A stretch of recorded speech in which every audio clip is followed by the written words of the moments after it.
Made with spoken. Singed by C.D. Gill. Chapter 1. If there was one thing Natalia Brekenhof hated, it was ignorance. And the Civil Air Patrol cadets headed towards her SUV were entrenched in a heated debate filled with ignorance. To be fair, the shorter one with a shaved head and a pointy nose had spouted off the ridiculous statements. Science can prove that women shouldn't be anywhere near dangerous situations because they don't have the capability of thinking and responding rationally, the shorter one said, gesturing wildly with his skinny arms. It was far too early for such nonsense. I strongly disagree, the taller one said, annoyance bleeding through into his words. You obviously haven't been listening in history class at school or in cadet training. Guaranteed, every single teacher would agree that putting women in charge of anything as valuable as our national welfare is plain stupidity. You just have to ask them privately, Short and Shaved said. They stopped at her open trunk and rummaged around. Isn't this project only supposed to take a week or something? Look at all this luggage. See? Irrational thinking. As they turned to carry her equipment inside the hangar, Natalia popped out from where she'd been mopping up her spilled protein shake on the floor with 100 loose fast food napkins and flipped her ponytail into place. Careful with those boxes, boys. My equipment could pay for a pair of Ivy League educations. You do not want to be responsible for ruining something so valuable. Natalia winked as Short and Shave's jaw dropped to the gravel. Red fired from his cheeks down his neck and up to his ears. The taller one's blue eyes almost disappeared as he smirked. He was a cute kid, and exactly her type if he were 10 years older and more filled out. But she'd come to the painful, yet obvious conclusion just last month, after her breakup with Jake, that men were a distraction. Their inevitable inferiority complexes wanted to sideline her dreams with outrageous expectations that she find a more sensible career when they tied the knot. Set aside her chance at international assignments with the big bucks attached, not with awards to win and a whole world to photograph. Certainly not for the likes of Jake, Titus, Kevin, Mark, or Dylan. She grabbed her most expensive cameras and sensors that she'd buckled into the middle of the back seat and walked in behind the teenagers. They didn't need to know. They only carried her camping gear and her backup of the backup camera. Her most expensive equipment never left her sight, except at night. Contractors laughed at her for driving across the country to jobs after refusing their offer of a plane ticket for her and paid shipping for her equipment. They usually stopped laughing when she told them she couldn't pop into Walmart to replace her thousands of dollars worth of specialized equipment she brought with her to do the job they were asking her to do. Occupational hazard. Natalia Brekenhof. A low voice echoed in the hangar, drawing attention to her entrance. Thanks so much for coming. We've heard amazing things about your work. A silver-haired man a few inches taller than her came toward her with his hand outstretched. She smiled and set her bags down to greet him. His grip was firm and hairy. Captain Jones, thanks for having me out. I'm sorry for the circumstances, though. She followed him to the tables of maps spread out for analysis. Your assistant said we have 6,200 acres to cover, but the news last night mentioned 7,100. Jones grunted and wiped his hands across his face. Some fool new to the area decided not to evacuate when they put the call out. So his fishing boat, ATVs, and all the spare gasoline he stored for them lit up like an Independence Day fireworks display. The fire took out another 1,000 acres. The fire squad thinks they have it down to a contained smolder. He circled an area with his fingers. This is the area they are working on now. We'll document it last. His arms folded over his chest. Unfortunately, the smoke is interfering with visibility, and the wind likes to mess with us. You'll have to decide where to start and when. We have some really tough terrain to cover, but you're the best of the best, I hear. She smiled. I'm one of the few in my field who provides both photography and analysis. Usually, it's a separate job. But the way I have my equipment set up with satellite, you'll see the images I'm taking in real time, as well as their coordinates with only a 1-second delay. If we need to run a line again to get a closer look at something, you can radio in. In addition, I have several systems backing up my photos, so if one system goes offline or gets corrupted, we'll still have the data. Jones nodded his approval. Thorough. I like the sound of that. Am I right in believing the security I requested will guard this equipment throughout the project? She studied his face, looking for any sign that he hadn't taken her request seriously. She'd walked out of past jobs because they'd plopped a clown with a taser and a box of donuts next to her gear and called it good. We'll have 2 around the clock. Jones leaned in. The big man briefed me on the severity of this project, so we've called in a team of Air Force guards to help us man the place. He, no doubt, heard the generic version that the intelligence officers liked to cook up around the vending machines. Although the Civil Air Patrol was an auxiliary branch of the Air Force, their need-to-know looked a lot different than hers. Her top-secret clearance meant that the government agencies contracted her to sniff out problems before they became national security incidents. He rapped on the table with his knuckles. "I'll let you get your equipment up and going while I go find your pilot for the week. He's one of the sharpest, most reliable pilots we have. You'll be in skilled hands." Natalia smiled and began unpacking her gear. Many of the CAP pilots she'd been partnered with were newly retired from the Air Force or airlines, still sharp and used to detailed instructions. She'd sent over a general profile of the skills she required in her pilot partner for the job. Her equipment could be finicky and temperamental if it didn't get exactly the right conditions. She asked for a pilot with a steady hand, the ability to follow instructions to the letter without too many questions, and quiet so she could focus. She snorted. She and her equipment had similar preferences. Bent over, she plugged the computer charger into the wall and the satellite receiver into the computer. A light blinked on her receiver, which meant she had a signal. Her watch flashed with a text. When her satellite receiver came online, it alerted her through several devices for security. Next would be connecting her in-plane computer to the sensors and cameras that would report back to this computer in real time, then calibration. Someone cleared their throat behind her. "Miss Brekenhof, this is your pilot for the week, Colton Betlan. I wanted to introduce you both so you can take your test flight for today and get set up for tomorrow." Natalia straightened and came eye-level with a dark blue cap uniform polo that perfectly fit a firm chest and broad shoulders. Her brain short-circuited as it processed the aroma of his cologne, loaded with male pheromones and promises of forever. "Please let him be old," she swallowed as she glanced up. Oh, lordy. She was in trouble. There, standing in front of her, was the older, broader version of the blue-eyed teen boy she'd noticed earlier. His eyebrows raised a fraction. His short, dark hair and mesmerizing smirk put her life on pause for a second until he bent down and handed her the connection cable she didn't know she dropped. And a gentleman, to boot. That was a breath of fresh air.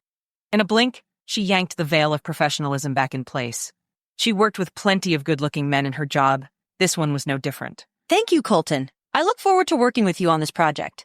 She shook his hand with a firm grip, his fingers wrapped around hers, engulfing her in his warmth. His left hand sported no ring, which was completely not worth noting, as she was done with men for the time being. "My mission is to make your job as pleasant and easy as possible. If there's anything I can do to assist you, please don't hesitate to say so." His rumbling voice set her at ease. She could already tell he was exactly what she'd asked for. As for his assistance, well, she'd do everything in her power not to need anything from him. "We have a lot to cover before tomorrow, so if it's okay with you, we can get started." Bags in hand, she gestured to the tarmac.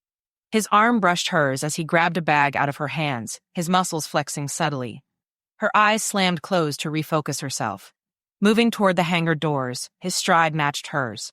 "We're going to be using the Cessna 206 for our flights. It's already equipped with CAP's satellite digital imaging and reconnaissance systems, but we have the rear-mounted hatch available for your cameras and sensors. Do you need any extra hands to make the process go smoother?" This man knew his way around a professional ego. "I'll need you to turn on the battery to check the power once everything is plugged in and secured." He unlocked the hatch and slid the door out, putting his well-formed muscles to work. "We'll be hangaring this plane every night inside the headquarters so you won't have to reinstall the sensors and cameras." She crawled underneath to check out the spacing. "Who all will join us on the flights?" The clearance on this project didn't allow for extras, but she almost hoped for a buffer zone to ease the charged air between them. He ducked under the wing stroke to open the cabin door. "Just you and me, unless you say differently." His fixed gaze unsettled her, so she met it head-on. "Three's a crowd." With a quick smile, she accepted his extended hand to pull her to her feet and dusted off her black pants. His lips parted as if he wanted to ask questions he couldn't have the answers to. "A junior version of you is running around here in a cadet uniform," she said, as she set her bags inside the plane. "Ah, you met Caden." His tone sounded slightly amused. "He and a friend carried my equipment in from my car. Very helpful." "The cadets have some useful traits," he said as he checked the gasoline. When he didn't offer any clues whether Caden was his son, a brother, or an undersized twin, she unzipped the bags and installed her cameras, sensor, and satellite antenna. The quiet suited her just fine. She'd not had any growing up with 5 siblings close in age, so she soaked it in, even 12 years after she graduated from high school and moved out. With the last bolt secured, she glanced up to find Colton leaning against the doorframe, watching her. How long had he been standing there? Howard check? He asked. She nodded. She liked a man who anticipated her needs. The plane shifted as he eased his tall frame into the captain's seat in the front. A series of beeps and blinks brought her equipment to life. I'm online. Let's get the calibration flight out of the way. Within 20 minutes, they taxied to the runway. She plugged in her headset from the back where she buckled in for takeoff. Testing. Loud and clear, Colton said into the microphone. His voice in her ears sent a buzz coursing through her. He flipped a couple of switches, spoke to the tower, and came back. We've got our clearance. All good? She gave the green light and pulled her Nikon out. Rarely did she miss an opportunity for ascent photos. His takeoff was effortless and gradual. Her stomach skipped its normal acrobatics. You're clear to move around, Colton said as they leveled out. So I saw Arizona plates on the SUV. Is that a rental or where you are from? She tucked her Nikon into her bag and moved her computer on its stationary platform into place. Home, sweet home. A majority of my regular work comes from Border Patrol, she said, bringing her cameras and sensor online. Really? I thought they used drones these days, he said. They do. I've piloted drones for them, but the technology I use is far more powerful than they are willing to pop on a drone. She maneuvered the cameras and took a few test shots. Sounds like you're looking for more than the ordinary illegal crossings. Our systems can usually handle scoping wildfire damage, and our CAP crew trains extensively on documenting what we see. He paused. There must be something out here worth documenting far above CAP's pay grade if they're bringing in a professional with your expertise. His musings entertained her. It was as if he didn't mean for her to hear him. He wasn't wrong, but he was her taxi driver for this job. That's it. Mind moving in for a closer look? The lowest I'll need to get is about 300 feet. Roger. I'll let you know when we're there. Her sensors would let her know their exact altitude, but it never hurt to check his reliability as her pilot. She'd be spending a lot of time with him, and that required her to trust him to do his job well. She kept her eyes glued to the computer as they flew over some of the flatter sections of the wildfire devastation. With a quick tap, she captured over 50 images in rapid succession. The charred remains of a building triggered her sensors, which automatically activated her camera. More images popped up, the form of a dead deer, a deep hole likely from the tree lying beside it, and the remnants of a cabin. The sensors and camera went on documenting and labeling what it saw. They'd been at 300 feet for a solid half-minute before Colton alerted her over the radio. 300 and holding. Her cameras were in perfect form, the picture clear and unhindered. We're good to climb. Let's head to ground zero. She read out the coordinates of the place where the fire had started, according to her intel. He dialed them into his GPS and immediately banked west toward the ocean. While she took a break, she pulled out a personal question. So, how was Caden related to you? Little brother, he said without hesitation. If she wasn't mistaken, there was a decent time gap between them, which was kind of adorable that they liked the same thing. Civil Air Patrol is volunteer-based, so what do you do full-time? I'm a web designer. I used to be in intelligence, but being a part-time pilot is a welcome change. So this was where he felt at ease, and she had to admit that she liked it. Can't get enough of those blue skies, huh? Since they were being honest, she threw out a fishing line, just to see if he'd bite. I hear overseas reconnaissance is where big money's at. Maybe someday. His tone had a hint of wistfulness in it, a pull she felt when life seemed especially mundane. It's dangerous. I have to stay alive and stateside for the time being. How much did Caden have to do with that? She focused on the images live on her computer. The smoke hazed out the sharpness as they neared the coordinates.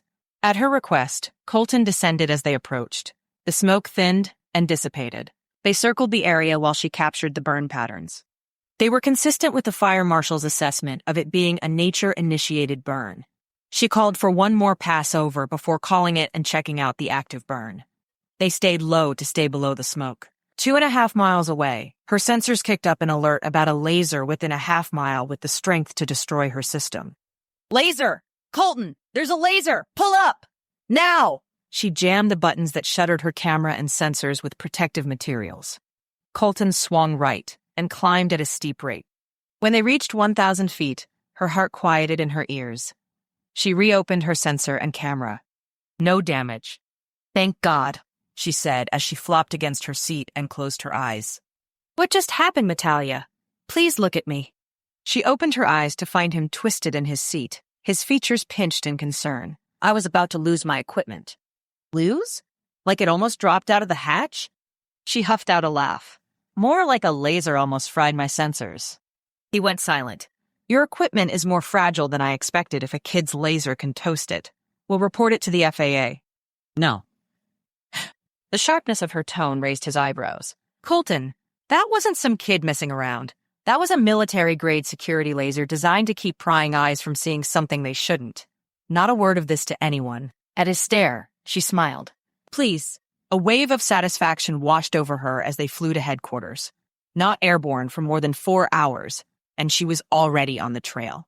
Not a personal record, but still noteworthy.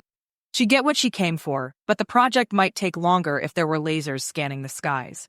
If they had to call in special ops, she planned to hand everything over on a bulleted list. After all, that's what she did best. Chapter 2. Colton slid the key into the lock as he watched Natalia's adorably petite frame waddle under the weight of her equipment. Unnecessarily, might he add. You sure I can't help you? No, I got it. Her ponytail of almost black hair brushed her shoulders back and forth. For a second he imagined how stunning she'd be when it framed her face, offsetting her brown eyes.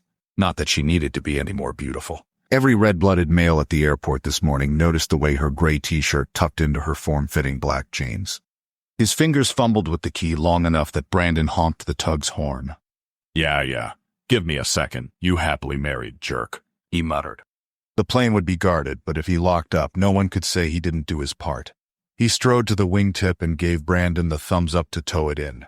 Like a bad magic trick, Caden appeared next to him with his cadet tag-along Robbie beside him. How was it? Caden, he could handle. Robbie, he could not. Colton stretched out his arms, still sore from yesterday's workout in the gym. It felt good to be in the sky today. I needed it after being stuck at my desk for 2 weeks straight. He'd been more focused behind the controls than he had been in a long time. If he was honest, maybe not making a fool of himself in front of Natalia had a little bit to do with that. Web design was fine for paying the bills, but it was a means to an end. He was more than ready to get back to working with his Carter Security Counter-Espionage unit in Texas. Think we can come on a flight sometime if we sit quietly? We'll be silent, like invisible, Robbie said. Poor kid had a huge crush on planes and very little common sense. Colton raised his eyebrows. I don't think so, man. This project has a required clearance level. Caden nodded, but Robbie's disappointed expression made Colton think he might not let this go. He could be a bulldog. Stick around. I'm going to check in with the captain and then we can head home, okay? Colton said to Caden. Caden and Robbie wandered towards the map tables. On the other end, Natalia leaned against the edge with a hand propped on her hip as she talked to Tanner and Vic, the Air Force guards. Tanner said something funny enough that she touched his arm, laughing. Colton's lip curled slightly. Tanner wasn't that funny. He retold the same 6 stories about his wild upbringing to anyone who would listen. Colton blinked. When had he ever cared about Tanner's sense of humor? Fly for a few hours with a gorgeous girl who smelled like flowers in the springtime, and parts of him reactivated that had been dormant for a decade. Going out with the guys tonight would set his head straight. Colton made his way over to Captain Jones and Big Mac. "Easy going?" Captain asked, crossing his arms loosely over his chest. His shrewd gaze never missed a tell. His body had retired from the Air Force, but his instincts hadn't. Nice and smooth. A decent amount of haze from the smoke, but she didn't complain. Big Mac leaned in. She have any trouble getting her equipment calibrated?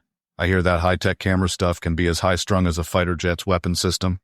This was where he'd usually divulge to his commanding officer the safety issues, like a freaking military-grade defense laser being pointed at the sky. But she'd ordered him not to. And, for some reason, his judgment screamed at him to listen. So instead, he shrugged.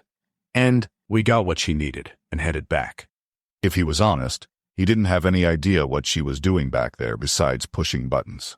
Neither of the senior officers seemed to be too curious about what was going on. Didn't they find it odd that there was a pro analyst doing what their equipment and team usually did? Captain Jones nodded. Good. I'm confident you're the man for the job, but we have Floyd on call for backup if you need anything. Floyd, the Vietnam War vet that flew a B-52 bomber, had a steady hand but was a little hard of hearing these days, though he'd never admit it. Everyone knew it and pretended he wasn't practically shouting when he held a normal conversation. Natalia could tell him her secrets, and Floyd would just nod as if he heard and understood. If we're all good, I'm headed out. Enjoy the rest of your Sunday. See you bright and early tomorrow. Captain and Big Mac waved him off. Steeling himself, Colton walked to the flight planning room to grab his bag without a glance in Natalia's direction. He texted Caden to meet him at the car and left out the front to the parking lot. His curiosity wanted to know how many guys were still hanging around her table making her laugh, which was exactly why he didn't go back to whistle for Caden in the hangar like he usually did. Colton's phone had a dozen new texts in the group chat about going out tonight, and a text from his boss requesting he get on a video call at 3 p.m. tomorrow for project updates. Caden jogged toward him. Can I drive? New drivers, Colton grunted, but tossed him the keys to their shared car. In a couple of weeks, they wouldn't be sharing anymore. Salem University was only a 10-minute drive from their house, but Colton didn't need Caden hogging the car with weird class hours and late-night study sessions, or, God forbid, begging him for rides to parties. The graduation gift was a surprise that he'd planned to rank up there with those Christmas car commercials and their huge red bows. So, how was it, really? Caden asked as he pulled onto the main road. Colton gripped the door handle a little tighter when they got uncomfortably close to a truck in the next lane. How did he become this guy? My wrist was a little sore, but the physical therapist said it would be if I held it in one place for a while. He'd sprained his wrist during his last Carter security project before moving to the Counter-Espionage unit. I hate to say it, but I should have had that surgery months ago. Caden kept quiet when he very well could have said he'd been telling him to have the surgery from the beginning. You would have had me in that operating room within a week of the diagnosis. I know. He could hear the weariness in his own voice. You're not being a very good example of how to take care of yourself. You get one body. You absolutely have to care for it the best that you can. You can't afford to be careless, Caden said. Colton snorted at his own words coming from Caden, who still had yet to heed them well. You're really annoying, you know that? Caden grinned, learned from the best. A few hours later, Colton strode into Downwind, the sports bar across from the airport, ready to let off some steam with the guys before the week started. It was long overdue, and they had wagers on the pool matches, which made the night exponentially more entertaining. A few of his buddies he'd known growing up had already claimed 2 of the tables. When the bartender slid his drink over the counter, he grabbed it and headed over. In a small booth next to the billiards section sat Natalia, staring at her computer. Her back rested against the wall and her computer screen was tilted so no one could see it. What secrets did she have on that thing that no one else was allowed to see? He watched her over the rim of his pint glass, then set it on the table as Siggs and Mozzie yelled to him. Betty! His glare had them laughing and fist-bumping. When he gave them a thumbs down, they slapped the table, doubled over with laughter. His name had earned him dozens of nicknames over the years, but Betty was by far the worst. It's Mr. Betlan to you fools. As more guys, food, and drinks appeared, the place got rowdy, but the money pot got sweeter. It was only in between matches when he glanced over at Natalia's booth again and saw it was empty that his stomach lurched a bit. He scanned the place for her dark head. There it was at the bar. Her gaze focused on the TV behind the counter, showing the Diamondbacks game. The current pool match had just started, so he had time to kill. He weaved his way through the tables and wedged himself between her and the person in the chair beside her. When he bumped into her, she protested and scowled up at him. The words seemed to freeze in her throat. Her tongue slid across her lower lip as her fingers wiped at the corners of her mouth. Baseball fan? Or just missing home? He grabbed a napkin and dabbed at an invisible spot on her cheek. Ducking her head, she practically wiped her face from top to bottom. He laughed. I was kidding. You don't have anything on you. She stopped, then threw the balled-up napkin at him. Thanks. Her sarcasm sent a spark of happiness through him. Yeah, I keep up with baseball in my free time. He nodded his head toward the booth. Doesn't seem like you get all that much of it. Free time, that is. Her eyebrows raised. I get enough, but I do try to stay busy. I run an online subscription-based photo gallery as a side job. The projects like the one I'm doing with you require good weather and daylight for my equipment to get the most accurate data. So depending on the time of year, that leaves me with a surprising number of unusable hours in the day. Smart way to put those cameras to use. She shrugged. You design websites. I'm surprised you don't take on freelance work. I bet you could make way more per hour doing it yourself. It would have been nice if he hadn't had a career change so suddenly. Just last week when his overbearing client had him making changes every day, and he wanted to drop the client. Job security is worth more than money sometimes, as well as the ability to leave work at work. She tipped her glass toward him before draining it. I hear you on that one. That is a luxury. As she sat back, he spotted her signed receipt under her basket of food. She gathered her trash and shifted in her seat. He couldn't let her go back to her hotel yet. Care for a game of darts? At her hesitation, he continued. You know, team bonding and all that. Her smile and head tilt almost made him retract the offer. The way her eyes studied him made him feel like she could see his thoughts scrolling across his forehead. Let's see how steady your hand is, Captain. Swinging her bag over her shoulder, she waved to the bartender. Colton followed her confident stride to the wall of dartboards, absolutely sure that he did not know what he had gotten himself into. Never mind that he used to lose handily at darts playing against his Carter security teammates in Texas. Let's keep score. She gave a toss of her ponytail as she glanced back at him. Loser buys the next round. His tension disappeared with his exhale at the promise of a second round. A pickup game of darts felt like higher stakes than his pool games with the guys. The dart tosser gets to ask a get-to-know-you question. Ladies first. She took her place behind the line and tossed the dart with no preamble. As he suspected, she'd stuck it right into one of the high-scoring sections. Triple points, she called. She was going to crush him. All right, game on. As she retrieved her dart, she asked her question. How come you have to stay stateside for now? He waited until she turned around so he could see her reaction to his answer. I want to get my brother established in college first before I make any big life changes. That's sweet. Her brow scrunched. But what does Caden being in college have to do with you? His lips lifted in a smirk. You already asked a question. Wait your turn. Her hand thumped against her sternum in a mock apology. His dart landed on 3. 3? Why was that even on the board? I'll start off easy. Who's at home missing you? Nobody. My parents and 5 siblings live nearby, but I'm not sure they miss me. I travel too much to have a pet. So, she paused for a second. It's not as pathetic as it sounds. Colton grinned. Really? Because it sounds extremely pathetic. Natalia laughed with her head thrown back, and she touched his arm. I teed that up perfectly for you. As she took her turn, Sig shouted at him. Hey, Bet Talks, you're up. Benji swatted his head and pointed at Natalia as he said something quietly. Sig smirked. When she realizes you're an idiot, come back and lose more money. Colton rolled his eyes. For as big as Sig's talked, he did not have the skills to back it up. Colton had made an easy $30 off him in the last match. Turning his back on the guys, he expected to have to excuse their behavior, but Natalia's focus was on the score sheet. She didn't appear to have heard the taunting. As she added his score to the paper, she spoke. My question again. Why wait for Caden to be in school? Might as well get it out of the way. He met her curiosity head on. 'Cause I'm raising him and I'm all the family he has left. Instead of reacting, she tossed her darts. Angling her shoulders, her face stopped a fraction of an inch away from his. Her breath fanned his cheek.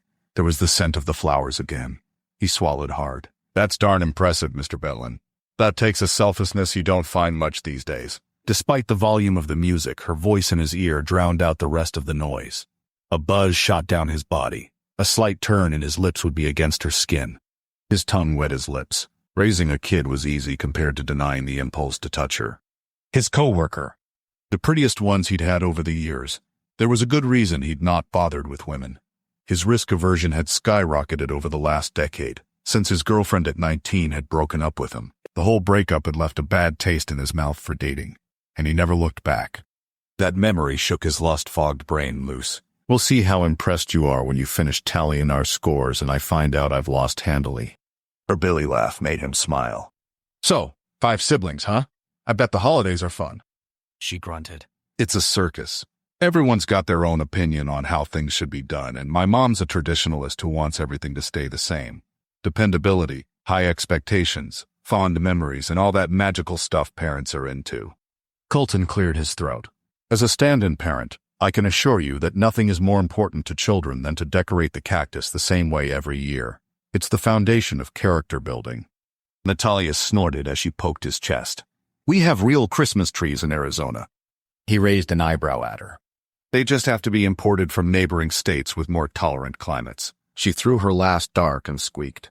I win. He could hardly begrudge her the fruity drink she'd ordered since he had lost the game. But the guys he ditched lit his phone up with captioned photos, gifs, and sarcastic remarks as he waited for their drinks to be made, as if they wouldn't do the exact same thing if they were in his place. Colton grabbed their drinks and headed back. Mozzie sat on a stool next to Natalia, chatting. His light brown curly hair was a favorite with females, which was why he ran his fingers through his hair occasionally to draw their attention to it. He'd taken one psychology class in college and called himself the woman whisperer. Sure enough, he pulled his signature move 3 times in Colton's walk back. Colton, my man. Natalia tells me she's working with you on a project for Cap. How exciting. Mozzie clapped him on the shoulder. Colton narrowed his eyes. Mozzie's enthusiasm was a show. He cared nothing for what Colton did with Cap, and frequently pronounced aviation talk to be a snooze fest. Quite. He was clearly vying for Natalia's attention. It wasn't. No way I can do that. If I can't help you, remember what comes to my real life for a walk. She's agreed to let me treat her to dinner before she leaves. Give her a taste of Salem's hospitality. Mozzie knew exactly how to garner a reaction when he wanted one.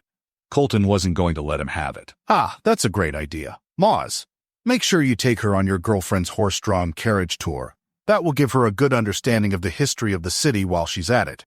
Mozzie choked on his drink. His face reddened. I don't have a girlfriend. Colton widened his eyes. Oh, no. What happened to Carly?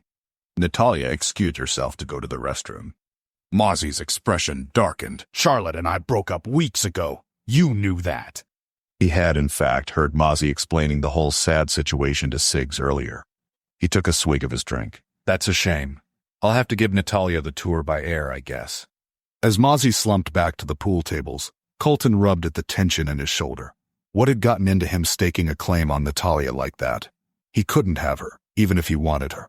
But for reasons he couldn't articulate, if he couldn't have her, no one else could, either. Chapter 3. At 7 the next morning, Natalia clutched her protein shake like a lifeline. Group outings, bonding time, and icebreakers definitely weren't her thing. Staying out late when she was on a project was not her norm. Usually. And she never let herself get involved romantically with a coworker. But last night had been more fun than she'd had in a very long time. Dare she admit that it had restored a fraction of her faith in men? Colton was a million times more interesting, polite, funny, and better looking than Jake, the total dud. She was happy to pay the price today as she stood at the map tables next to Captain Jones and Colton, forcing her brain to focus through the haze of sleepiness and a buzz of attraction that she was definitely going to ignore. But he was clean-shaven and wearing another shirt that stretched across his chest to perfection. His male pheromones were driving her crazy this morning. The wind is blowing northeast, pushing the smoke away from the fire's starting point. That should give you a chance to cover a decent amount of territory. Jones slid his gnarled finger across the map. His presence was a formality to cover Cap's backside. If things went awry, he could report to the higher-ups, but he'd already shown himself useful with his knowledge of the shifting winds and diverse terrain. Wind. Ashes. Secrets waiting to be discovered. Not smart, funny, good-looking pilots. Even if she did feel a spark at his casual touch, he couldn't find out what she really did for a living. Could he ever know the real her? No, he couldn't, which was why they would never make it. Friendship and interest would be where this guaranteed painful life lesson would stop. Her posture straightened at the thought that maybe she had matured in her ability to resist men, thanks to Jake being a basic caveman. Bolstered by the hint of emotional progress, Natalia gathered her equipment, thanked the guards, and hopped into the small plane while Colton did the final outside checks. Within 30 minutes, they were airborne, headed towards specific coordinates under the guise of getting her equipment warmed up. If Colton recognized the area from yesterday, he said nothing, which was exactly what she needed in a pilot, not someone who would lecture her about danger. After all, danger was her job. This time, the only equipment she had active was her alarm sensor. As before, the alarm signaled her. But today there was a radio frequency jammer running 2,000 feet below that spanned a sizable area. She hit record on her computer and aimed her huge telescopic camera lens in the right direction. Her finger twitched relentlessly on the trigger, capturing angles the satellite images couldn't produce. The wildfire hadn't come this far, so greenery covered the ground below. With the push of a button, her favorite piece of equipment came to life. The recently declassified scanner could see through tree cover to find bodies, bombs, disturbed ground, and metal underground. This was the path they would take every day, find out just what was going on down there. She called for one more loop. As they moved away, She quietly put away her gadgets and started the cameras that would document the wildfire burn. Right on cue, Colton dropped to 1,000 feet and flew impressively straight lines with tight turns. She turned her music on in her headset as she set to work. By 1 p.m., Colton's fatigue was clear. His lines were straying as he rubbed his shoulder and neck, his muscled arm flexing. "Let's call it a day, shall we?" she said into her headset. He sighed. "Thank God! I can't take another minute of that music you're listening to. Tomorrow, we need some hype music, not sleep music." Natalia laughed. You can hear my music? His grunt shook his whole body. "Unfortunately, yes. You forgot to switch off the two-way radio when you started it." Oops. That meant he heard her singing along. She snorted. "You could have said something." "And throw off your groove?" He sounded almost offended. "Not a chance. Your detailed profile was very clear that when you work, you do not like conversation or interruptions unless absolutely necessary." "Colton, torturing you with my music is an absolutely necessary interruption." She wiped the tears of laughter from her eyes. "We're supposed to be a team. Listening to 5 hours of music you hate is not conducive for a good work environment." Oddly, it grew on me after hour 2. It felt meditative. Like, if I looked back, you'd be doing pretzel yoga or something. Yoga in a flying sardine can? She couldn't breathe from laughing so hard. Even with the back seats taken out, her workspace was minimal, and standing up certainly wasn't an option with as small as the cabin was. "I've seen worse," Colton said with a laugh. After he excused himself to radio in for the landing, she cleaned up her space. His landing was so smooth that bracing herself and her equipment for fear of jolting was an exaggeration. She'd been on hundreds of flights in her career and, somehow, this landing was the sexiest. He popped the door open to get some cool air flowing in as they taxied to the hangar. As they disembarked, Colton gave her a hand out of the plane. His skin was warm and smooth, his grip firm. The physical touch grounded her. She let her hand linger for a half-second longer than necessary. "What's on the agenda for the rest of the afternoon?" he asked as he checked over the outside. "Organization and analysis of the data from this morning. Hours of fun." She grinned at his look of distaste. "What about you?" "My day job. For the next 8 hours." He turned to face her after locking up. "Hours of fun." They laughed together. She bumped him with her shoulder as they walked. "Hopefully your next client won't be so annoying." "Wouldn't count on it." His smirk crinkled the edges of his crystal blue eyes. They said their goodbyes and parted ways inside the hangar. The data from the flight waited for her on her servers. She tucked herself away in a corner of the flight lounge and slid on her headphones. This was her favorite part of the job, sitting in the quiet and digging up secrets that weren't supposed to be discovered. Except she almost always found them. She smiled. That laser yesterday and the radio frequency jammer today guaranteed that she'd be calling her boss to tell him she was on the trail. But no need to get ahead of herself. Her first order of business was getting the wildfire analysis done. Then, as a treat to herself, she'd spend the rest of her day figuring out what federal property lines the Oregon militia had breached. The National Park Service seemed to think the militia had torn down fencing between ranches and parkland to let their animals have some more space. But that was just the beginning of what was suspected, and she was here to find out the rest of what was going on.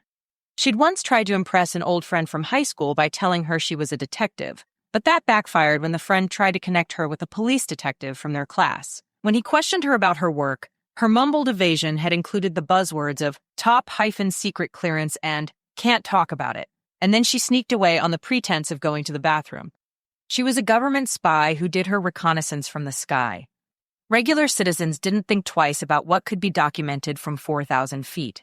Sure, there was a general suspicion that the government was listening in on conversations and watching movements, but they had no idea just how much.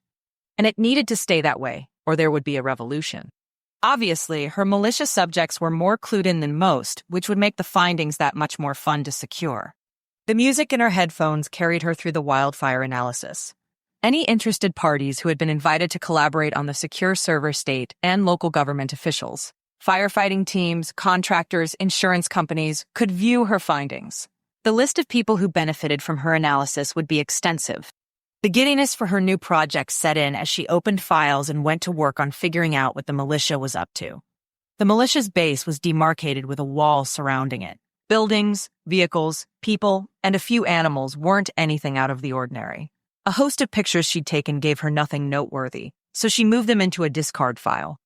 The next one she highlighted to move, but stopped. She leaned in toward her screen. Was that a military-grade tank? A hand waved behind her screen, yanking her from her zone. Her lungs sucked in air so fast that she coughed as she sat back in her chair. She slid her headphones from her ears to around her neck. Captain Jones chuckled. I called your name a few times already. Didn't want to scare you, but it looks like I did. Her intense focus was the reason she always sat with her back to the wall. Natalia smiled. What can I do for you, Captain? He shifted on his feet and shoved his hands in his pockets. Well, we have our spring cat party coming up on Wednesday evening, and our photographer canceled this afternoon. Normally we'd go without, but we're honoring the oldest female World War II CAP member who lives in the area. She's one of a kind. Just so happens you are the best of the best, if Nat Geo is to be believed. And I certainly think they are. He winked as he stroked his mustache. Would you be willing to be our photographer? We can't pay you what you're worth, but we can pay you something, and it keeps you from the isolation of your hotel room. She barely changed her derisive hump into a cough before it escaped her mouth. Isolation sounded so much nicer than making small talk with strangers at a party where she was an outsider. But Captain Jones probably wouldn't understand that. The beginnings of projects aren't as busy since we're still finding our rhythm, so I should have time to document the occasion for you. Clasping his hands together, his shoulders sagged a fraction. I'd be so grateful, Miss Brekenhof. So very grateful. I'll get you more details on Wednesday. Despite his flattery, there wasn't a hint of manipulation in Captain Jones. His compliments seemed genuine, as did his relief. It'd been years since she'd crawled on nasty floors to a crowd to catch the perfect moment. Surely, she still had the instincts necessary to capture the right lighting and angles. Back in the early days of being a shutterbug, special events and family photo sessions had been her bread and butter. She didn't miss it one bit. With a smile, she put her headphones back on and maximized the photo. The mystery object appeared to be a World War I-type pillbox, but she couldn't know for sure unless she got her sensor over it. That would be an impossible task if they had their defenses up. She made a note for herself and moved on, cataloging in her specialty software as she went. Her long-distance lens had captured the basic setup of the militia's camp so she could familiarize herself with it. The next morning, Natalia arrived at the airport early to review yesterday's data. She hadn't been there longer than 8 minutes when a shirtless Colton walked in the hangar doors, chest heaving. Sweat ran in rivulets down his tanned skin. He looked... Wow. You're here early, he said, coming to a stop beside her. His lazy smile contrasted the consuming blaze in his eyes. It was a stunning picture she'd like to never forget. As she opened her mouth to respond, he cut in. Lay down. She blinked. Sorry? His eyebrows raised as he pulled out his earbuds. I was talking to Maverick, his head tilted toward the ground where 2 big brown eyes stared up at her from a frame of panting, golden curls. A dog. Ah, she sank to her knees. How handsome is this distinguished fellow? Maverick inched over to her at a crawl with his head down, his butt wiggling generously. His warm tongue landed a few well-aimed licks on her face and then on her lips. She giggled, pushing him away.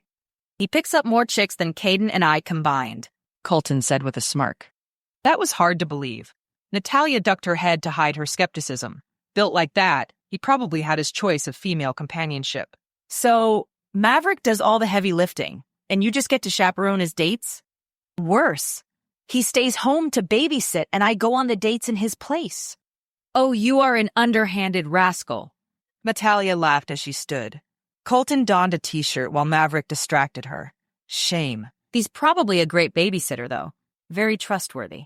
Maverick gave her another butt wiggle, as if he knew she was talking about him. He didn't leave Caden's side for years, and Caden trained him well. Now that Caden is 17, Maeve gets to hang with me every day while he eats, sleeps, and forgets his training. Colton ruffled Maverick's head and clicked, sending Maverick scrambling to his feet to follow. I'm going to clean up and get back out here to ready the plane. Their flight and data collection wasn't very noteworthy because she wasn't able to redirect their flight over the militia's base this time as they took off in a different direction to avoid incoming air traffic. She'd drive over to it this afternoon to see what she could catch with her paparazzi lens from the ground. Maybe she could convince Colton to let her borrow Maverick for the hike. It was always nice to have a companion who didn't ask nosy questions. But in the end, the courage she needed to ask evaded her. Maverick wouldn't want to be jaunting about without his humans anyway. As she leaned over the table to mark off the areas they'd surveyed, a well-shaped backside leaned against the table beside her. But Colton didn't wear Air Force camo. She glanced up at the grinning face of Tanner above her. "Hey, chica bonita," Tanner said in his low rumble. His toned arms and blondish hair worked for him. Really, really well.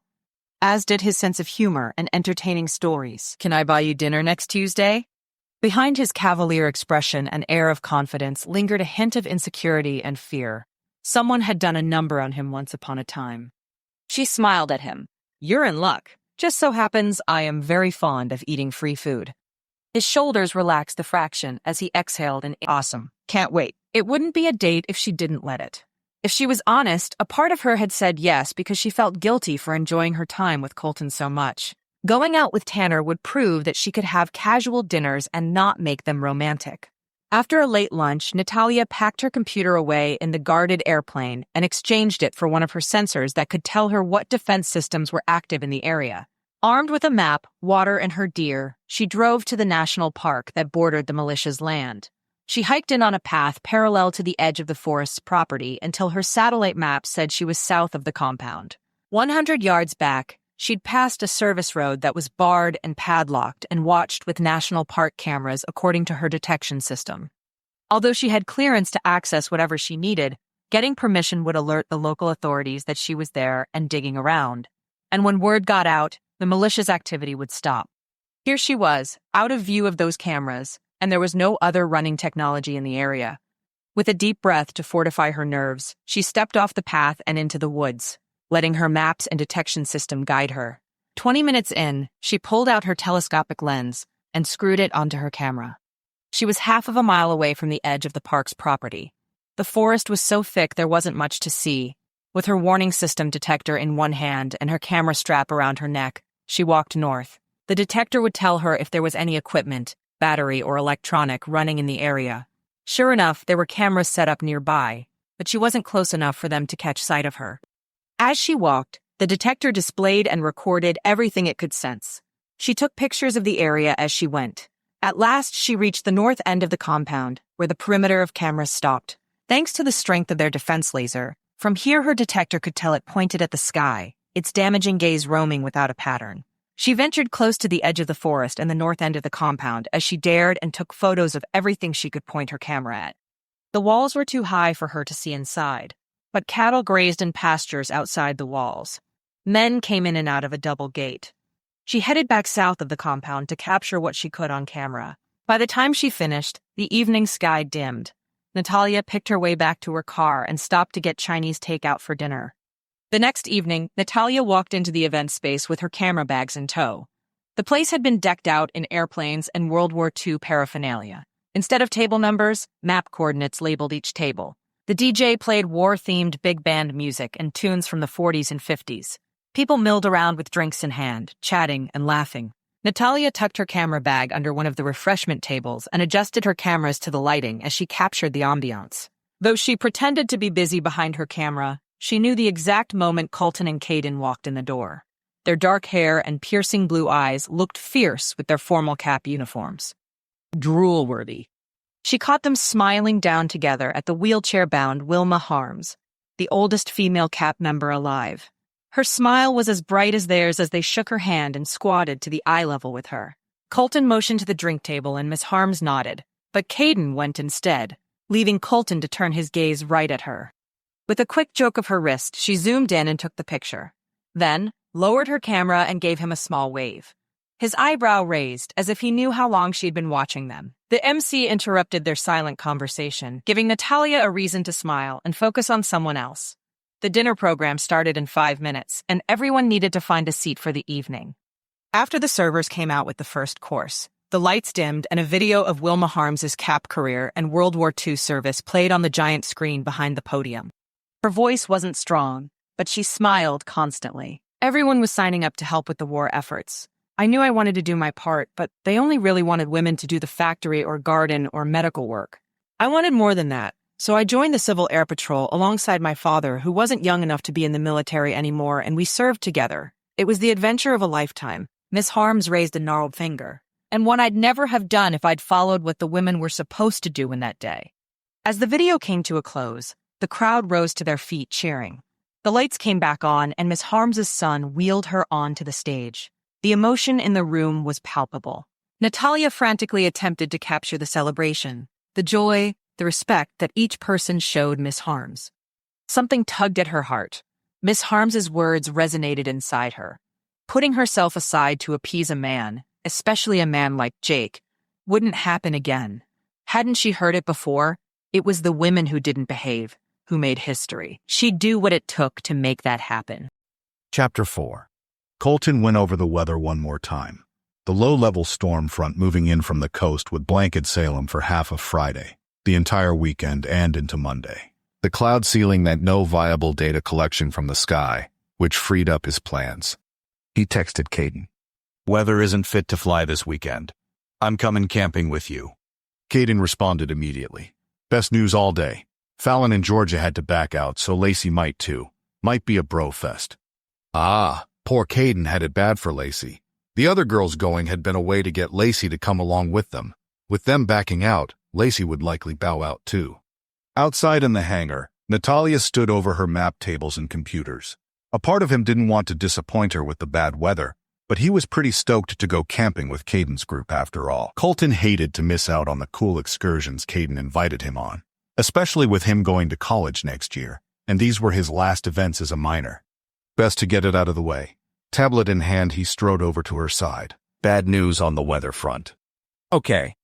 She marked out a line they'd done today as satisfactory before turning to give him her attention. "The weather ceiling is too low to get any data collection this weekend. We're on hold until Monday." Natalia sighed, sweeping her dark hair behind her ear. Nature of the beast. She tapped her pen against the paper and bit her lip. "If there's a change, you've got my number." He nodded. "You going to work the day job and catch up with the guys?"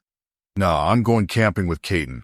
A few people from his friend group from school are going to one of the camping sites that was spared from the fire. A buddy rents an RV slot at a popular campground, and with that slot comes first dibs on an additional tent camping site if they are free." Colton tilted his head. "Are you the camping type?"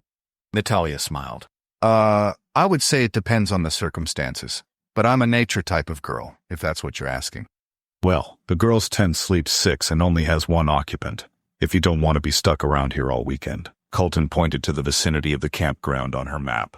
"Silver Falls is a beautiful area. Lots of great hikes, shouldn't rain but also won't be intolerably hot, and the kids are very chill." Her nose scrunched in an adorable way. "I'd imagine Caden wouldn't bother with the high-maintenance friends, since he seems a lot like you." She checked her phone. "Give me a few more hours of work and I'll let you know by the end of the day if I have enough finished to come along." Her hand waved over her work setup. "You got it." Colton acted like he didn't mind one way or another, but his stomach burned slightly at the fact that he'd invited her to go camping off the cuff. What was he thinking?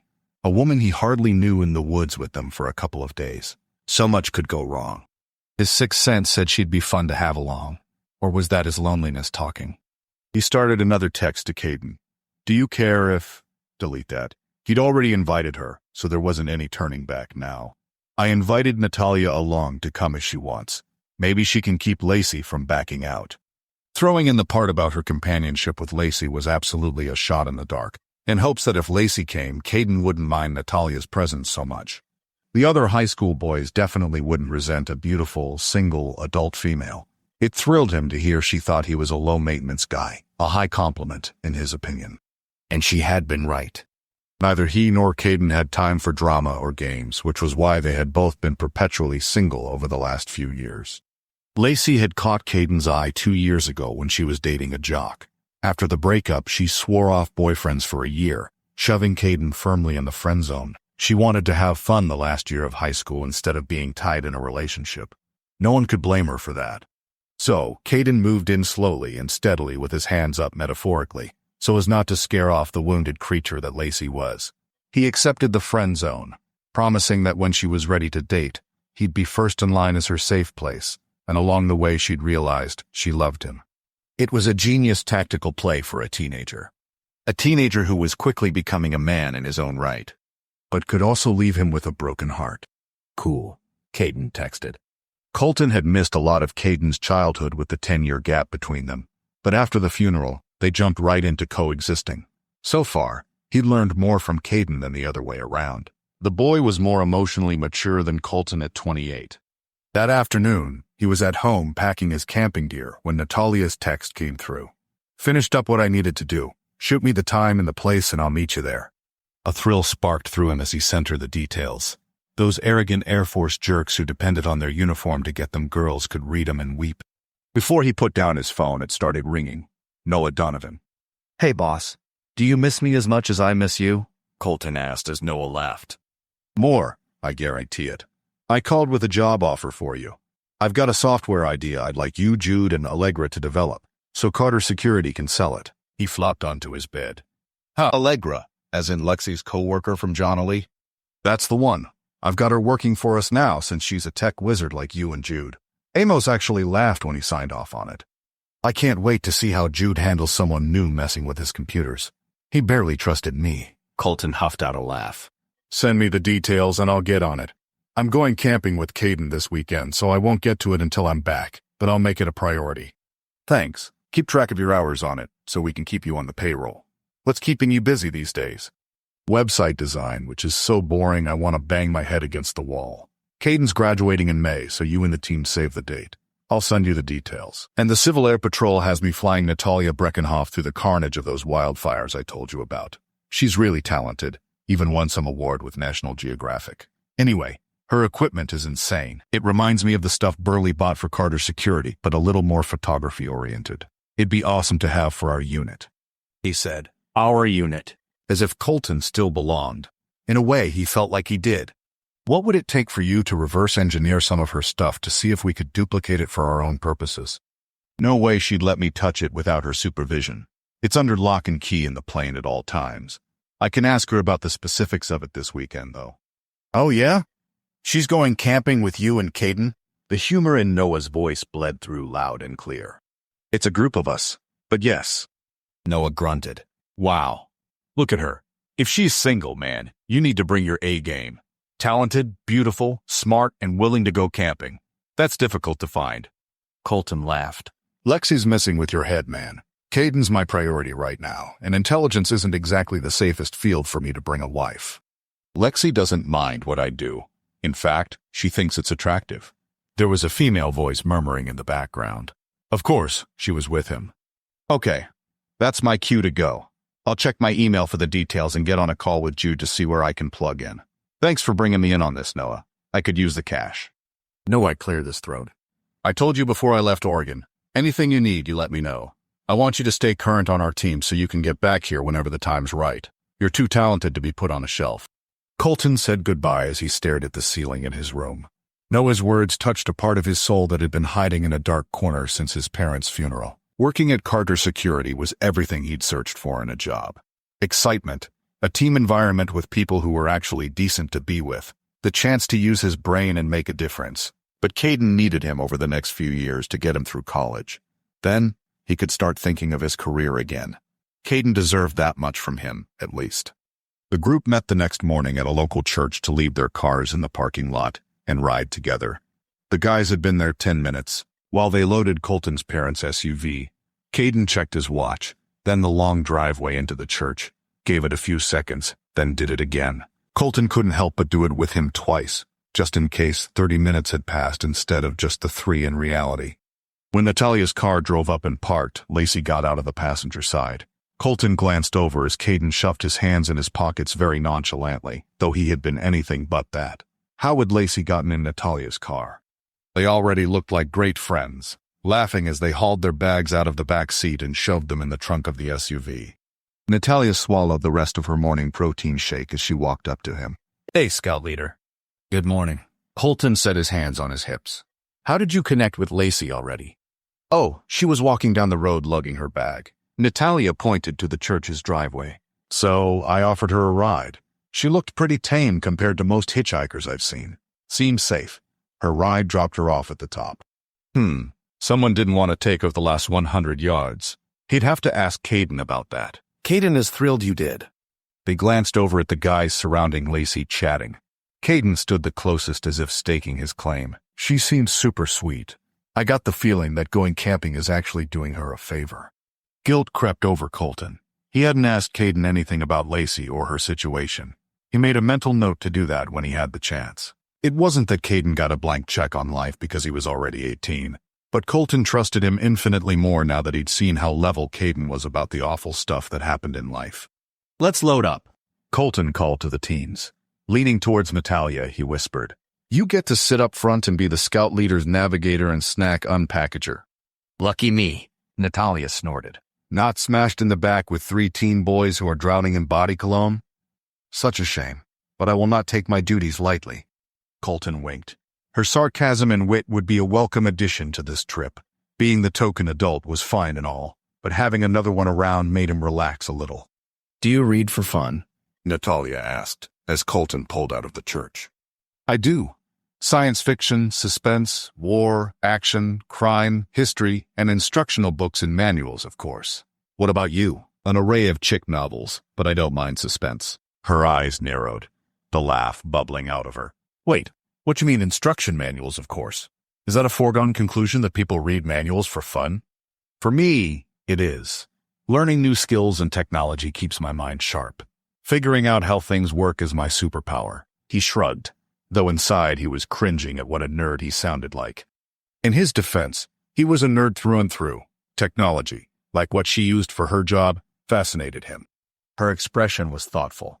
Well, I hope you don't disapprove of me not reading manuals for fun, but I think it's cool you do. You sound like a smart guy. A head popped up between the seats. He's not really. The other day he clogged the toilet and couldn't figure out how to. Colton shoved Caden's face backwards with his hand. And that's enough from you for one day.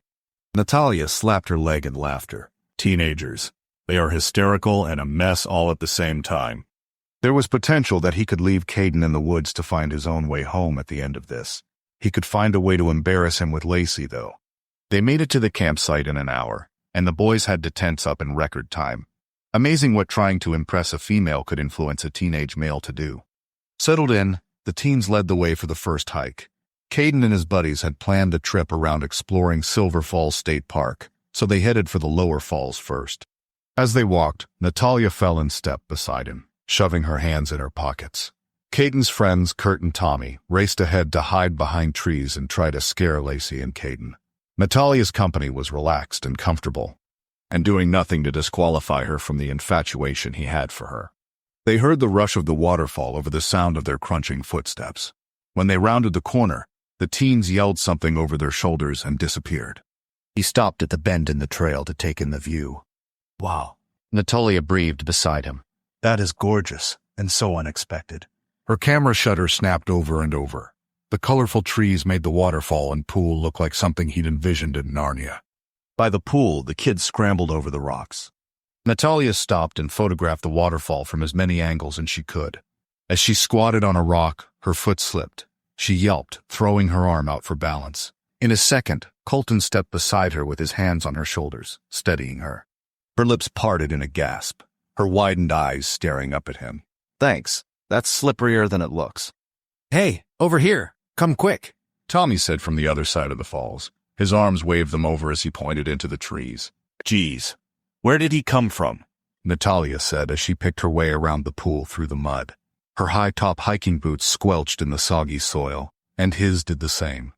Further back in the trees, Tommy stood on top of a small mound. Natalia exchanged looks with him.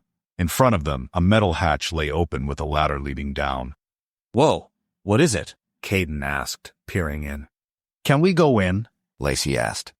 I'm sure it's a service hatch for the forest rangers. Let's close it up. Colton moved to close the lid, but Tommy stopped him. You can't. Kurt's down there already. He told me to come down, but he hasn't answered again. So many words ran through Colton's mind that he wouldn't say out loud. Natalia's smirk had disappeared as she pulled a flashlight from a bag. Kurt, can you come up? Natalia asked. Silence.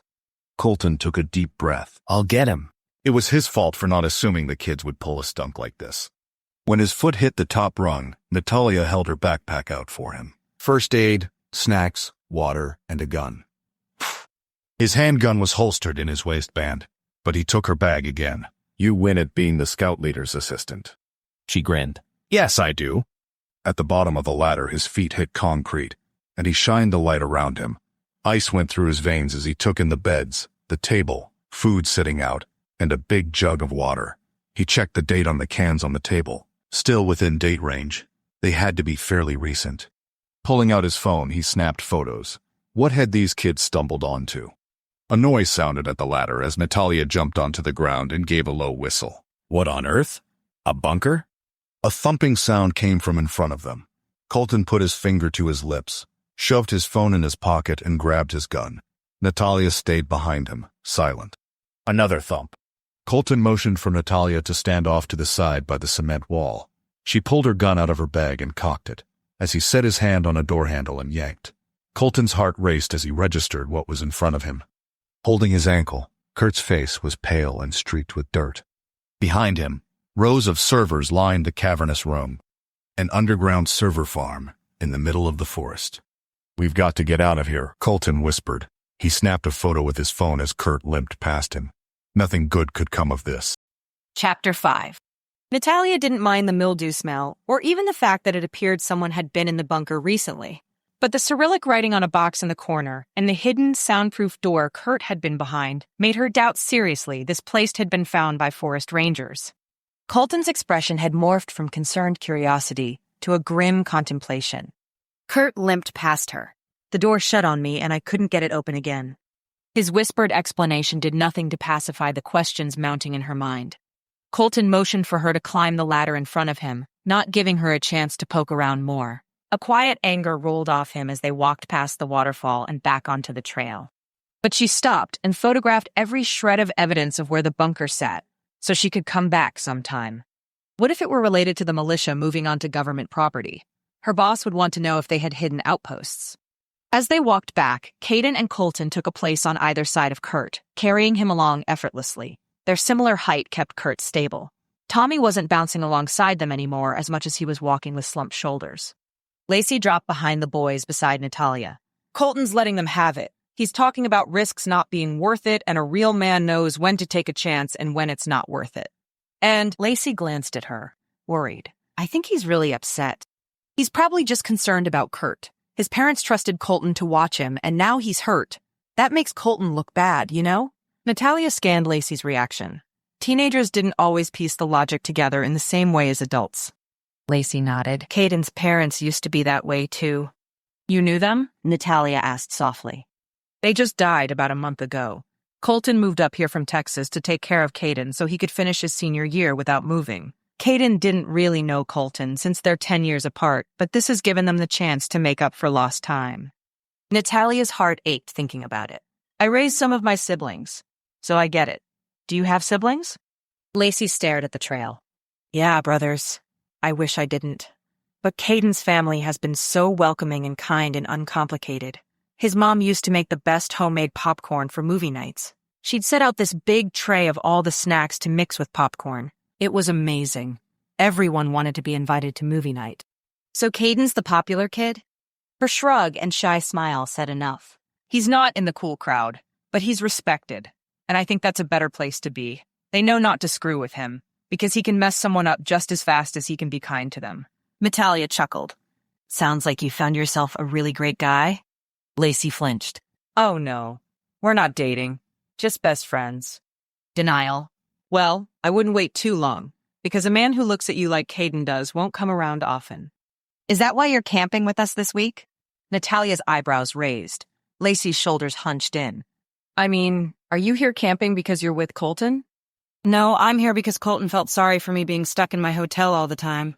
There's nothing going on." Wasn't it? Or was it because he sensed her attraction to him? Her words sounded just as unconvincing as Lacey's. "Well, I think he looks at you like he's a thirsty man who hasn't seen water in days." She pushed Lacey on the shoulder lightly. "Yes, that's it.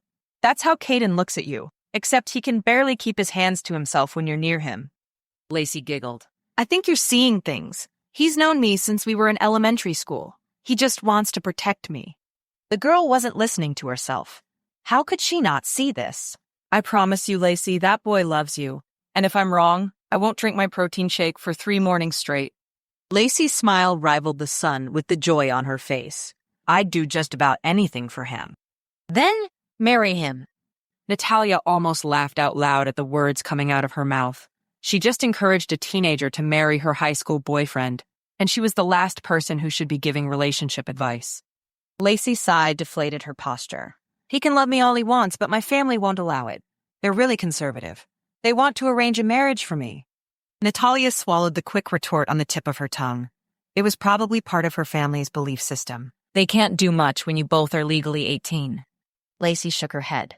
Okay, maybe don't run off and get married, but think about what quality of life you can live when you're choosing to marry someone you want to wake up next to and love and grow and argue and make up with. Relationships are hard enough as it is.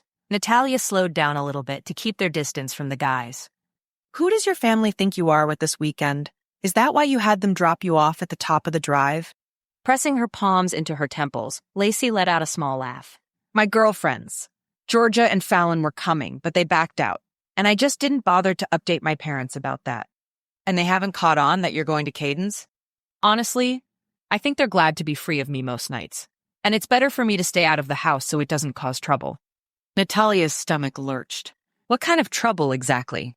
The guys stopped in front of them and waited for them to catch up. Natalia longed to hold Lacey back and force her to finish her sentence. How much danger was Lacey in? I'm going to take Kurt home in the car. You guys go see the other waterfalls, and I'll be back for lunch, Colton said. As Colton walked one way with Kurt, Caden tucked Lacey under his arm, hugging her to him. Natalia's heart ached for them, and maybe for her past self, too. That young, untainted love that teenagers had for each other, almost blind to the other's faults, was so consuming. Now that she was in her 20s and jaded by terrible men, she wanted that innocence back. She snapped a few pictures of the group walking in front of her, for memory's sake. The road ahead for them would be difficult, but the Betlan boys seemed like they knew how to stick around. That evening after dinner, they lounged around the fire while Caden played his guitar and Lacey sang. Colton reclined in a camp chair opposite them. In the fading light, he almost looked sad as he stared at the flames. Natalia pulled her chair next to his. Kurt's lucky you were there for him today. I don't think the rest of us would have gotten him out of the forest so easily. He shouldn't have pulled a stunt like that. I remember doing stupid stuff as a teenager, but it wasn't climb into an underground bunker stupid. The low rumble of his voice lent an intimacy to their exchange. Colton reached into a bag beside him and pulled out a necklace with a whistle at the end to hand to her. After I took Kurt home, I stopped by the outdoor store to grab us each an emergency whistle. It scares off wildlife and alerts anyone nearby that you need help. Her fingers brushed his as she took it from him and looped it around her neck. Thank you. Despite Kurt's injury, it's been fun so far. I've spent more time listening to my thoughts today than I have in a long time. Dangerous, Colton said with a laugh, a comforting yet contagious sound. Very. So, Lacey told me your parents died a month ago. I'm so sorry, Colton. I didn't realize it was so recent. Colton gave her a half smile that made a dimple appear in his cheek. So adorable. It's not something we tell everyone we meet. But yes, they died from a freak car accident. I was worried about Caden, but he's pretty much a man already. Colton gestured to the kids, laughing and singing together. He's intuitive and caring, not something Lacey will be able to find in many men. She let the silence lapse for a second. Are you going to tell me what was behind the door in the bunker? Despite Colton's stretched-out form, his body tensed slightly. I'll tell you, if you tell me the truth about why I'm keeping that defense laser a secret from the bosses. This man wasn't messing around. You know how those old Air Force guys get about stuff like that. They go in guns blazing. I want to do my job and get out without the messy paperwork. The FAA makes you fill in 30 pages worth of incident reports. It's a nightmare. When she looked back, Colton's steely gaze locked on her. That's not an answer, because they should go in guns blazing if it's a threat to aircraft safety. As much as I'd love to tell you, I can't. It's part of the job I came to do. Colton leaned forward with his forearms on his knees, leaning into her space. And what is that, exactly? His proximity combined with the way he stared right into her soul unnerved her. It's classified? When his gaze flickered to her lips, the campsite disappeared. Is it? Then, it's a good thing I'm in intelligence. His voice lowered to a whisper. And I'm really good with secrets. That was unexpected, and quite frankly, really suspicious. Government intelligence? I was in a private espionage unit before I came back. I can help you. His hand brushed hers, sending sparks skittering across her skin. You're looking for something beyond the wildfires. Tell me so I can help you. You can trust me. She'd heard those words before, but no, she couldn't trust him. If he was admitting to be an intelligence, how did she know that he wasn't there to spy on her? This could be a test to see if she was keeping her high-level security clearance jobs to herself or not. And if it was a test, this was not one she was going to fail because a cute guy pushed his way in. I am looking for something besides the fires. You're right, but I can't trust anyone in this town. If I compromise my mission, I could lose everything. That's career suicide, and I've worked too hard to throw it away now. He nodded. That's fair, but if you're in danger, don't try to be a hero. Obviously, you have a firearm and can handle yourself, but I'll be your backup.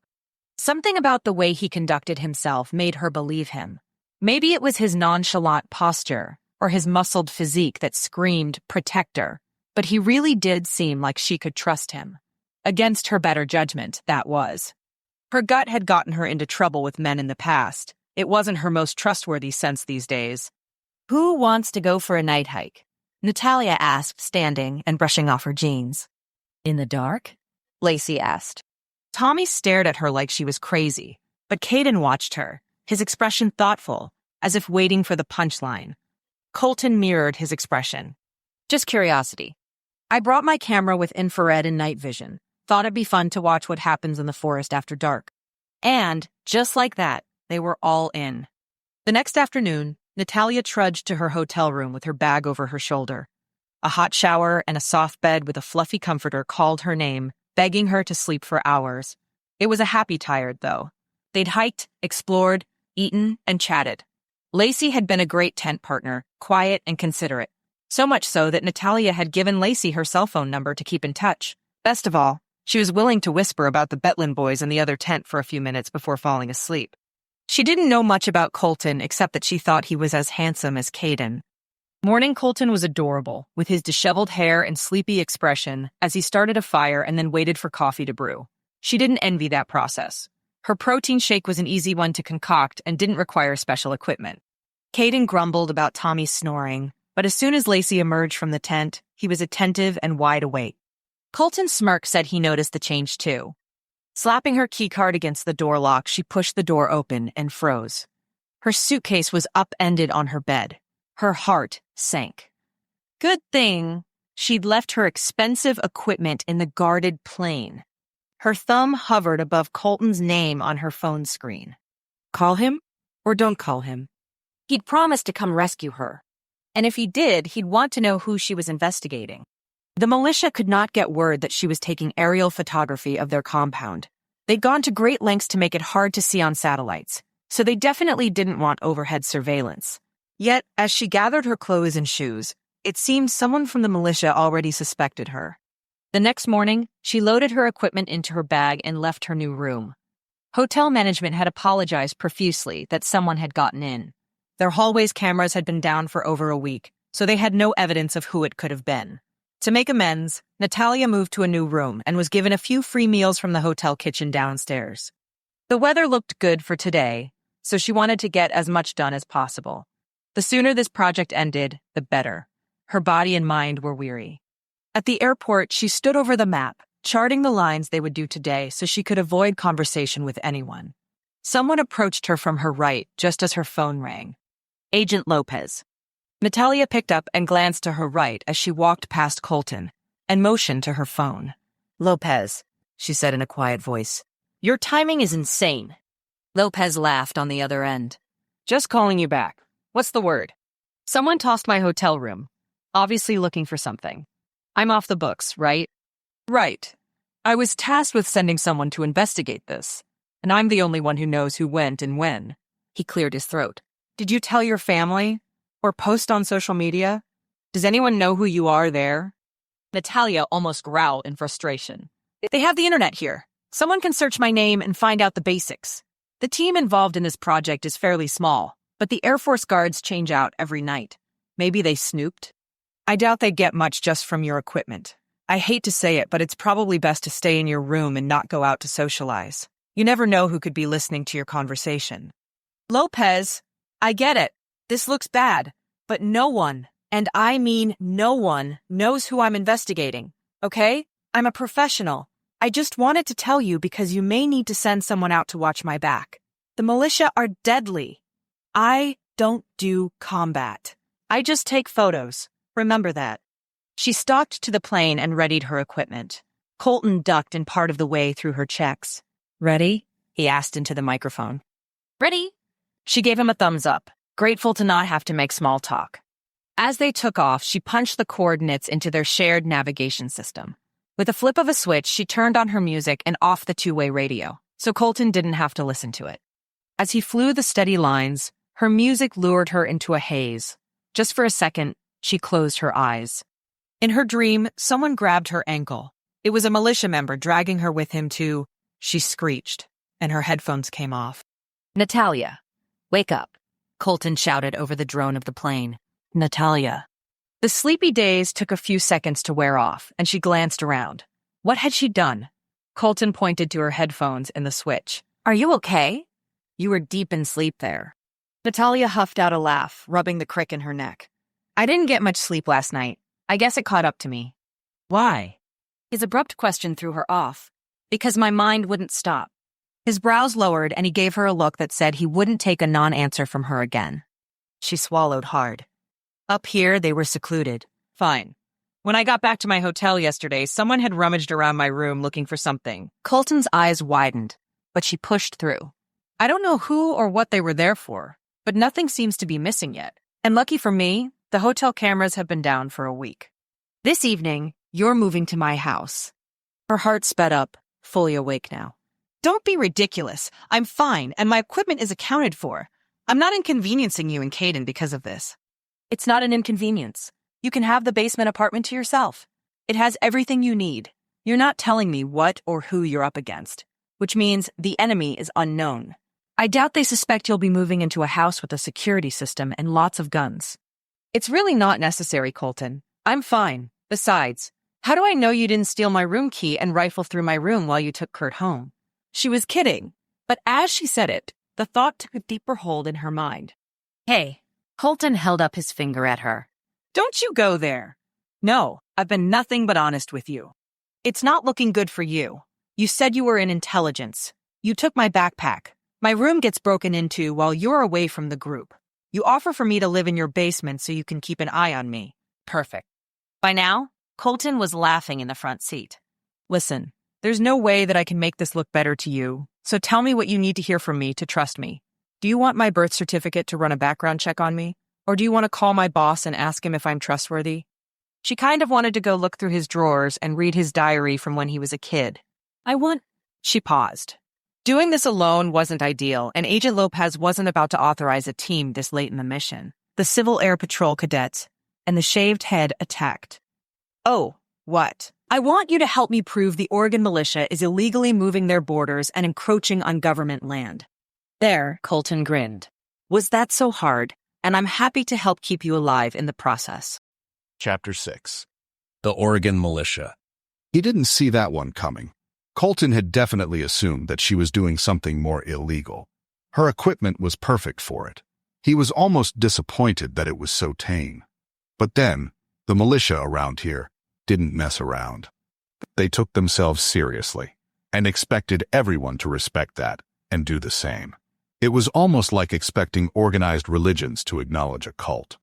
After they finished flying the area that Natalia had chosen, he swung around the militia base in a wide circle. Their laser was still on the prowl, but Natalia used her camera lenses to zoom in on the compound as he held steady in a turn, making the angle difficult for the laser to catch them. "So, you aren't really investigating the wildfire," Colton said as they headed to the airport. "I am, but I also have a side quest since I am already airborne. But you were right in your assumption when we first met.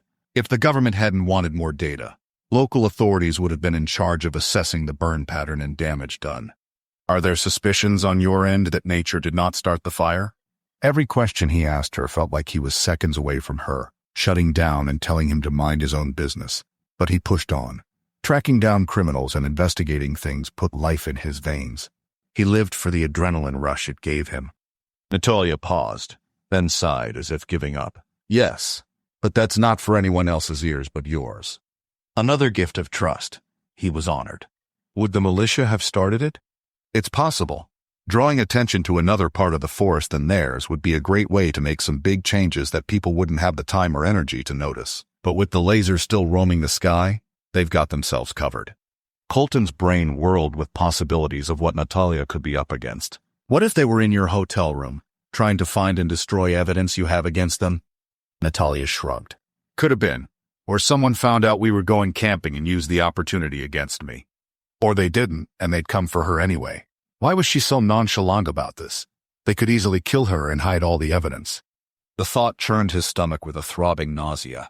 The teens knew you were coming camping, but who else did you tell? No one.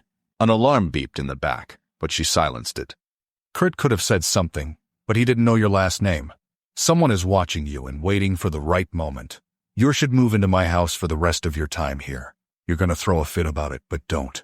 Leave your room booked, but you have to get out of that hotel. The next time they break in, your room will be empty. Her soft groan crackled over the headset. You're right. If they were brave enough to do it once, they'll certainly try again. Someone paid the hotel staff off. If so, they'll find you wherever you are. His chest tightened at the thought of an armed intruder slipping into her room in the night. The metallic taste of blood filled his mouth. His teeth had sunk into his inner cheek a little too hard. Aren't you afraid of your reputation being tainted when people find out you've got a single female in your house? What would the guys at CAP say about it? I don't want to get you in trouble. Colton snorted. I don't know many of the neighbors anymore, and even if I did, their opinions do not matter as much as your life and safety. Anyone at CAP who objects can offer their spare rooms, and you are welcome to choose, but it needs to be somewhere you feel safe. Air traffic control called him for his landing, so he switched his headset over until after they'd landed. After the wheels touched down, he flicked his radio to her on again. Let's get you moved over on your lunch break, and then you can do whatever you need to. To be clear, you staying at my house doesn't mean you report to me or have to spend any time socializing with me and Caden. It would be nice to know that you're alive, though, now that I know you're being targeted. He glanced over his shoulder at her, expecting a protest, but was met with silence. She gave him an awkward salute and a smile. I appreciate your hospitality and your concern, Colton Betlan. You Betlans like to collect and protect damsels in distress, huh? Colton parked the airplane before twisting to look at her expression. What do you mean? Caden, with Lacey. You helping me. Her shrug was as casual as her smile. It's sweet. Speaking of Caden, he found you already. Natalia pointed out the window at Caden standing at the door. He's gonna ask me about going to that party he texted me 6 times about while we were airborne. And you didn't text him back? The smile bled through in her voice. I was busy worrying that you had died of a heart attack in the back of my plane, and then we were talking, so no. His party can wait. Colton flipped a few switches, buying himself more time. Are you going to let him go? He seems like he's pretty responsible for his age. How much trouble do you think he could find? He let out a derisive grunt. You're talking like you were never a teenager. You didn't go to those parties? Natalia crouched at the door with her hand on the lock.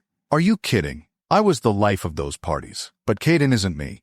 And Lacey was very sure he has his head screwed on tight. Colton's brow furrowed. You mean straight? His head is screwed on straight. Nope. I meant tight. As in, he's not going to suddenly loosen his standards and break rules and get in trouble. If trouble comes, he'll be the first to leave. Natalia unlatched the hatch and let herself out, the cool outside air rushing into the warm interior and over his heated skin. She was right about Caden. Colton knew that intuitively, but that didn't mean he should go. All it took was one poor decision from a complete stranger at the party, and the cops could be called, or someone could slip alcohol into the punch like they used to during his high school days, and then driving home at all would be out of the question. Because they both knew what could happen when a driver wasn't in full control. His eyes closed against the scene playing out in his mind as if he'd been there. He wished he could stop seeing it. Mom and Dad would have had something wise to say about the parties. The decision wouldn't be a hard one for them, but he honestly couldn't say he knew which one it would be anymore. They were different parents with Caden because he was a different kid than Colton. Every kid experienced their parents differently, they liked to remind him. So, what would they do? Mom and Dad had encouraged him to find his footing with his independence in the safest way possible. They walked him through a lot of scenarios so he wouldn't be caught off guard when the chance to make decisions came. That's what Caden deserved. Someone who would give him enough rope to have some fun, but not enough that he would hang himself with it. Finished in the front, he crawled out the door and locked it behind him. Caden carried one of Natalia's equipment bags as he walked with her into the hangar, chatting. They looked like two friends going to class together. Colton jogged to catch up. Well, You'll be good at whatever you do after high school, I'm sure, Natalia said. Thanks. Caden gave her a genuine smile, one that said he trusted her. And Caden's trust meant something. 1 second before we go in, Colton said. Caden, Natalia's got some security issues at her hotel, so she's going to stay in our basement apartment for now, okay? Caden gave her a high five. Awesome. I'll invite Lacey and we can have a movie night. Natalia grinned at him in a way that almost made Colton jealous. Can't wait. I've heard movie nights at your house can be epic. Let's recreate it for old time's sake, Natalia said with a wink. Caden stilled, his lips twisting downward. Yeah, I'd like that. Mom's popcorn bar. It was one of the many things he loved and missed about Mom. Maybe they didn't experience all that different of parents after all. Taking her bag from Caden, he motioned to the parking lot. Let's grab your things. I'll take you over, Colton said. At his truck, Colton opened the back door of the truck for her gear, then the passenger door for her. Sweet truck. This is totally on brand for you, Natalia said, climbing in. He laughed. He had it shipped up from Texas because he liked it so much. The purr of the engine gave him the feeling of, hey, since I have you alone outside of work, I need to talk to you about something, Natalia said as he started his truck. His whole body tensed. Her tone didn't make it sound like a good thing. Oh boy. I think Lacey's being abused at home, possibly sexually. With a deep breath, Colton nodded slowly. Caden mentioned something similar when we got home from camping. You must have given her enough courage to be honest with Caden about what's happening. She obviously really likes Caden, but she says she can't be with him because her parents are planning an arranged marriage. You're not oblivious. You see the way those two look at each other. Natalia took a big breath. I'm worried Caden's in for heartbreak. Or jail, if he acts on his suspicions, Colton said. Natalia gasped. Oh, number. Will he? Colton shrugged. I hope not. But teenage boys aren't known for their rational thinking, especially when it comes to girls. That's really sweet. But I'm sure he knows more use to her out of jail. Young love. Colton pulled into the hotel parking lot, his gaze scanning every car and every person walking nearby. If someone was following them or even casually observing, he wanted to be the first to find out. He could really use his team with him on this. Man, he missed those guys. At Natalia's room, Colton walked in to clear it, then stood to the side as Natalia swept past him, close enough that he could smell the coconut and flower scent of her hair. He swallowed hard. Maybe her moving into the basement was a bad idea. Clearing his mind, he stood in the doorway and dialed Noah's number.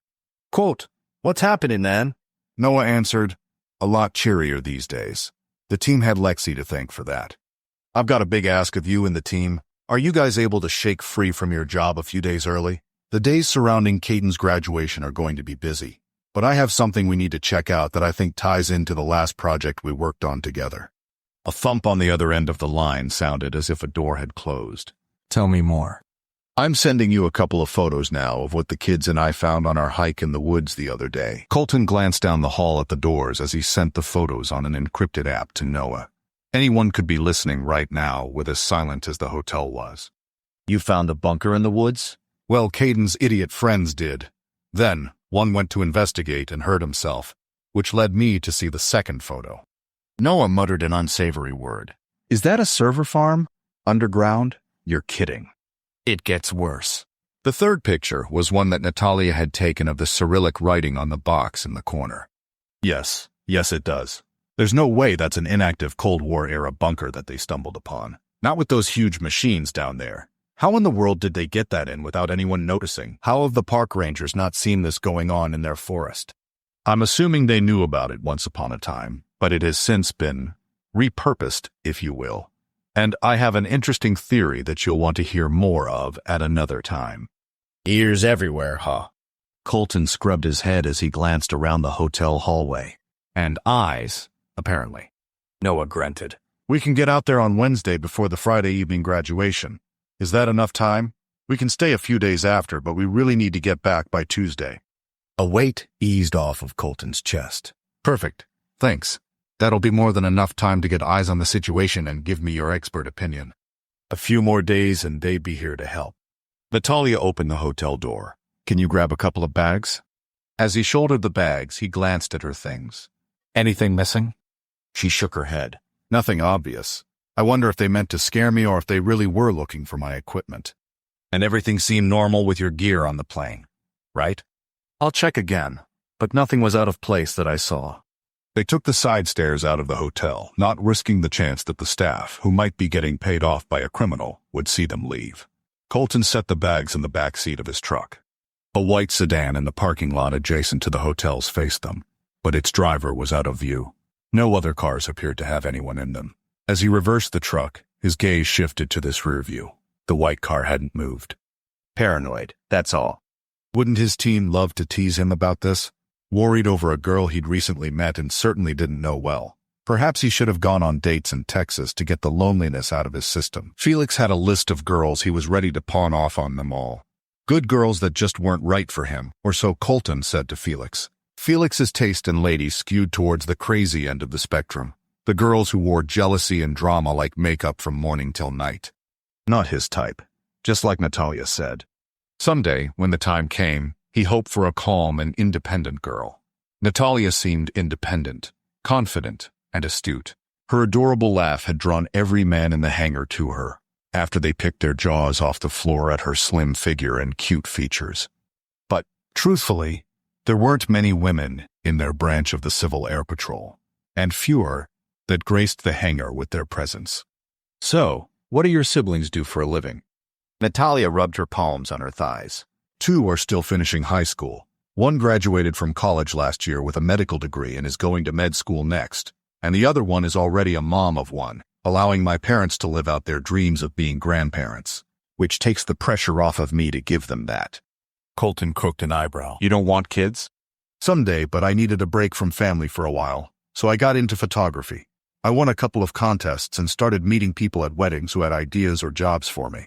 One day I met a couple who hired me to go on an international trip with them and photograph it. That was where I captured my award-winning photo that was featured in National Geographic. And since I won that, I've been able to choose my jobs ever since. And you choose dangerous missions that use really, really expensive equipment. His tone was flat, but she didn't give him the reaction he'd hoped for. Natalia lifted a shoulder. My art has taken me places I never dreamed. The last thing I want is a boring life, so yes, I follow adventure wherever it takes me. So, do your romantic relationships work long distance then? Or do you travel too much? Colton asked, hoping his tone sounded nonchalant. Her pause was long enough that he glanced at her to see if he'd offended her, but she grinned at him. You're asking if I've had boyfriends. Very intrusive considering I met you mere days ago. Or fiancés, or marriages. I've had boyfriends. Those relationships all ended in disappointment. What about you? Any former Mrs. Betlans out there? A couple of girlfriends, but nothing serious. He almost felt guilty for asking her about boyfriends, so he leveled with her. It's been 2 years since I last went on a real date. I'm 1 month removed from my last date, which we broke up on it. A shame since it was a decent steak for once. We should break your dating fast and redeem my faith in men as a whole. Natalia nudged him. Want to watch a movie or go bowling? It'll keep your mind off Caden going to a party with his friends. Yeah, he really didn't want to think about that. Their parents' deaths were prime examples of all the things that could go wrong after a night out. Colton tilted his head. I'll go bowling. That was something he excelled at, unlike darts. Great. It's a date. Chapter 7. When she threw out the idea of bowling, she figured they would use bumpers and laugh their way through the game. But no. Colton took the game seriously, dominating every single frame. 3 frames into the second game, Colton had mercy on her. She grunted as she plopped in the seat next to him after another bad frame. The lane is leaning to the left. Every ball I roll goes into that gutter. He eyed her cautiously. Can I give you advice? She shrugged. You've got to hold your wrist and arms straight. Which arrow on the lane the ball rolls over tells you where it is going to end up at the pins, unless you have a spin. Natalia tried it. This time, the ball went further down the lane, only to hit the gutter just before the pins. She growled in frustration. Colton chuckled.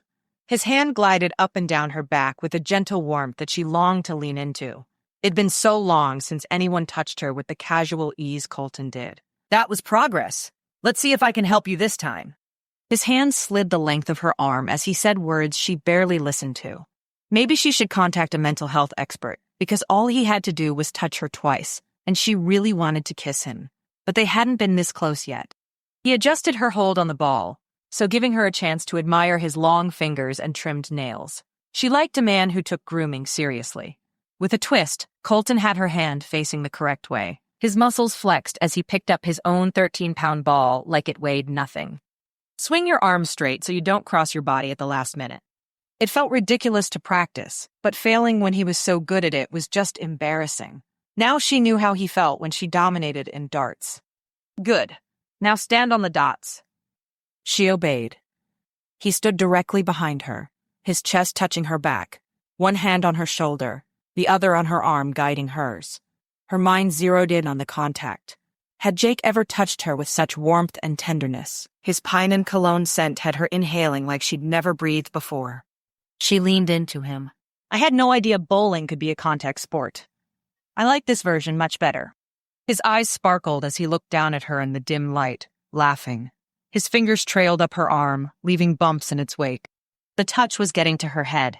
She closed her eyes. Okay, I'm going to try it now.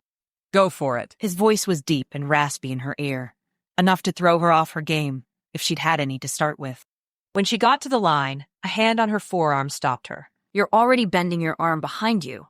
He moved her arm directly behind her. Swing from here and release it low and fast. She did it and knocked 4 pins down. Whirling around, she gave him a high five as she danced to her seat. That was the most pins she'd gotten in one frame yet. During his turn, she analyzed his form. Colton's body moved with a fluid grace. His arm flexed and his legs moved out of the way as he tossed the ball like it was nothing, spinning wildly down the lane until it crashed and took every pin with it. Another strike. Her goal in this game was to just get as many pins down as she could. During her turn, Colton stood next to her. Where's your arm right now? Is your wrist locked? Don't smack your leg with the ball. Pay attention to your body. But it was hard when he was so close. He was watching her every move. His exact words were, I can see your arm isn't straight. Make sure you don't twist your wrist. But it was essentially the same thing. In the last frame, he let her bowl by herself. She'd consistently kept her ball but not her mind out of the gutter for the past 6 frames. Baby Bird is going solo, Colton said, slapping her butt as she walked by to get her ball. If you get a strike, I'll make you dinner one night this week. She squeaked and jumped sideways, earning a deep laugh from him. Do not distract me. I am no threat to you or your winning streak. You're wrong. He strode towards her, moving surprisingly fast. In a second, he was in her space, leaning closer as he towered over her. Yeah, she hadn't wanted him to let her do it alone. Anyway, she should not have been enjoying this as much as she was. Gosh, she was in so much trouble, but she could not stop. His lip had a small scar over the top that she hadn't seen before. You are a threat to me and my common sense every time I'm near you. Why did he smell so good? She swallowed hard. His eyelids lowered as his gaze landed on her lips. A first kiss in a bowling alley. She didn't hate that as a part of their story. A loud crash, followed by cheering, made her flinch. Blinking, Colton backed away with a cute smirk on his face. Easy, girl. It's just bowling. With a deep breath, she steadied her nerves. She hadn't realized how much she wanted to kiss him until she didn't. Why hadn't she made the move? Channeling her frustration, she focused on her form and released the ball. It coasted straight down the middle and knocked over every pin but one, which wobbled slightly, and then fell over. A strike! She jumped up and down, squealing. Colton was next to her in 2 steps, grabbing her into a hug in midair, her legs wrapped around his waist to hold on. You did it! Colton laughed and planted a kiss on her cheek, his scruff scratching her skin in the best way. He eased her to her feet, sliding her down his muscular torso. She leaned in. Can't wait to see what you make me for dinner. His eyebrows raised. Are you a steak and potatoes kind of girl? I am. His smile grew wider, showcasing his dimple. Then you'll love dinner. Natalia laughed. What if I had said I was vegetarian? Colton shrugged. Then I'd grill you some mushrooms or tofu or whatever you prefer, while Caden and I eat steak. This guy, nothing fazed him. Well, since I believe in ending on a positive note, let's call that our last game, Natalia said. Movie next?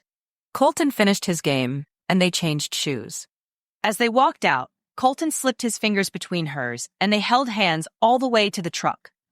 And she couldn't wipe the grin off her goofy face, because, as much as she had sworn off men, she was already making Colton the exception in her mind. Fog stifled the outside the next morning, reducing visibility to zero. And all Natalia had to do was walk upstairs to the main floor in the Betlan house to tell Colton today was another day without flying. Instead, she texted him to tell him she was running an errand, like the self-respectant woman she was, so she could sneak out of his basement and go spy on the militia. The weather was perfect, because her equipment could see through the fog, but their cameras wouldn't be able to see her until she was close enough. He sent her a thumbs-up emoji, and then a reply. Want to cash in on that stake tonight? She grinned. Absolutely.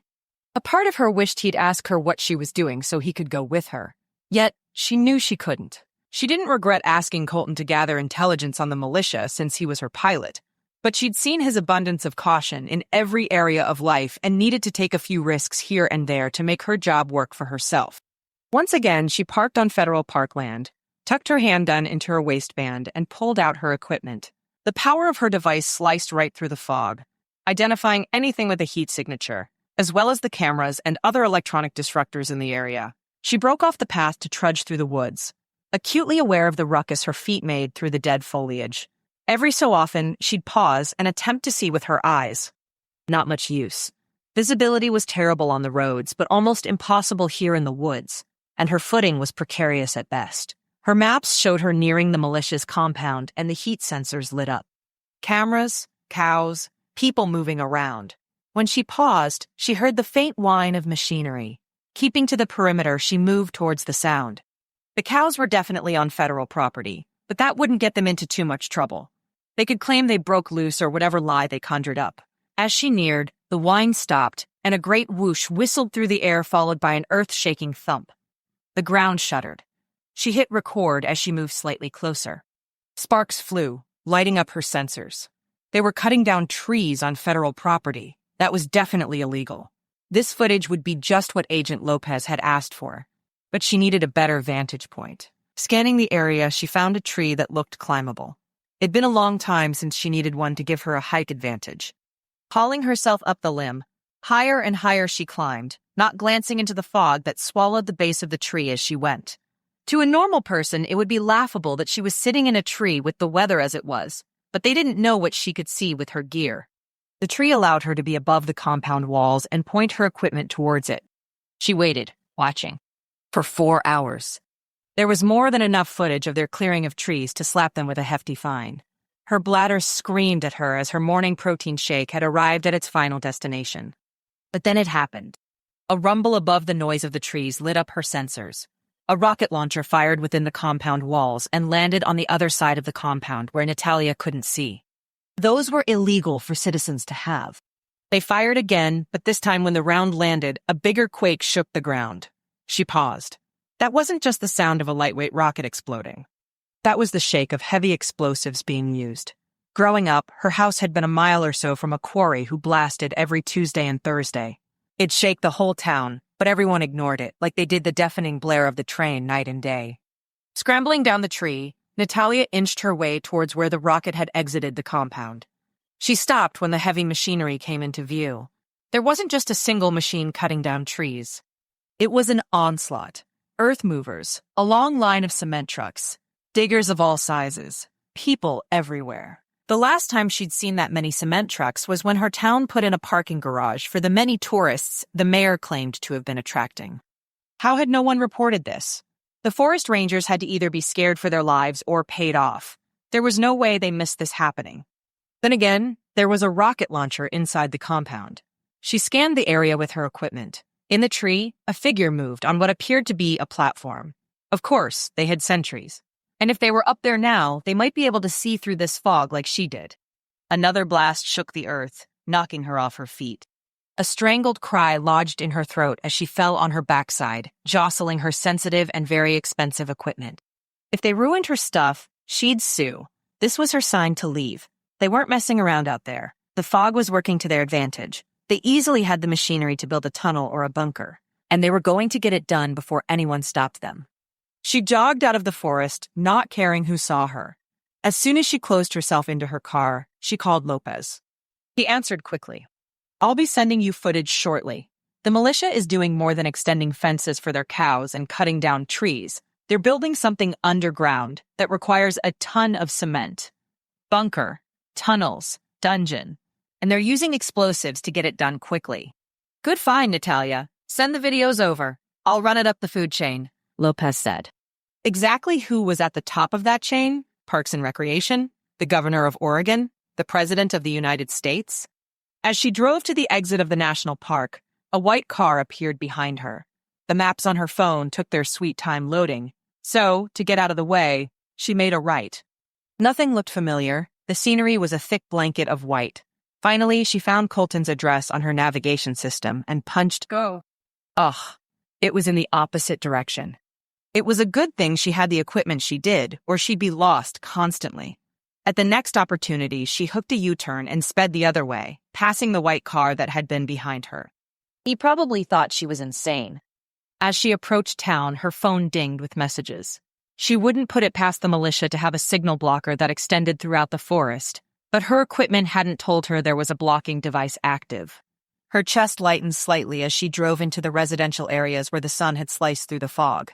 Maybe it'd be a nice day after all and they could get airborne to see what the militia had done. Her phone dinged with a text that her car read to her. Tanner says, "Are we still on for dinner tonight? No need to dress fancy, just come hungry. Do you want to reply?" Crap. She'd already told Colton she would do dinner with him, but she'd made plans with Tanner last week. There wasn't an easy way out of this. She sighed. Canceling on Colton didn't have to be awkward, right? They could be mature adults about the fact that she planned last week to eat a meal with another male. Before they went on a camping adventure. Before he insisted she move into his basement to be safe. Before he taught her how to bowl in the most romantic way. Before they almost kissed. No, this was good. She needed to get her mind off him for a while. Her last relationship hadn't ended well, and she'd sworn off men for a reason. That was important to remember.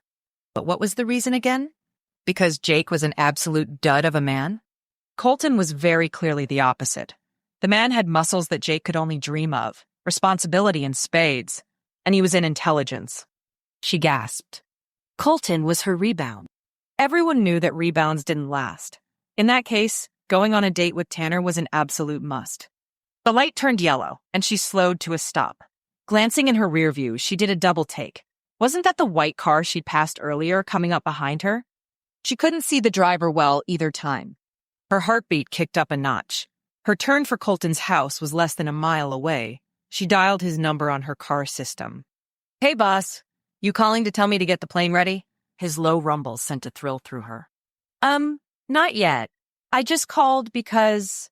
She turned into a dollar store parking lot that had visibility in all directions. The white car didn't follow her. "Natalia, are you okay?" "Yeah, sorry. I'm driving and thought I was lost there." "Oh, I called because I can't do dinner tonight after all. I forgot I had made plans last week." "With who?" Dang it. Her face scrunched as her whole body cringed. She had really been hoping he wouldn't ask her that. "Oh, no one important." "Who, Natalia?"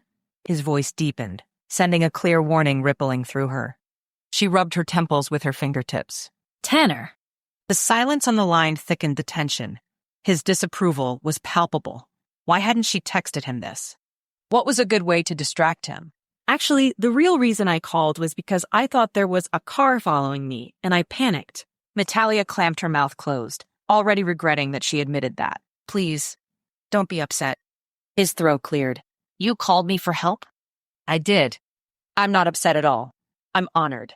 His smile bled through his voice. "Is the car around now?" Her eyes scanned out every window.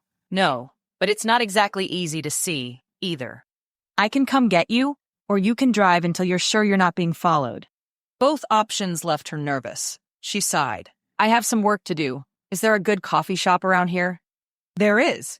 I'm sending you the address, and I'll meet you there in 10. That way I can know for sure you aren't being tailed for myself." And just like that, he melted her heart into a puddle.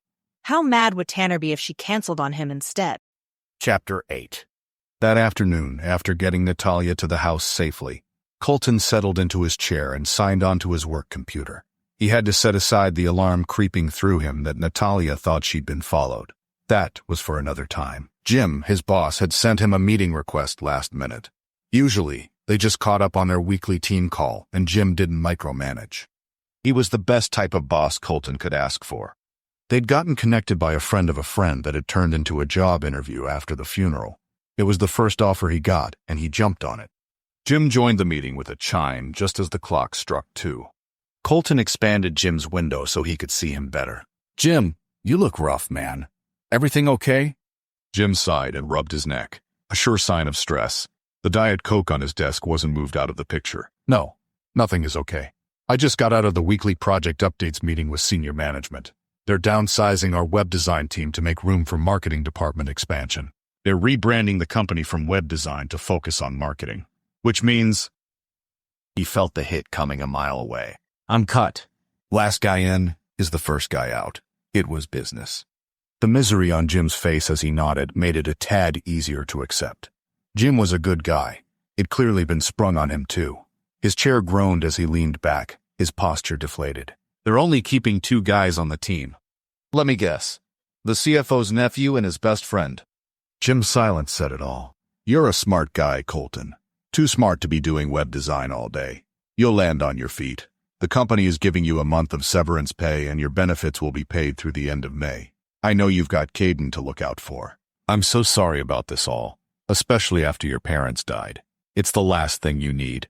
Well, the last thing any of us need right now, with prices for everything going higher.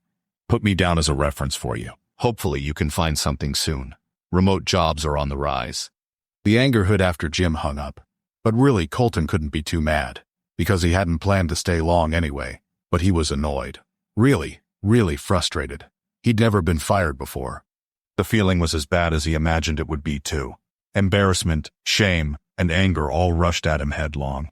Jumping from his chair, he slammed his laptop closed. Good. He didn't like the constant demands and nitpicking of the clients anyway. It was unbearable. Changing into his running clothes, he grabbed Maverick's lead and connected it to a loop on his shorts.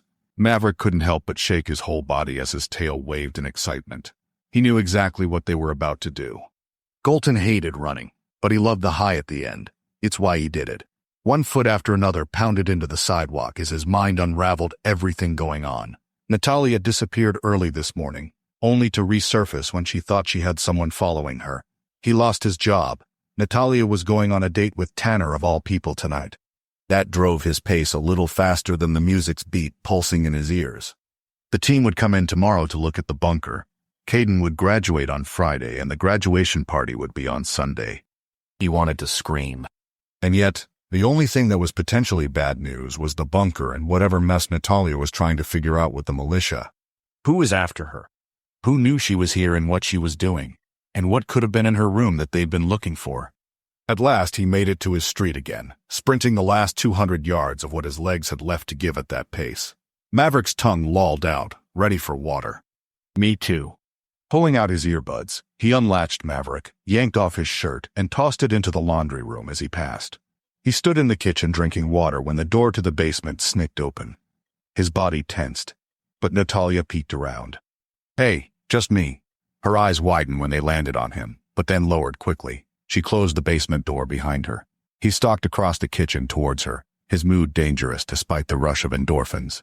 "I wanted to see if you had time to go over the rest of the lines that we need to fly."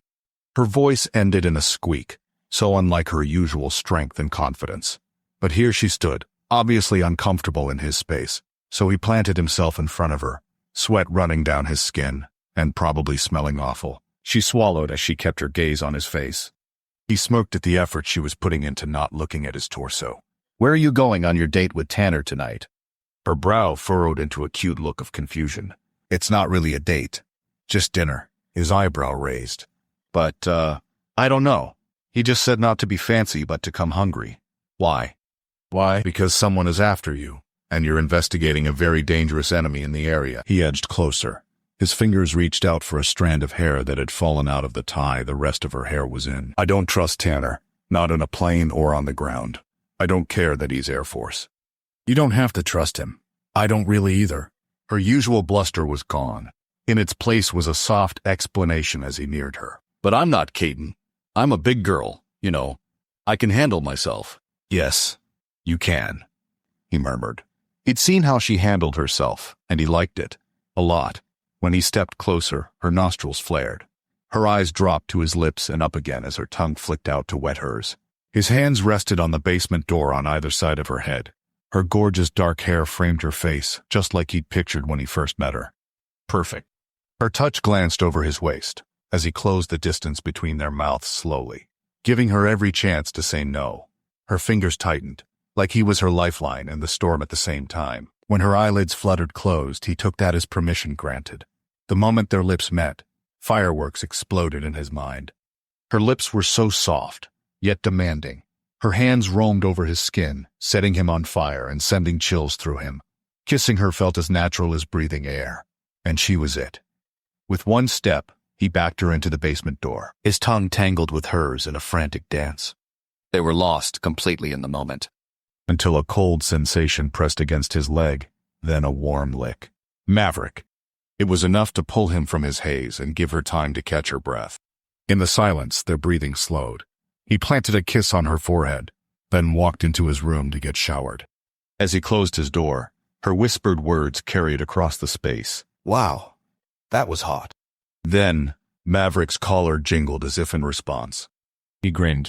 Maybe he didn't have to worry about Tanner after all.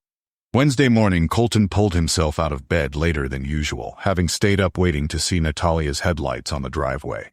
He didn't tell Caden that he'd been fired yet, but his team rolled up to his house in a big black van. Colton had to laugh as 5 tall guys unfolded themselves from the van like a clown car. Colt. Shane was the first one out of the van, hugging him tight. In Texas, they were more prone to wrestle on the mat than to hug each other as a way of showing their feelings. But Colton didn't care. He'd missed these guys, his brothers, and only a few short months of working together as a team. They clasped hands and gave each other backslaps. Noah walked around from the driver's side, a grin beneath his trimmed beard. Such a flex that he could grow a beard that well. Kind of surprised you didn't need a trailer for all your gear, Colton said, laughing as he tapped the van's hood. Noah grinned. If Jude thought we might even use it once, he brought it. Van Mom. The guys called together, shoving Jude between them, laughing. Jude fake-punched each of them. You'll be glad to have it when it hits the fan and we need our kit. They mumbled their agreement and hauled their bags inside. They were sharing the extra rooms upstairs, where Caden slept, and Dad's former office. You're not on captain duty this morning? Felix asked, opening his suitcase in the family room and extracting a bulletproof vest. The rest of the guys did the same. Elijah handed Colton a vest of his own. None of them had any interest in going home in a body bag today. Everyone's caution was appreciated instead of mocked. I have to be at the airport at 2 p.m., so it's good your flight was on time today. We're right on schedule, Colton said. Come get a handgun. He went into his room and opened the gun safe. His dad had collected enough firearms for everyone to have one. The guys grabbed one as Colton tucked his own into a waistband holster. They'd leave their rifles in the cases in the van. Colton filed into the van alongside the other guys. All right, Colton. Fill everyone in on what you told me, Noah said from the driver's seat. High level is that I went camping with my brother and his friends. One of the teams found a bunker and decided to climb down in there by himself. I can't decide if I think that's cool or really idiotic, Shane said. He ended up spraining his ankle pretty badly and getting shut into a room he couldn't get out of. So I'll say idiotic. The team nodded and laughed. As I retrieved him, I opened the door and found what appeared to be a server room.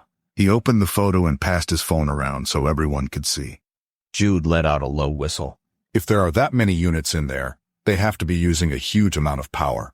It can't be a small operation. He opened his computer and typed furiously.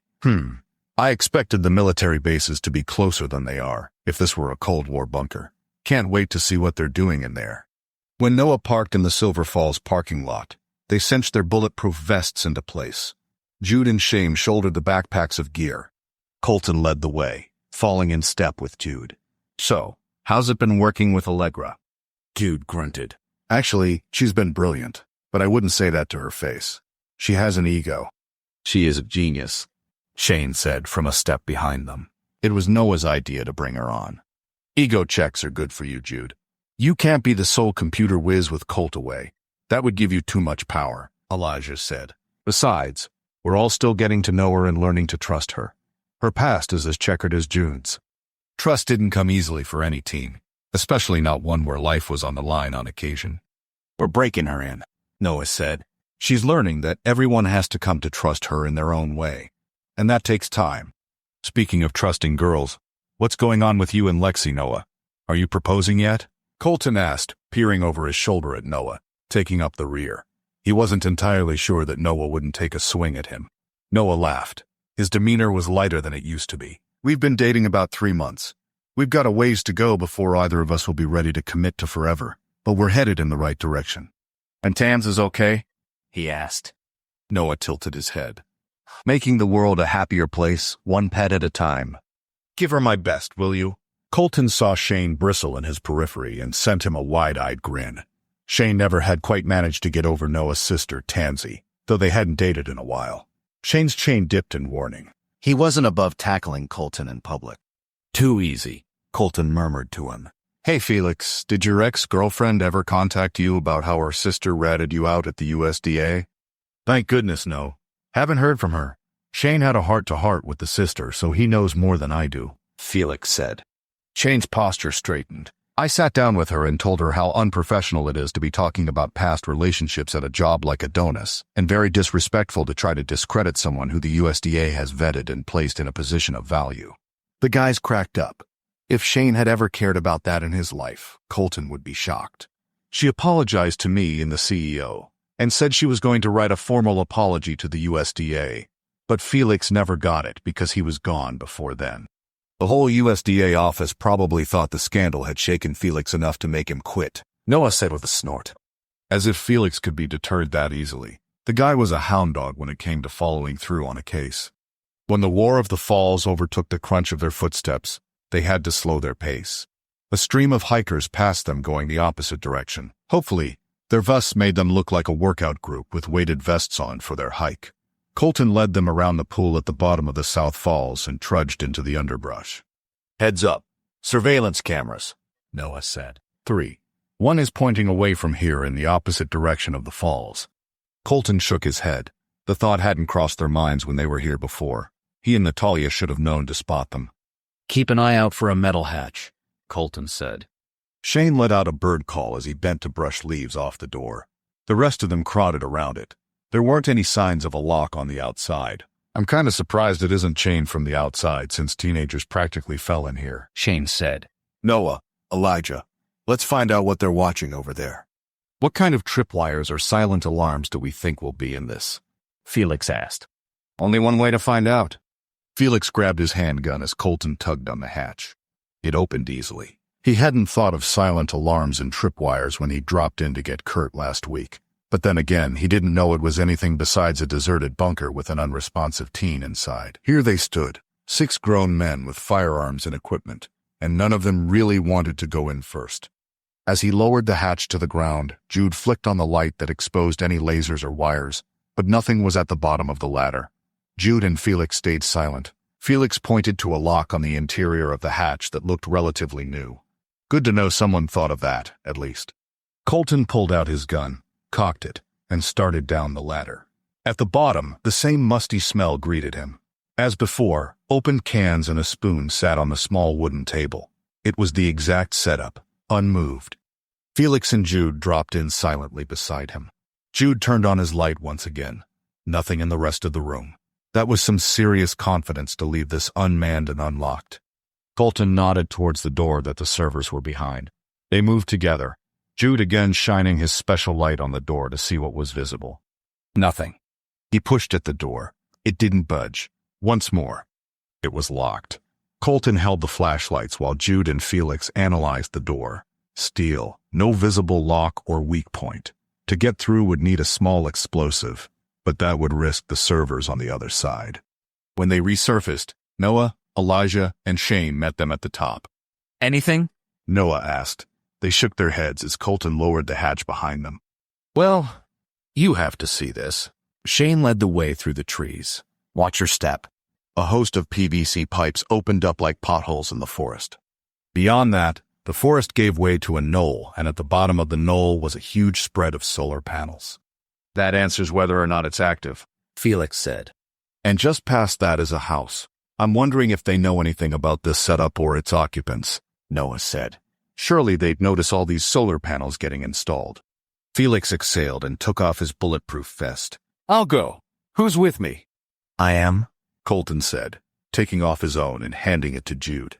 It could be the worst mistake they'd made yet, if the owner didn't appreciate trespassers. If some cowboy blasts us to kingdom come, tell Caden I love him and I'm proud of him. The guys let out a grim chuckle, but none of them thought it was actually funny. Chapter 9. Tuesday evening had been entertaining in the way that free food and people watching could make any night more exciting than sitting in her room in silence. But Tanner? He made Colton's broody quietness and careful attention to what she needed all the more attractive. The core guy had to be nervous because he couldn't stop talking about himself. Hour after hour of listening to his stories left her desperate for a break. One breath so she could excuse herself to the bathroom. Finally, mid-story, she interrupted him with a hand on his forearm and pretended she was going to be sick so she could get a free pass to the bathroom and then back to her basement apartment to sleep in blessed quietness, with the occasional tapping of Maverick's nails on the floor above her.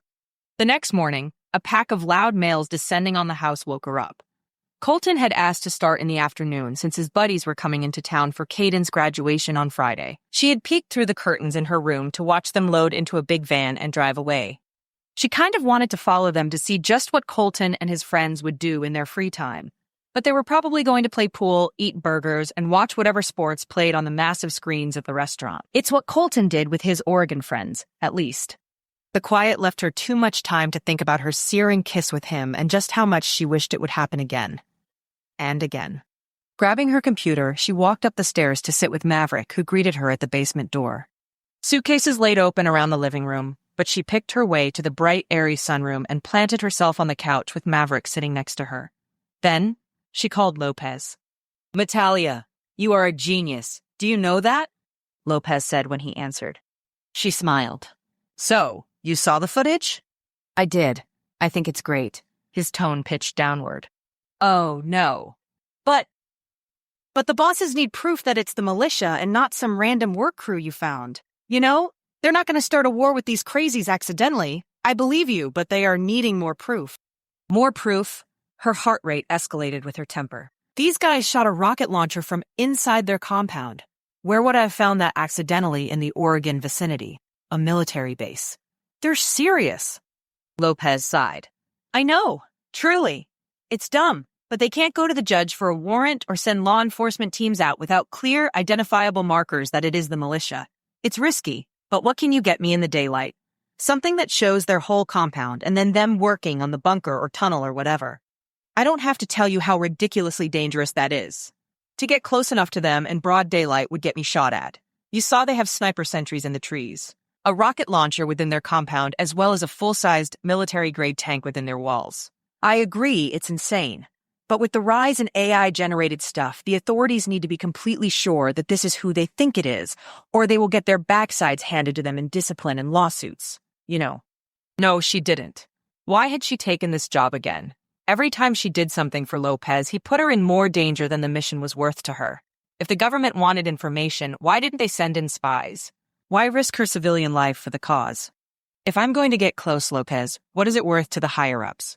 I'm not going to die for this, and it's not worth taking bullets like my drone did at the border. It was silent on his end for a second too long. I will have to get back to you on that. We didn't plan this mission to be dangerous. Yeah, well, now it was. Maverick plopped his head on her lap and blinked his big brown eyes at her.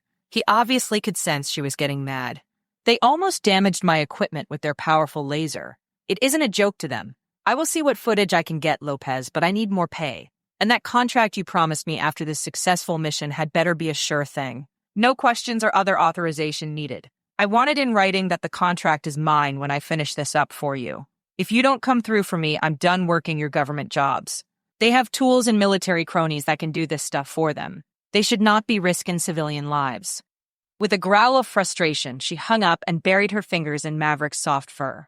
Someday soon, she was going to bite the hand that fed her and find another source of income, because Lopez's games were already tiresome. Her phone buzzed beside her. Better not be Lopez calling her back with more demands. Nope, it was Mom. "Hey, Mom, how are you?" She forced as much cheer into her voice as she could muster. Mom could sense her moods with only a sentence. "I'm calling to check in, sweetheart. I haven't heard from you in a few days. You get so wrapped up in your projects that I have to make sure my sweet daughter is alive," Mom said.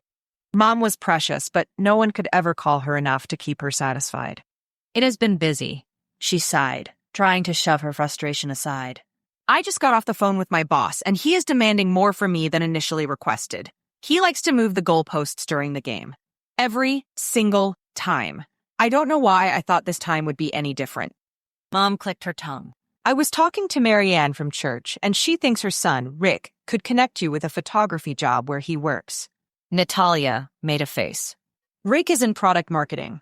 I would be stuck inside all day, every day, taking pictures of inanimate objects and worrying about the color of my lighting. Thanks for the idea, but it's not the life for me. I love what I do. Are you afraid of staying in one place, honey? Because I can understand that. That was incredibly insightful. But could Mom really understand? She had settled down in her early 20s and started having kids right after they got married. In fact, Mom's life was the reason Natalia hadn't wanted the marriage and 2 kids deal right out of school, although she hadn't worked up the nerve to say that to her yet. Mom, whatever happened to your big dreams of being a botanist or starting your own garden center? Those were your passions when I was little. Mom's sigh made Natalia think she was about to get a fabricated answer. Another non-response meant to distract them from the actual conversation. Your dad's job and you kids happened. We moved around so much when we first got married that I couldn't commit to starting a garden center anywhere. When I got pregnant pretty quickly, I decided I wanted to raise you kids myself. My parents weren't around much when I was a kid. I didn't want that for my own kids. So, you gave up everything for Dad? No, I prioritized my wish list differently. Life doesn't lay out nicely for us the way we plan. You take what you're given and make the best of it. Your dad has wanted me to start a garden center for years, but I'm happy to sell plants out of my home. It's a lot of work to run a business and pay rent on a location. I'm happy with what I do, and you need to be happy with what you do. Enough that the joys outweigh the frustrations. She cleared her throat. Anyway, tell me about your project. How's the pilot who's been flying you around? Decent to work with? Natalia giggled. He's a great guy. I ran into a few complications, and he stepped up to help me immediately. It doesn't hurt that he is very nice to look at. Ooh, I like the sound of this. What's his name? Colton. He's a lot more cautious than me. That is not a bad thing, Tally. Balance in a relationship is important. A pilot caught your eye, huh? That's fun and slightly complicated. It could be, but I'm not looking for anything right now, especially after Jake. No, ma'am. Mom tisked. Don't you let that good-for-nothing ruin a good thing for you. Some of the best things come along when you weren't looking. You've got to nab a good man while you have the chance, or else they get snatched up by the lessers. The lessers. Natalia snorted. They talked for a while longer as Mom gave her the update on all her siblings' lives. Mom was the hub of family information, and some of her siblings' problems made her seem like she had her life together. When Natalia hung up the phone, she walked around the house and stared at the pictures on the walls. Colton's parents looked so happy in the photos. The boys, too. Teenage Colton and teenage Caden were scarily similar in appearance. Their dad was just as handsome. What would it feel like to have a love like that? Laughter, happiness, and closeness. In their house, it'd been a lot of fighting and trying to escape each other with so many of them around. It wasn't that Mom and Dad hadn't loved them. They did, a lot. But they had moved frequently and hadn't fit in easily anywhere each time they landed. Mom had struggled with having so many kids and no network to help her. When she compared her life to Mom's, she longed to have the career and the accolades and awards that she'd dreamed of. Giving that all up for love seems so cliché. But Colton made her think for a minute that she could have both. Couldn't she do what she loved with someone she loved beside her, cheering her on and watching her back? It was worth a try, wasn't it? Her interest in Colton deserved at least an effort on her part to find out. A key jingled in the door, waking Maverick from his slumber on the couch. As he raced for the door, she grabbed her computer and bolted out of the sunroom for the basement door. But the guys had already walked in the front door. They moved quickly to block her from leaving the room, their eyes narrowing in an unreadable assessment. It didn't seem like a good idea to move, or they might pounce. Instead, they stared her down from the half-circle they formed around her. Maverick darted between them all, wagging his tail and jumping on them, and then her. "Hey, Colt! There's a woman in your house!" A tall, bearded one called, his gaze never leaving her. "Kinda looks like she belongs here," the blonde one said, relaxing against the doorframe. "Mav likes her."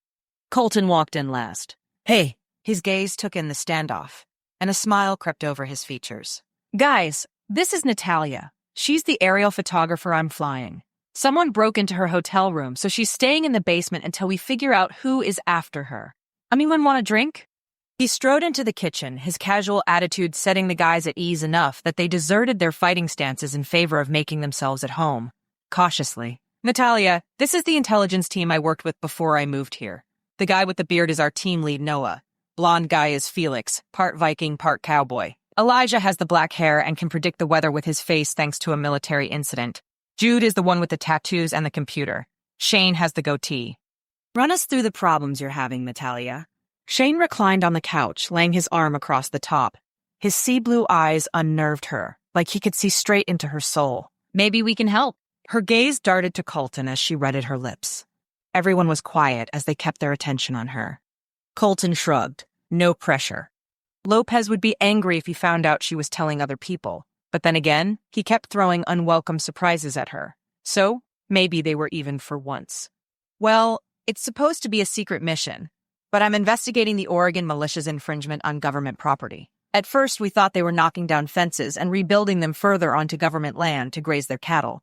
But," she cleared her throat, avoiding Colton's gaze as she opened her computer to show them the video she'd taken the day before. It was not at all.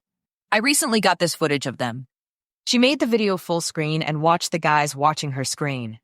"Pause it, please," Colton asked. She tapped the screen. Colton connected a cable to her computer, so her video displayed on his big screen TV. When he pointed to her, she clicked play.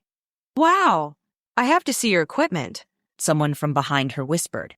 The second the rocket launcher went off on screen, the room erupted in comments and they all leaned forward. Colton angled himself towards her, his eyebrows raised. "Did you do this yesterday morning in that fog when you said you were running an errand?" Natalia nodded. His chin lowered and his brows drew together. "Alone, and no one knew where you were." It wasn't a question, as much as an accusation. "No, I had my handgun and equipment with me." A low rumble that sounded an awful lot like a growl came from his chest. "I thought we agreed that you wouldn't do stuff like this because someone is after you. It was part of the agreement of you staying here." She swallowed hard. Everyone's eyes were on them like they were a riveting TV show. "You said I didn't have to check in. That's what you were doing when you thought someone was following you?" His voice raised as his hands landed on his hips. He faced her fully now. Angry Colton was a little scary. The video had stopped, making their conversation the new entertainment. With a deep breath, she shrugged. "I was perfectly safe. There were snipers in the trees." Colton's words came out slowly. Noah approached them and rewinded the video as if she weren't standing there holding the computer. "That was a ton of cement trucks. Are you thinking an underground bunker?" His casual tone broke the intensity in the room. Natalia shifted away from Colton's intense glare. "Or a tunnel system. There's no way a blast that size went unnoticed in the area." "They have a rocket launcher," someone said. "And a tank," Natalia said. Someone used some colorful language. She drew a deep breath. "There's more. When I sent the video to the person who hired me for this job, he said it wasn't clear that it was the militia, and that it wouldn't be useful for law enforcement to do anything with." "Okay, so we get photos from the air today. The weather has cleared. A setup like that should be visible. Do you have the coordinates?" Colton asked. She tapped on the video, and coordinates rose on a bar from the bottom like magic. "It logs the coordinates with the photos. I have to have that. I'm assuming that's declassified equipment, right?" Jude asked. Her grin spread. "It's out there. You have to know the right people." Shane waved his hand at her. "He's glad he met you since you are the right person. Colton, have you gotten your hands on it to see how it does what it does?" He shook his head. "I wasn't going to ask until after her project was finished." At her look of confusion, Noah tilted his head toward Colton. Colton's superpower is reverse engineering technology to see how it works. His photographic memory helps him make his own, usually better, version for whatever is needed. His skill, not used as often as it should be, but he is a wizard. She raised her eyebrows at him, impressed, but he simply glowered at her. "We'll talk more about this later." Colton's words sounded more like a threat than a promise. "Talk now.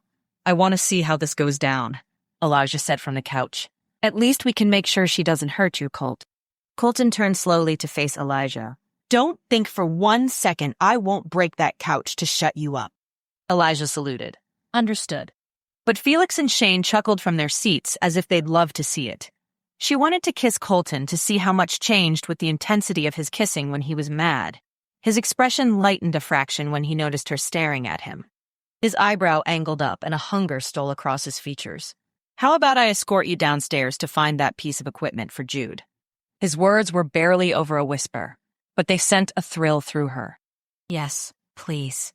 "Colt, can we get the official house tour and take our bags to our rooms?"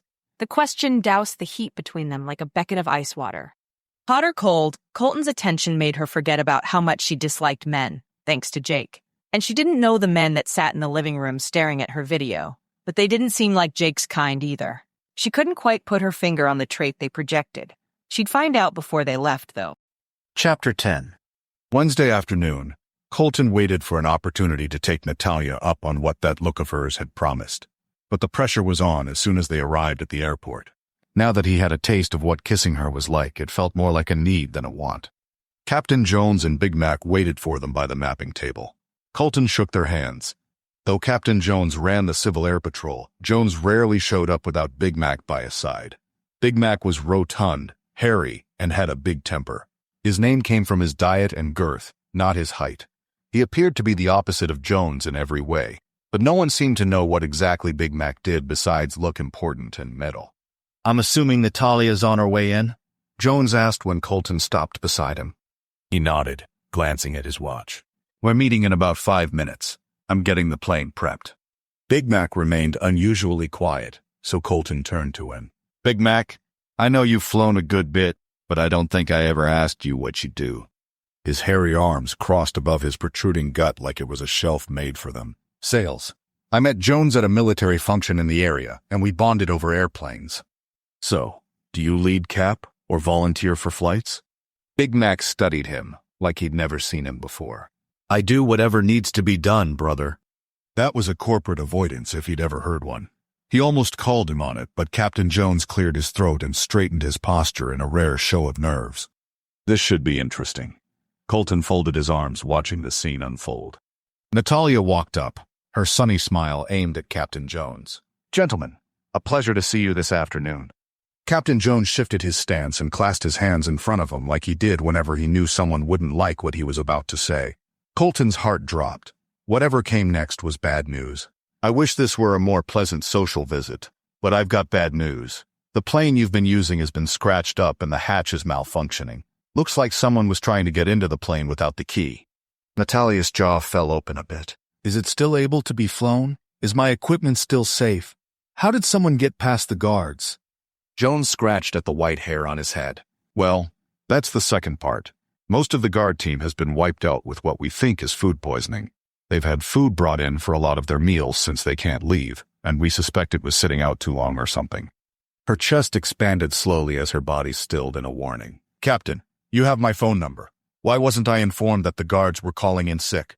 If my equipment is ruined or stolen, my livelihood is on the line. I could have easily come out here to take my equipment out of the plane. Captain Jones held his hands up in apology. But when Big Mac took a small step forward, Colton took one of his own to keep his body between Big Mac and Natalia. He'd never seen the man lay hands on a female, and today wouldn't be the day he did. Rosh, I checked the plane myself. Everything appears to be there, but I wanted to tell you the truth to your face. You deserve it for your kindness to us. I'm sorry for the mishap. That's on me. She barely waited for him to finish talking before she headed for the plane. To her credit, her head was high and her arms swung loosely. She had to be furious. She'd been very clear about the plane being guarded for this project. He lengthened his stride and arrived at the plane beside her to unlock it and let her in without a word. The plane dipped under her weight as she climbed into the back. He crawled under to examine the hatch.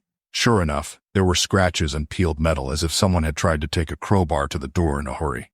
The plane wasn't necessarily fragile, but it was old, and a small amount of force could pry that door open easily. He climbed in beside her. She was using her phone's flashlight to look over everything in the back. Her fingers fumbled, and, after a few seconds, she dropped onto her butt and set her forehead on her arms that laid on the tops of her bent knees. That did not look good. He gave her a second, crouching beside her. Like Jones said, everything appeared to be in place. How bad is it?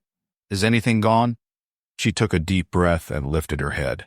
Everything's here, but the card's memory has been wiped, she whispered. I need a minute to control my anger. Her hand waved in the direction of the door. His stomach calmed a fraction. Was everything on the card backed up? Every day. Twice. Her pinched expression eased when she met his gaze. I have trust issues. He smirked at her honesty. Me too. Say what you need to say. Jones is a big boy. You had a contract that said this would be protected and it wasn't. There are consequences for that. I've got your back. Natalia followed him out of the plane and stood in front of Captain Jones, looking taller than her 5-foot-something frame actually was. My memory card is wiped. Someone got in there and took the data I've been collecting on this fire. Big Mac propped his hands on his expansive waist. Well, despite the exterior damage, it sounds like it wasn't bad, thank goodness. Natalia jerked back. Incorrect. That is very bad. That information is private and classified. Our contract has been breached. It specifically covers the loss of data and equipment for this exact instance. Unfortunately, this breach must be reported to the government organization that hired me confidentially, and there will be fines associated with it. Jones nodded, his gaze on the ground. I understand. When Big Mac inhaled and took one step forward, his neck a throttled red that was traveling up to his ears, Colton planted himself directly between Natalia and Big Mac and stared down at him, the warning clear. I suggest you save whatever it was you were about to say, lest you drop Cap and yourself into a verbal assault lawsuit that you won't financially recover from. His voice was low and soft, but Big Mac unclenched his fists and exhaled. I can have you removed from this project in a blink, Betlan. Don't forget your place here. Colton clasped his hands in front of his body, relaxing his posture. My place is and always will be, standing between bullies and the innocent. If Jones wants to pull me because I've not done my job, I understand. But I believe in talking to Miss Brekenhof, he'll find my customer service has been top-notch. To pull me now would put a lot of suspicion on you, Big Mac. And I don't think that's what you need while you're out looking for whoever damaged a Cap plane on private property and stole valuable classified data. That's a pretty big violation of community trust for a quiet hangar in this part of a smaller airport. Stand down, Mac. Jones patted Colton on the back as he walked away. Get the plane ready for finishing up whatever Miss Brekenhof needs to do. I have paperwork to file in the office about all this, but I'll stick around to make sure the rest of the plane hasn't been tampered with, and you take off safely. Colton nodded and took his time examining every inch of the plane for anything off. He was grateful that whoever was coming after Natalia wasn't interested in collateral damage. In her room, only her bag was upended. In the plane, only the data card was wiped. If they didn't want her continuing to document things, they should have disabled both her equipment or his plane or both. Not that he would look that gift horse in the mouth. He fired up the engines and ran through the checklists 3 times as he sat waiting for the dash to throw any warnings or alarms. Nothing. Should he check everything again? He would, for sure, if Big Mac had tried to reassure him. But for as temperamental as Big Mac was, Jones was an honorable guy. There was no way he'd allow harm on purpose. His vow to protect wasn't just for the military. It was part of his whole life, and Colton respected that deeply. Finally, he switched his radio on and glanced over his shoulder at Natalia. Ready to go? She nodded. All set? The plane's good? He exhaled. Seems to be. And if it wasn't, the runway was long enough that he could easily abort the takeoff without any consequences. But he wasn't going to put that worry on her at the moment. He gave Jones a thumbs up as they left the ramp and taxied to the runway. The radio crackled briefly in his ear as Natalia connected their headsets. She said, "Hey, in case anything happens, I just want you to know that I've had a really good time getting to know you, and I'm really glad I had the chance to beat you in darts." Colton snorted, grinning. "And I'm thrilled I had the opportunity to school you in bowling to balance out that healthy ego of yours. But it has been an absolute pleasure, Miss Brekenhof." Watching you take on Big Mac? Who? He glanced back to see her fanning herself with her hands. That does it for you, huh? "It's a growing list, Mr. Betlan." He laughed out loud, harder than he had in a long time. The tower called, cutting short their exchange, but Colton smiled through the entire takeoff and into the open air with no problems. He stayed quiet as she worked, and at the end of the last line of the project, he broke the silence over the radio. "Any redos? Or are you ready to see what our militia friends are up to?" "We're done for now. Your lines are as straight as an arrow, sir. Let's go exploring." Colton dropped his altitude to 200 feet, flying low over the forest and avoiding the stretch of the laser. Coming up on the coordinates. Her equipment would have told her that, but it made him feel better to say it instead of telling her to brace herself for whatever ideas those snipers in the trees had for them. Blow past it as fast as you can. My equipment will keep up. I only want to risk doing this once if we can help it. Upping his speed, he caught sight of the compound among the trees for a heartbeat before they were past it. Got it. The excitement in her voice gave him a ridiculous hope that this would end any more ventures into militia land for her. That evening, the team and Caden sat around the fire chatting and catching up, while Natalia nerded out with Jude in the dark part of the yard with her equipment. Jude's love for technology was insatiable, and it had gotten him into a lot of trouble in the past, but he'd amended his ways and fought for the law instead of just himself. Caden relaxed and smiled with the team more than Colton had seen him do since Mom and Dad died. Maybe he'd be okay, after all. A strange peace settled over him. This was how it was supposed to be. Everyone he cared for, safe, in one place. Graduation's Friday morning. What's after that, Caden? Shane asked. I don't know, Caden said, his eyes shifting around the group. His body stiffened. Colton leaned forward. That was weird. Come on now, Noah said quietly, his Texas drawl accentuated. This is a safe space, okay? Caden nodded and wet his lips. His gaze met Colton's. I'd like to enlist in the Air Force after graduation. I want to be a fighter pilot. It took a second for Colton to realize Caden had been completely sincere. And then, he couldn't breathe. His baby brother fighting wars and breaking the speed of sound. Mom would be beside herself. He couldn't allow him to do that.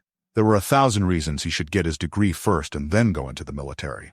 What if they deployed him and Colton never saw him? Or worse, he got himself killed in action. How you doing over there, Colt? Are you breathing?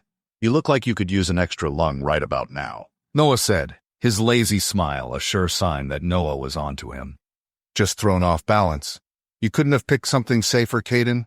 I thought you wanted to go to college and get your degree in aviation and head to the airlines or something. Caden shrugged. You aren't in a safe job. Besides, that was Mom and Dad's plan for me. My backup plan was to join the Air Force as an officer after I earned my degree anyway, though I didn't tell them that. But now, I'd like to get straight into the program and get paid while the Air Force pays for my flight hours and education instead of you paying for it. Colton squeezed the muscles in the back of his neck where the tension was building up. He could hardly argue with Caden's logic. His team had a list of unsafe things that Colton had done in his job that they could tell Caden about. But what stunned the most was that Caden hadn't told him before now about his dreams. Then again, it's not like he'd been entirely forthcoming either. Well, that sounds like a good plan, Cade. Because as of Tuesday, my web designer job downsize. Last man in, first man out.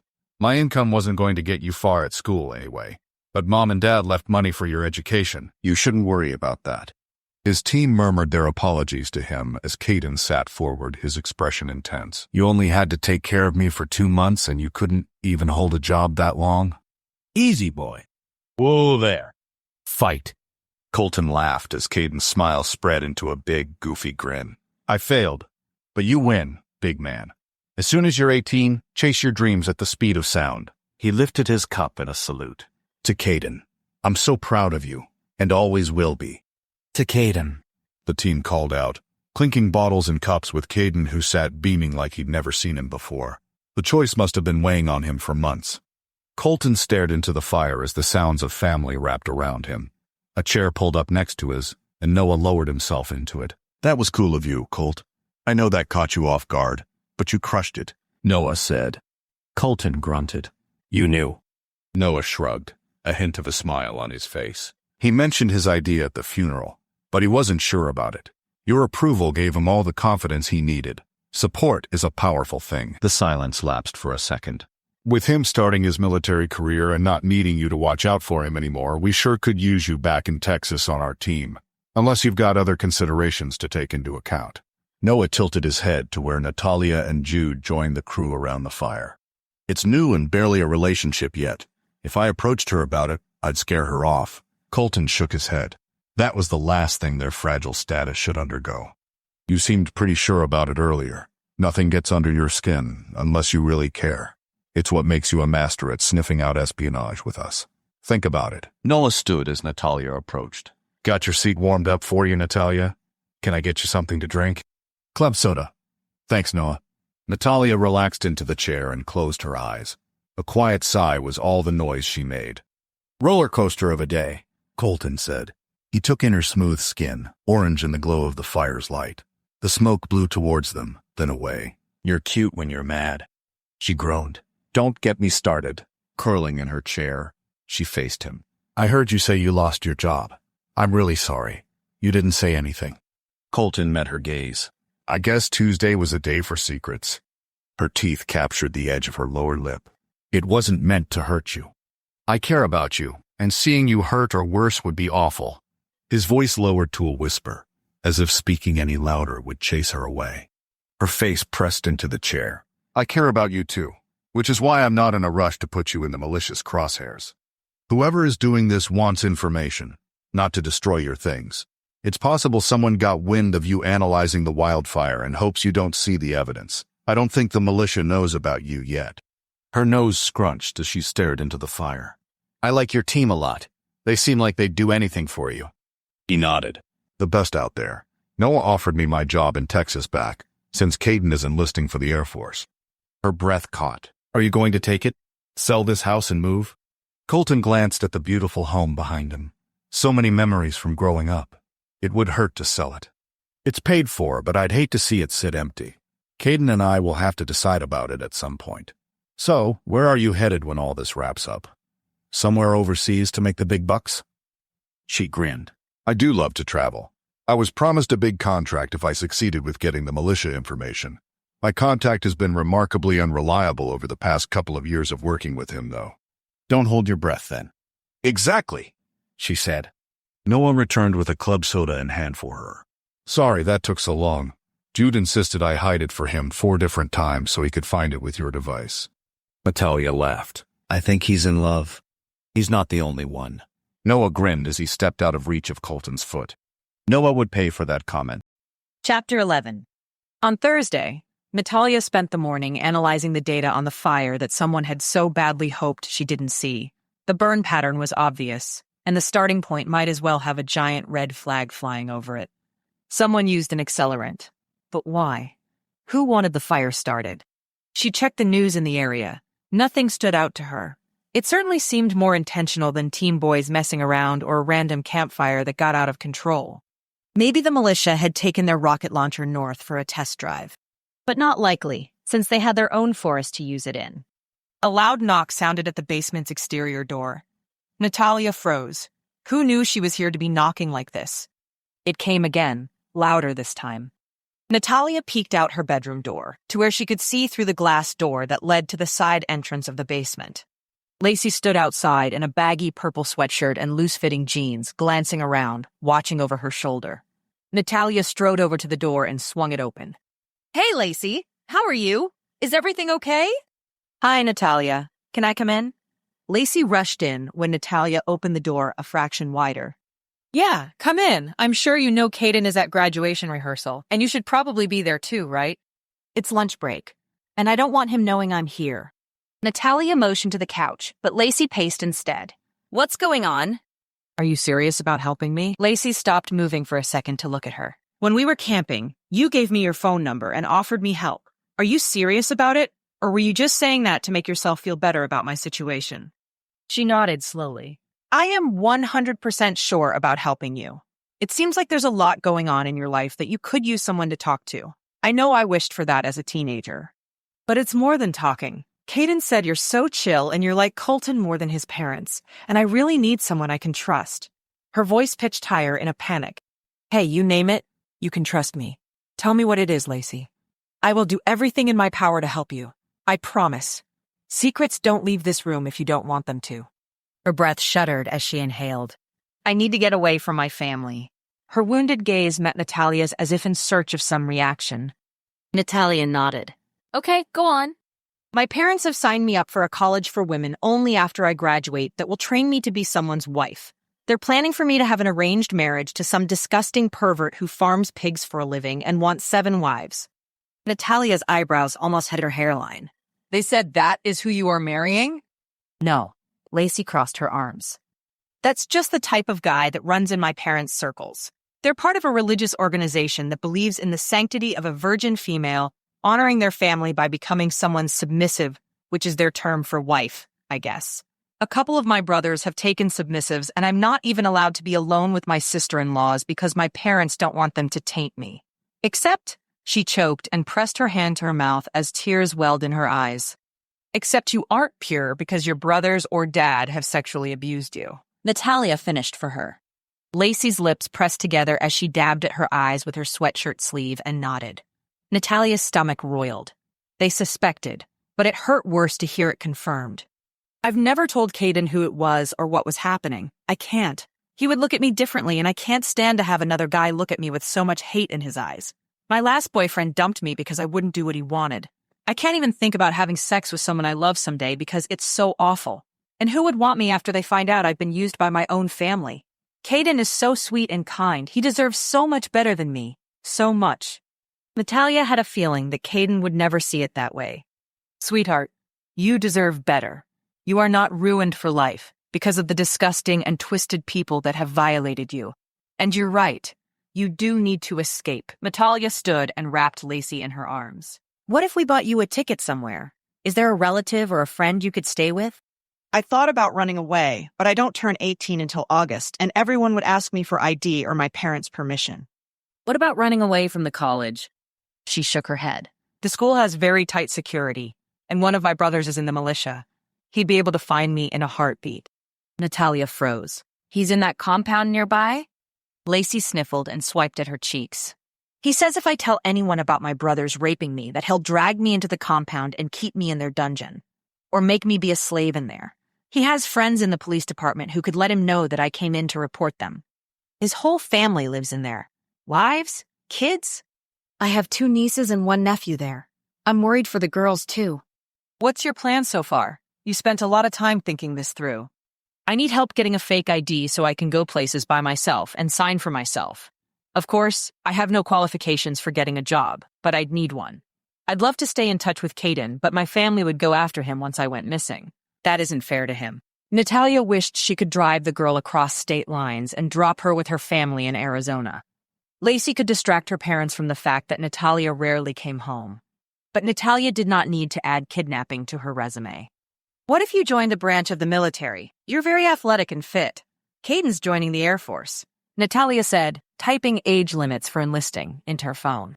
You have to be 18 for all that, right? Natalia dropped her phone to her lap. Yes, and you need both parents' consent if you're 17. She growled.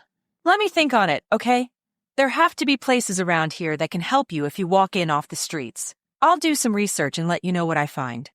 Thank you, Natalia. I knew you would help. I just couldn't text you or call you because my parents monitor my phone.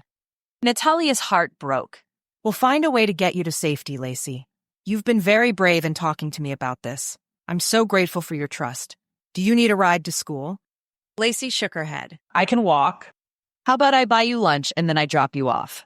A light sparked in Lacey's eyes and a ghost of a smile. I'd like that. They drove through a drive-thru and ate in Natalia's car in the school parking lot, so no one would see them together and ask questions. Tell me more about the militia. I hear things are really crazy in there, Natalia said as she bit into her burger. My parents send me in with gifts or food for my nieces and nephew because they are so strict about who is allowed out. The families have to homeschool their kids so that the public education system doesn't brainwash the kids. And how do your parents feel about it? Lacey shrugged. I think they're glad that Rayburn is conservative and keeping his family safe. They don't mind that he's more conservative than them, but they would lose their minds if he was more liberal than they raised us to be. Which is why you don't say anything, because you haven't bought into their system.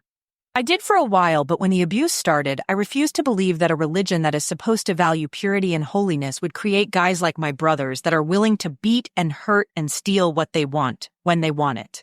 I've lost my faith in humankind. My parents threatened to send me to the militia school if I started spouting liberal nonsense at home, so I just stay quiet and try not to draw attention to myself.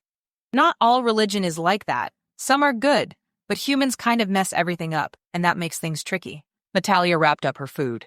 The topic had stolen her appetite. When you go inside the compound, do they check you for guns and stuff? Not anymore. They know I'm not a troublemaker, and they could easily take me down if I were. I'd love to see inside and get a tour. Would they let me? Lacey laughed. Why do you want to see in there? It's like traveling back in time 50 years. Only the leaders are allowed to have high-tech weapons and stuff. The whole thing makes me curious. I guess I could take you inside with me when I go visit my nieces and nephew on Saturday. You'd have to stay with me at all times, though, because they don't like visitors. Natalia nodded. Her heart jumped. I can do that. Lacey finished her bag of food and checked the clock.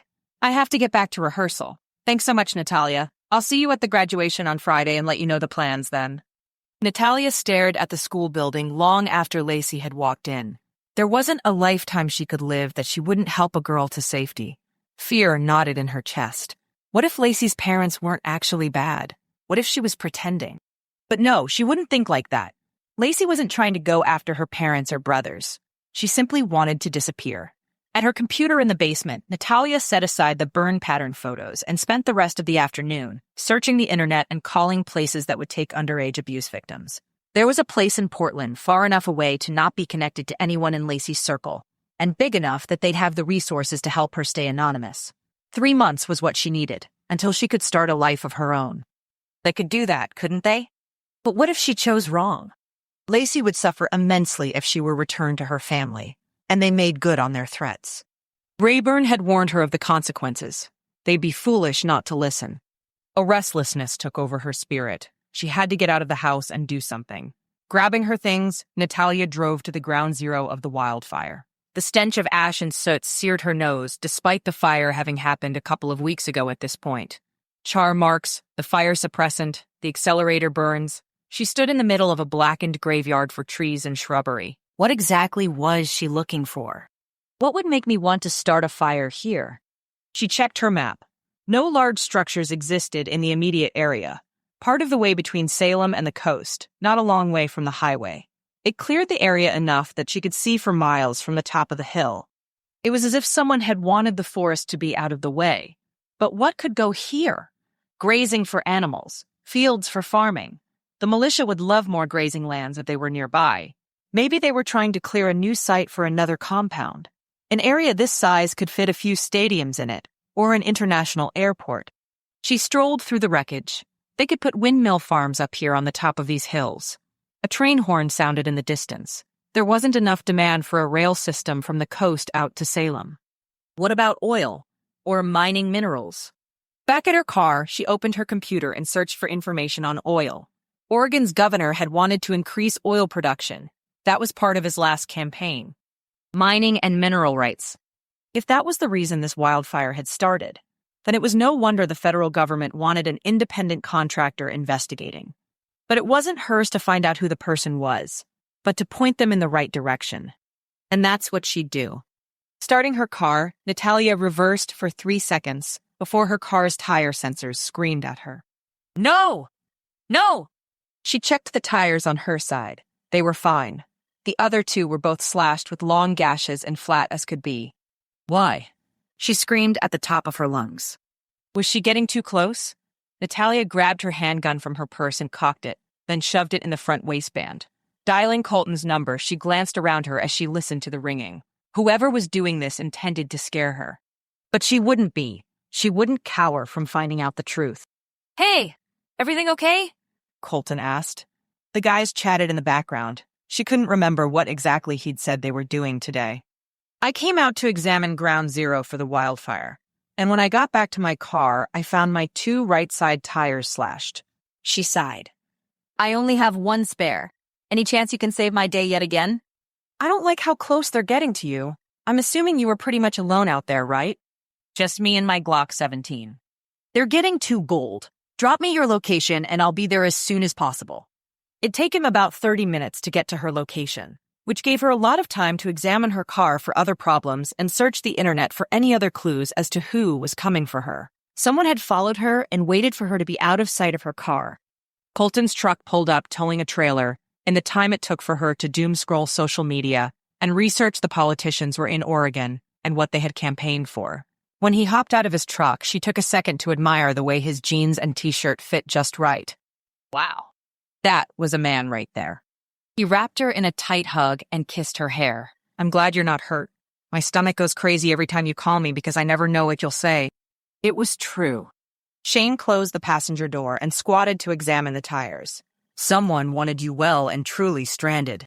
Colton and Shane both craned their necks, but no other cars were in the vicinity.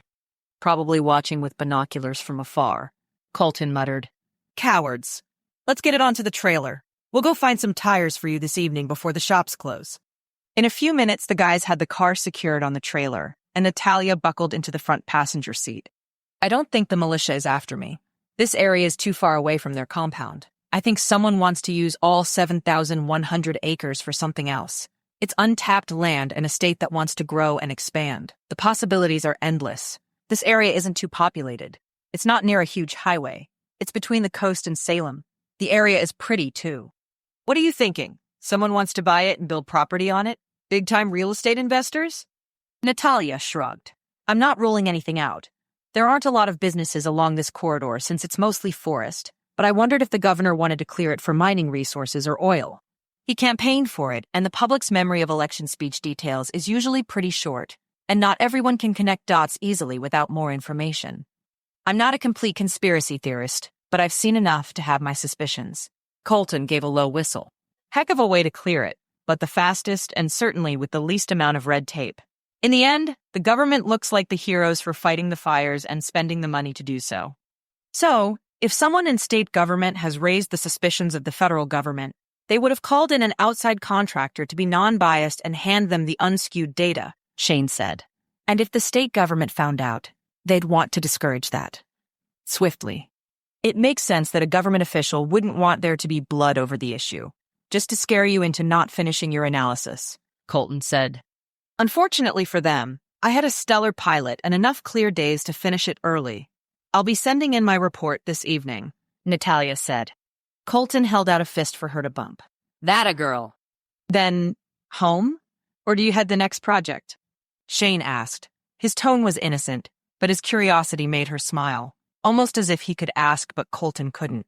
I need to wrap up my militia investigation first, so you're not getting rid of me yet. And truth be told, even if she weren't staying for it, she'd find another reason. She couldn't leave Colton yet, not when her heart had just decided to give them a real chance. Chapter 12. Friday morning at 7 a.m., Colton, Elijah, Shane, and Felix surrounded Natalia's car in the driveway, changing her tires for the new ones she'd bought the night before. Caden's graduation was at 10 a.m., and he needed to be there in an hour and a half to get ready. Colton was supposed to be getting in line to save enough seats for everyone. The team had spent yesterday devising a way to breach the door into the bunker's server room with minimal consequences to the structure of the bunker, as well as the technology in it. Except they had to have a good, better, and best plan in place in case none of them worked. Jude had been on and off his computer, answering questions for Allegra, who was working on the software that Noah asked Colton to join in designing. In his spare time, Jude dropped Colton right into the work as they talked about coding and how to develop exactly what they wanted in the back end without it being obvious to the user. With his team, and with a purpose, Colton felt like he could breathe again. Building websites were a means to an end, but they had suffocated him. Never again, if Colton could help it. Designing a trap for criminals to fall into was another beast entirely. Being a part of a bigger story alongside his team shot life into his veins. Until Natalia came into the picture. In his spare minutes, he brainstormed ways that he and Natalia could stay together long distance. Except he hated the idea of long distance so much. Not being able to see her in person, kiss her, or hold her hand felt like it'd kill their relationship immediately. He wanted what Mom and Dad had.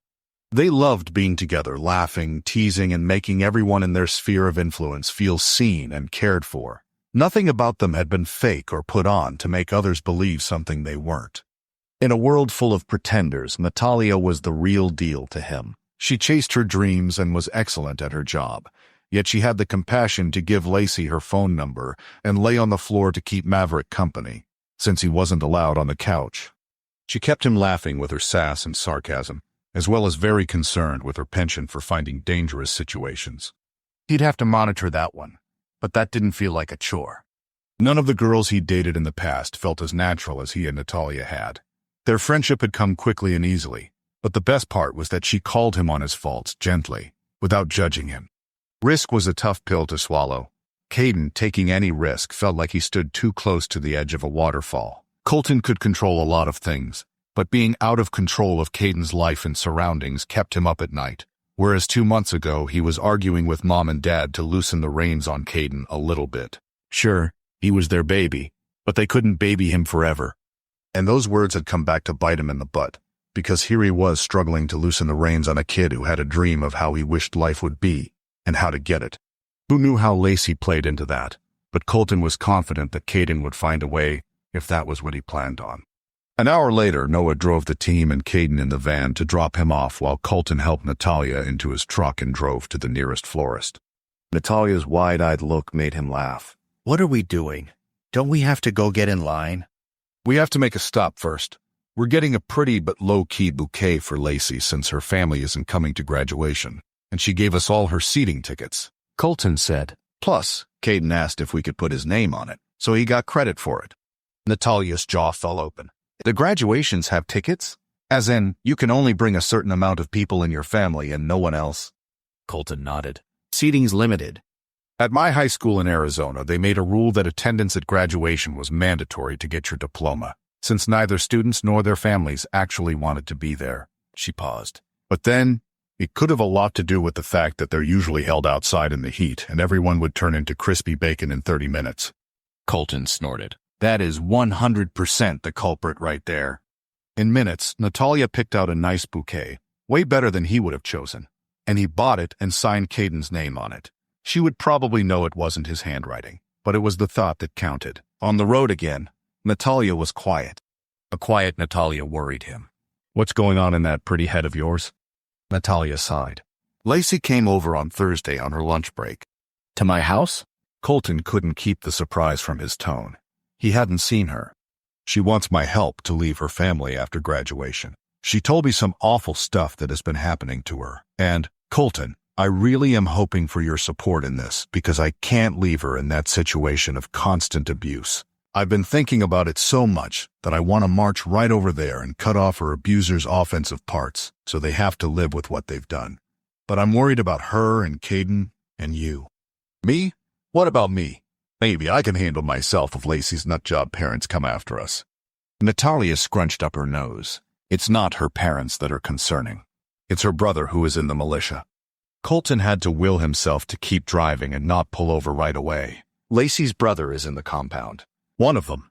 And he threatened that he'd take her there and basically enslave her if she told anyone what he and his brothers do to her. Colton could feel his blood pressure rising. She said that.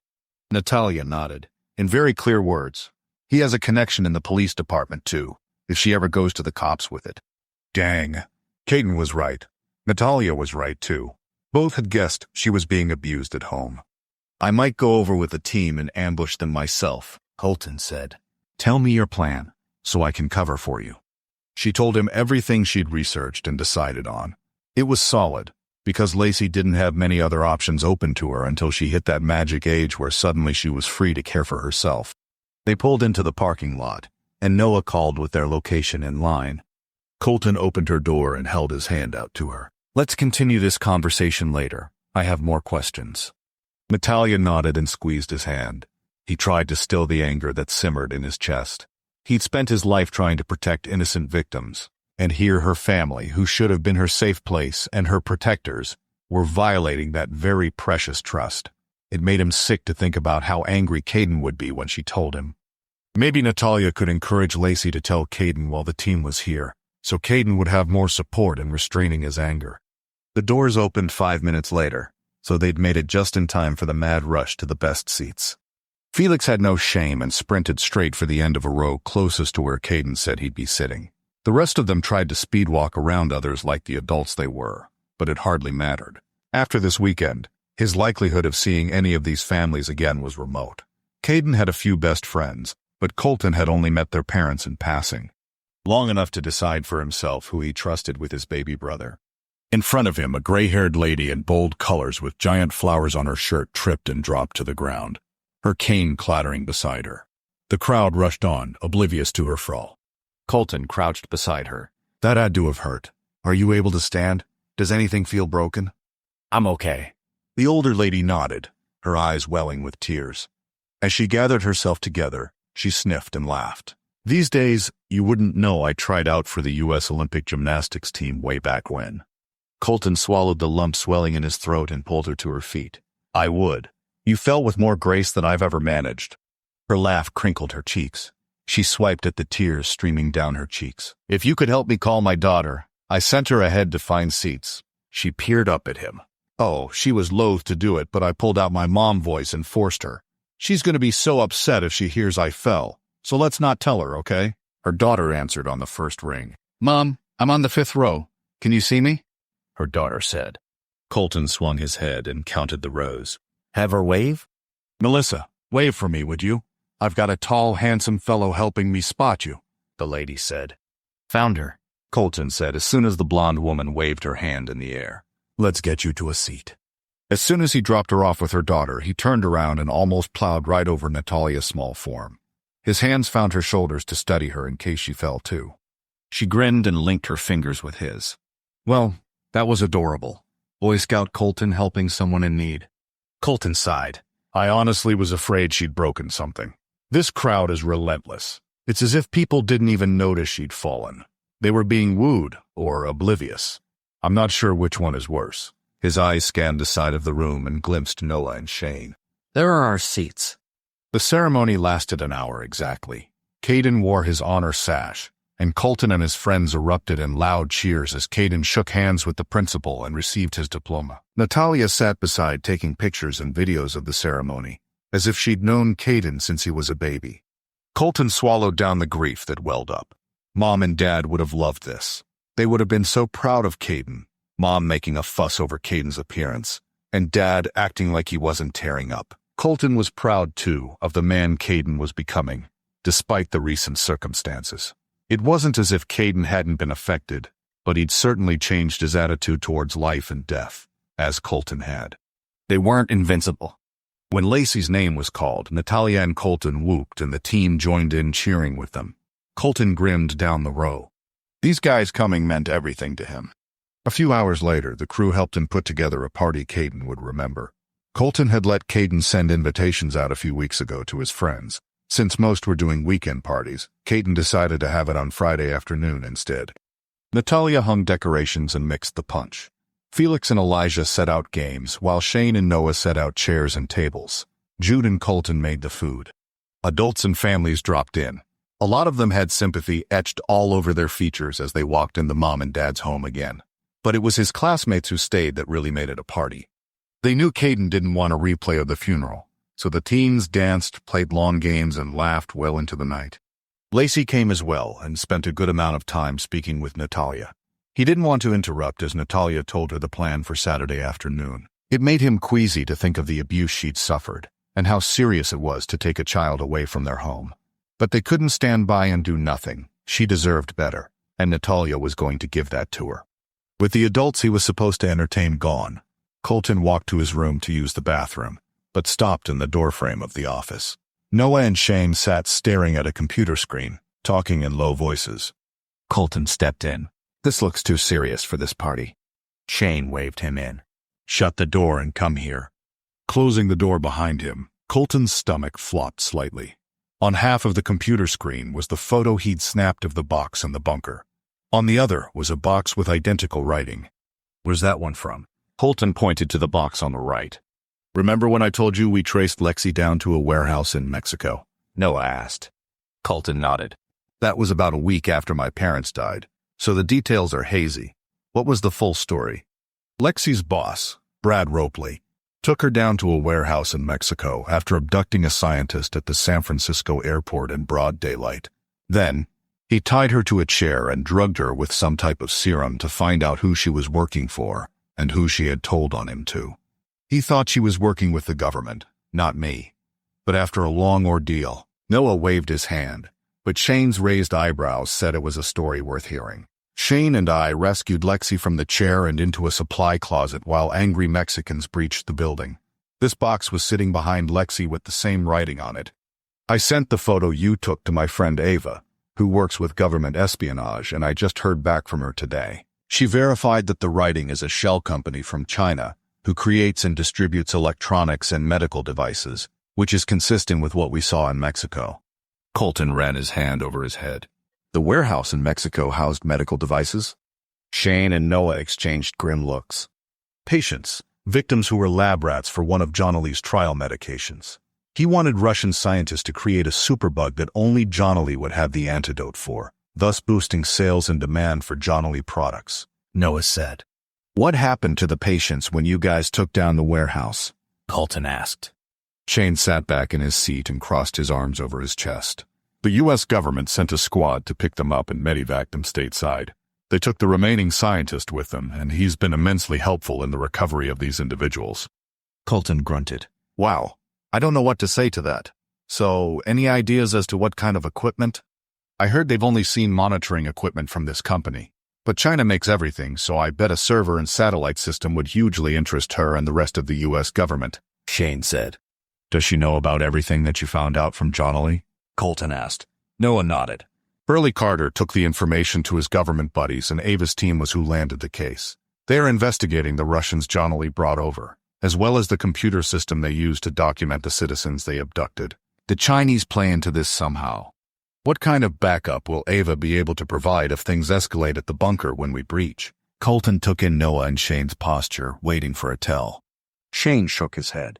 I imagine if the national interest is at risk, we'll have a wealth of resources available. But I am still getting to know Ava.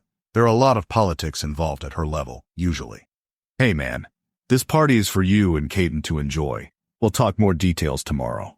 Noah stood and thumped Colton on the shoulder, dismissing him from the office. He went to the bathroom and came out to check on the kids. They'd been eating on and off all afternoon, and had now moved away from the kitchen into the living room for dancing and talking. A melodic, soulful song came on over the speakers, but the kids didn't seem to notice, except Lacey and Caden, who slow danced in the corner. His heart ached for them. Every moment seemed to be a goodbye, as if she'd told him. A hand smoothed down his arm, and he could smell the flowery scent of Natalia's hair before he glanced down at her. He grabbed her hand and pulled her to him, swaying with the music. Her squeak of surprise morphed into a laugh. Did she tell him? Colton asked, resting his cheek above Natalia's ear. Holding her in his arms quieted the noise in his head, the fears, the plans, the grief, the wishes of what could have and should have been today for Caden's graduation party. Natalia nodded. She made that choice all by herself. I'm not sure how much she was going to tell him, but I'm planning on getting her a new cell phone before I drop her off so he can contact her. Smart girl. Colton tapped her nose and twirled her as the song ended. A sigh escaped him from deep inside him. This was going to be an emotional weekend. For now, he'd enjoy the time with Caden that he had left. Sunday, he was taking Caden to enlist, and from there, the clock would be ticking until he heard about when boot camp was. Chapter 13. In the front room, some of the teens sat on the couch surrounding Jude, their attention rapt on him. He wore big-rimmed glasses. When he strode to the hallway and whispered, the teens murmured their approval.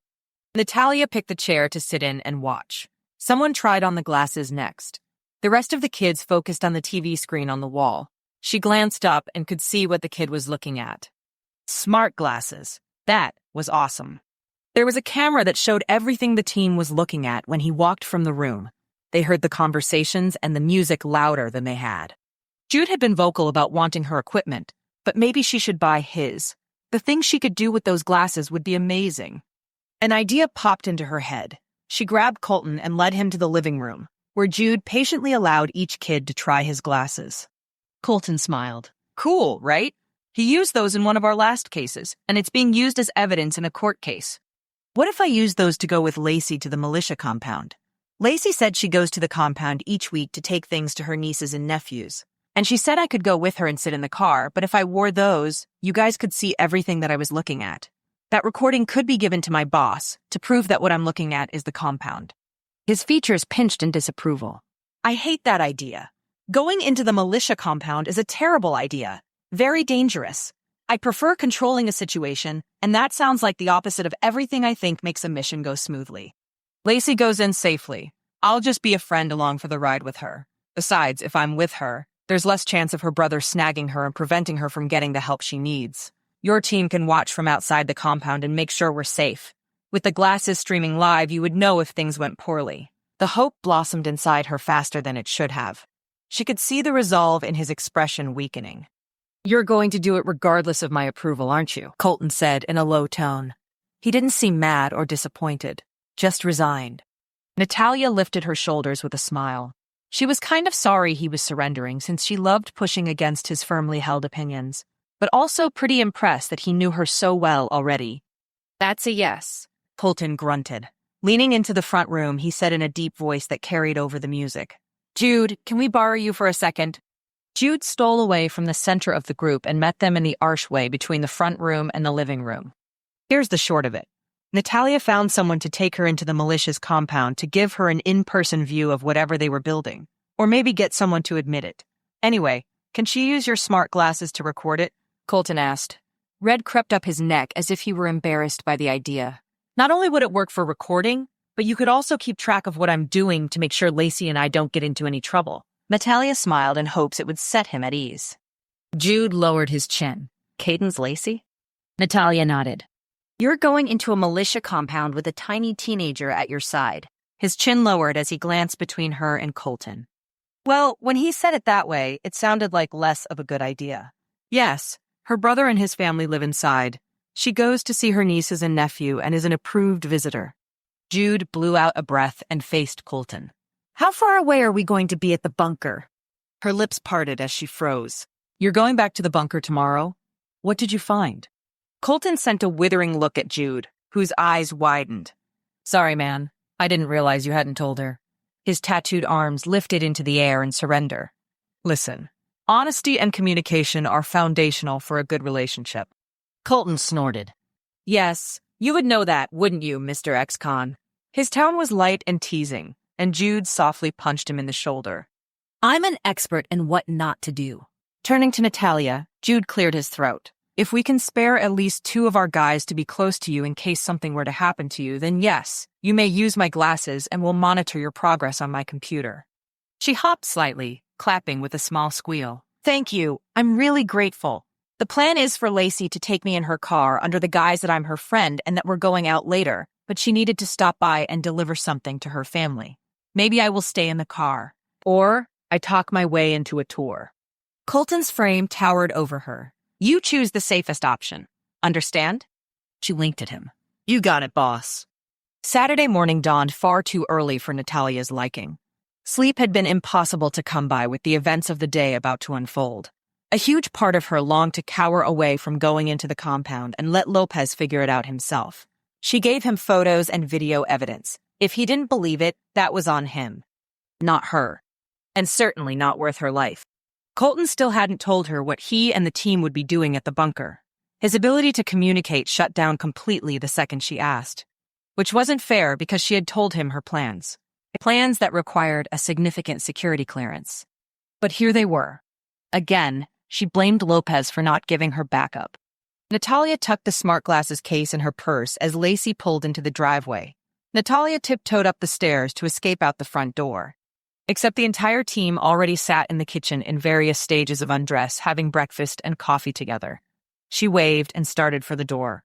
Colton caught her in the hallway. Oh, no, you don't. Don't think you can walk out that door without saying a word to me. Good morning. She stood on her tiptoes to kiss his cheek, but he turned into it and captured her mouth with his. Now she was definitely awake. The cologne-like scent of his deodorant had her breathing deep as she sank her fingers into his short hair. When they parted, panting, his forehead touched hers. Please be so careful. We're going to the bunker this morning to find out what the server behind the door is used for. Felix and Elijah will be near the compound with a homemade explosive to distract the militia, if we sense you're in any trouble at all, okay? After I assess the server, I'll join them. It's better to not get the information than to lose your life. But regardless, we will not leave you in there as a hostage. Got it? Natalia's nerves calmed. These 6 guys with muscle and guns would come for her and Lacey. Got it. Be safe in that bunker. Who knows what you're walking into? Likewise. Colton kissed her lips again. Let's revisit this. He motioned between them. Tonight, after you're back from Portland. Absolutely. He stood in the door, watching as she ducked into Lacey's car. Is Colton in his pajamas? Lacey asked, her eyes wide. Natalia stifled a laugh. Yes, but it's not how it looks. I'm staying in the basement while he and his friends are upstairs. Lacey lifted a shoulder. Just looked like he was in his PJs to me. I've never seen him wear anything besides a t-shirt and jeans. Softer, she said. I brought my bag. There's a sweatshirt and headband in there for you. With the glasses on and no makeup, Natalia would look closer to 18 than her mid-20s. She highly doubted the guys would be able to tell the difference underneath the oversized sweatshirt. Are you sure you want to go through with all of this today? The compound visit is very optional. We could just head straight for Portland. Lacey's knuckles were white on the steering wheel, as if forcing herself to continue driving. We're doing it! This may be my last time to see my nieces and nephew, and I want them to know how much I love them and that I'll always be there for them. You know? She wiped some stray tears with her sweatshirt sleeve. First, they stopped for some groceries that Lacey's sister-in-law had asked for. The next stop was for donuts for the kids. While Lacey walked in to buy a dozen, Natalia yanked the sweatshirt over her head and smoothed the headband into her hair. Her reflection in the car window looked younger. She could pass for a teenager. On the way to the compound, they listened to calm music. Okay, let's rehearse what we're going to say, Natalia said. This is my friend Amber. We're just stopping in to visit my family before we go shopping, Lacey said, her voice quavering. Good. I like that. I don't want them to have any reason to look at me for very long. Or they might figure out later that I was the last person you were with and try to find me. Natalia heaved a deep sigh as the compound came into view. She tucked her gun under her seat, in case they patted her down on the way in. If they didn't, she was going to stick it in her waistband. Lacey pulled up to the gate and rang the bell. I'm here to see the Hollendorfs. The gate opened and let them proceed down a long driveway that she'd only seen from the air. The next stop was a guardhouse with another gate. This time, an armed guard sauntered out to meet them. Lacey rolled down her window. Here we go, Natalia whispered. Hi, Lacey. The man bent over to put his arms on the windowsill. His smile turned to a frown when he spotted Natalia. Who's this? You know we don't like visitors. I know, Pirate. This is my friend, Amber. I'm just stopping by to bring the kids some donuts, and then Amber and I are going shopping over in Duluth. This was on the way. I figured you wouldn't mind, if it was a short visit. Lacey's nervous rambling must have sounded completely normal to Parrot, because he stood and nodded. I'll buzz you through, but no longer than an hour. Thanks! Her window was almost closed. The gate opened and Lacey drove in. A fit of giggles assaulted her. Oh my gosh, I can't believe that worked! I almost wet my pants. Seriously. Lacey's chin rested on the steering wheel as she slowly pulled through to the outside of the inner compound wall. Natalia glanced around, stuffing her handgun into her front waistband as she checked for sentries. They got out of the car and walked through the pedestrian gate, Lacey carrying the box of donuts and Natalia lugging in the groceries. Can we walk by the west gate so I can spot the work through the gate? We can't go out there because they have armed sentries in the trees. Lacey's eyes widened. They're serious about this. Natalia booted up the glasses and watched it connect to satellite. So fancy. No wonder the kids were impressed last night. The walk to the apartments and houses was done in silence. Lacey's brother had a first-floor apartment, so Natalia set the groceries on the doorstep while Lacey knocked on their door. Natalia strolled to the sidewalk. I'll wait out here to be on the safe side. Lacey nodded. This place should be crawling with militia guys, but the place was eerily quiet. Without a word, Lacey disappeared inside, and seconds later came out the door with a boy by her side. He must have been 7 or 8. When they stopped next to her, Natalia smiled. This is Dusty, my 8-year-old nephew, Lacey said with obvious pride, ruffling his hair. Hi, Dusty. I'm Amber, Lacey's friend. Natalia waved. With his hands in his pockets, Dusty nodded with the barest of smiles on his face as his feet kicked at the pavement. I know. Lacey told me. She said you wanted a tour. I can give you one. It's tandem weekend, so the base isn't as busy right now. Tandem weekend. A lot of the men are out doing military-type exercises to stay current on training, Lacey said. We don't have too long. Parrot wants us out in 45 minutes, okay? Dusty nodded. Natalia clicked the glasses into record mode as Dusty took them across a street to the general store, past the medics building who cared for every part of the body, the armory, and the range, and then finally past the mess hall, where anyone on duty took their meals. What project are they working on out the west gates with explosives and diggers? We saw a lot of cement trucks, too. Dusty blinked at her, expressionless. Was he on to her, or did he have no idea what she was talking about? She almost changed the subject when he spoke up. I heard the adults saying it's a tunnel network. They don't think I'm listening, but I am. With a silent sigh of relief, Natalia nodded and smiled. Of course. You're too smart to not. Do you want to be a soldier someday? Lacey sucked in a sharp breath. Oh, no. She'd said the wrong thing. But Dusty just shrugged as he walked. I don't really have a choice. Everyone becomes a warrior when they're old enough. Boys when they're 13, and girls when they are 16. Boys get to learn all the cool stuff like assault rifles and rocket launchers. The girls just get handgun and bow and arrow lessons. Everyone has to hunt and bring in something for the food coffers at least once a year. His mouth moved in time with his feet, and Natalia couldn't be more grateful that his tongue had loosened, so she didn't worry about saying the right thing. At the gate, Natalia had to angle herself to see out the grates. Lacey didn't stand near her, neither did Dusty, as if distancing themselves from her. Zoom in on what's in front of me, she said quietly to the smart glasses, and it magnified the tunnel work right in front of her. Surely that had to be enough to satisfy Agent Lopez and whatever judges he'd give this to. She left the gate and walked back over to Lacey and Dusty. So cool! A gunshot cracked in the air, followed by a deafening siren. Dusty took off at a sprint. Natalia slapped her hands over her ears as she and Lacey followed. Something's wrong. You have to get to safety, Dusty yelled over the noise. He opened the apartment door, but was stopped by a voice. Hey, you two! I don't recognize you, a male voice shouted. Natalia whirled around to see a rifle pointed straight at her. Her stomach plummeted. There wasn't anywhere to run now. Let's go have a meeting with the commander to find out what you two are doing here. They walked in silence as the guard pointed them to the mess hall. Dusty had disappeared, hopefully to his mom inside the apartment. Lacey linked fingers with her and squeezed. Remember why we're here, she whispered. Let me do the talking. Hey, no talking to each other, the man shouted. Torrent, we're not your prisoners.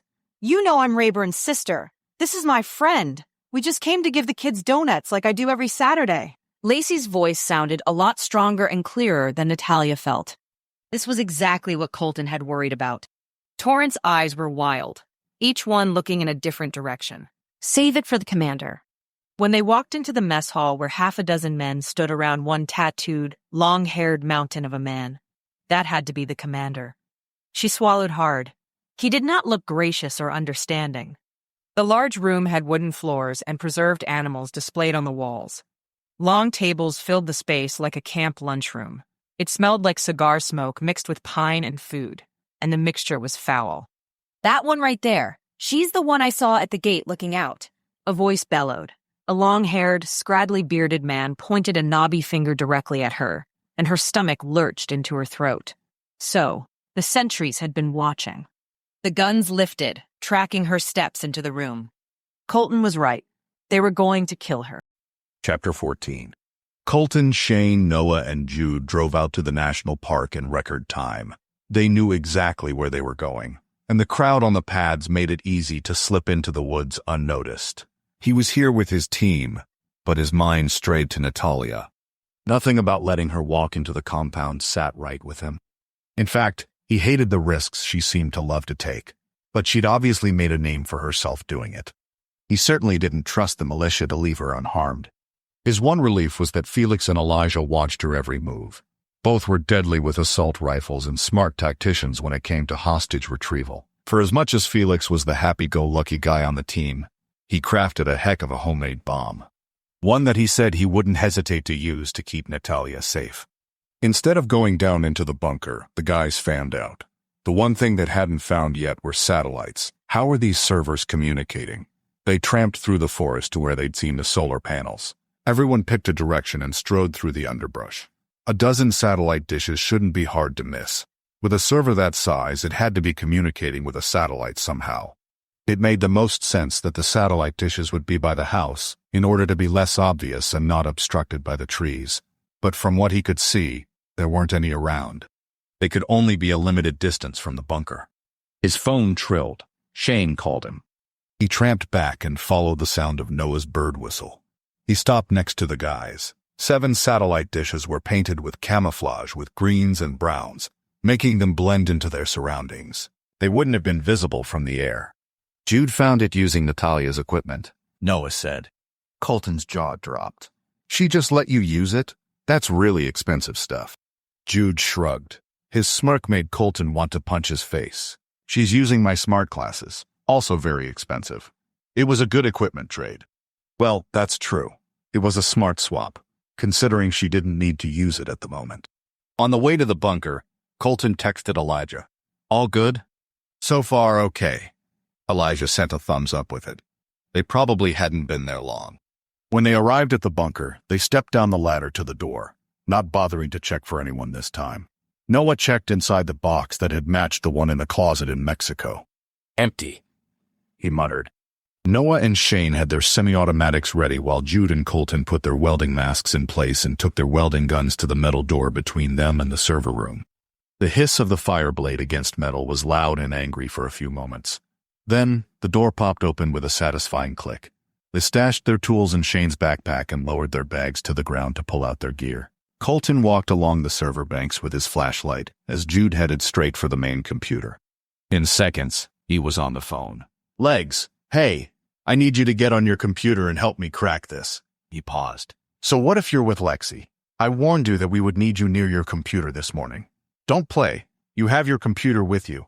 You always do. Something like a growl reverberated through the space. I'm waiting. Hurry up. Noah chuckled from where he stood at the door. Hard to pull the ladies away from a solid Saturday farmer's market. Jude grunted. I was explicit in my instructions yesterday when I told her about today's plans. Explicit, huh? Shane murmured with a smirk. Colton stopped. Wires crossed everywhere, with each unit having a small white label with Russian and Chinese written on it. But what exactly was he looking at? He grabbed his phone, took a picture, and asked the internet to translate what it said. South Carolina, he read off his phone. What in the world? A smaller unit beside it translated to Wyoming.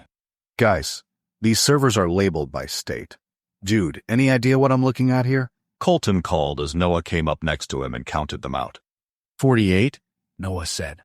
Okay. They had every contiguous state covered. But why? His mind whirled as he thought back to the servers and computers he'd taken apart and put back together. He knew how to dismantle these, but what if the server was connected to medical devices or something critical? It wouldn't be buried underground and not guarded if it were that important, would it? In the corner on the computer, Jude muttered into the phone. And then, we're in. Noah and Colton jogged over to the computer as 1,000 screens popped up. Jude sorted through tabs with a few keystrokes, but it was too fast for Colton to see. Give me a few minutes to look through this, Jude said. Line after line of code scrolled through. Put up a second window for me to read, Colton said from over Jude's shoulder. His heart pounded. This wasn't time critical, but his body certainly was trying to tell him it was. Java is my language. Jude swung a window to his side of the monitor. Noah had given up on figuring out what he was looking at and went back to wandering. Of course, no one would just leave the server's purpose statement on the screen.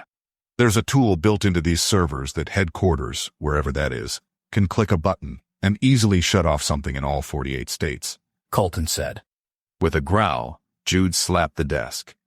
These IP addresses listed are behind a firewall. My best guess is these servers are connected to a government entity. He leaned back. Shane, can we get on the phone with Ava? I need government resources. You know they rarely answer their phones. Shane chuckled as he dialed Ava's number. You don't have her cell phone number yet? Colton asked half-heartedly as he continued to read for any clues as to where and what. Oh, he does. Jude shoved his elbow into Colton's side.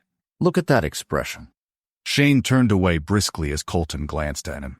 Ava, hey, it's Shane. The rows of servers muffled his words as he walked. In seconds, he loomed over them and held the phone out. However, Okay, I've got our tech guys here. You're on speakerphone. Read off that first IP address, Ava requested. Jude listed the series of numbers. Colton half listened as he scanned the Java. With the stroke of a button, this server could change something in every state. That's the Water Division of Minnesota. The next? Ava asked. The Water Department of Delaware. Water Utilities of New Hampshire. I'm assuming this server is not on the government grid, Ava, Colton asked. Not even a little bit, Ava said. Here's the IP that is sending commands. I'm already guessing it doesn't lead to a government IP, Colton said. Silence met his words.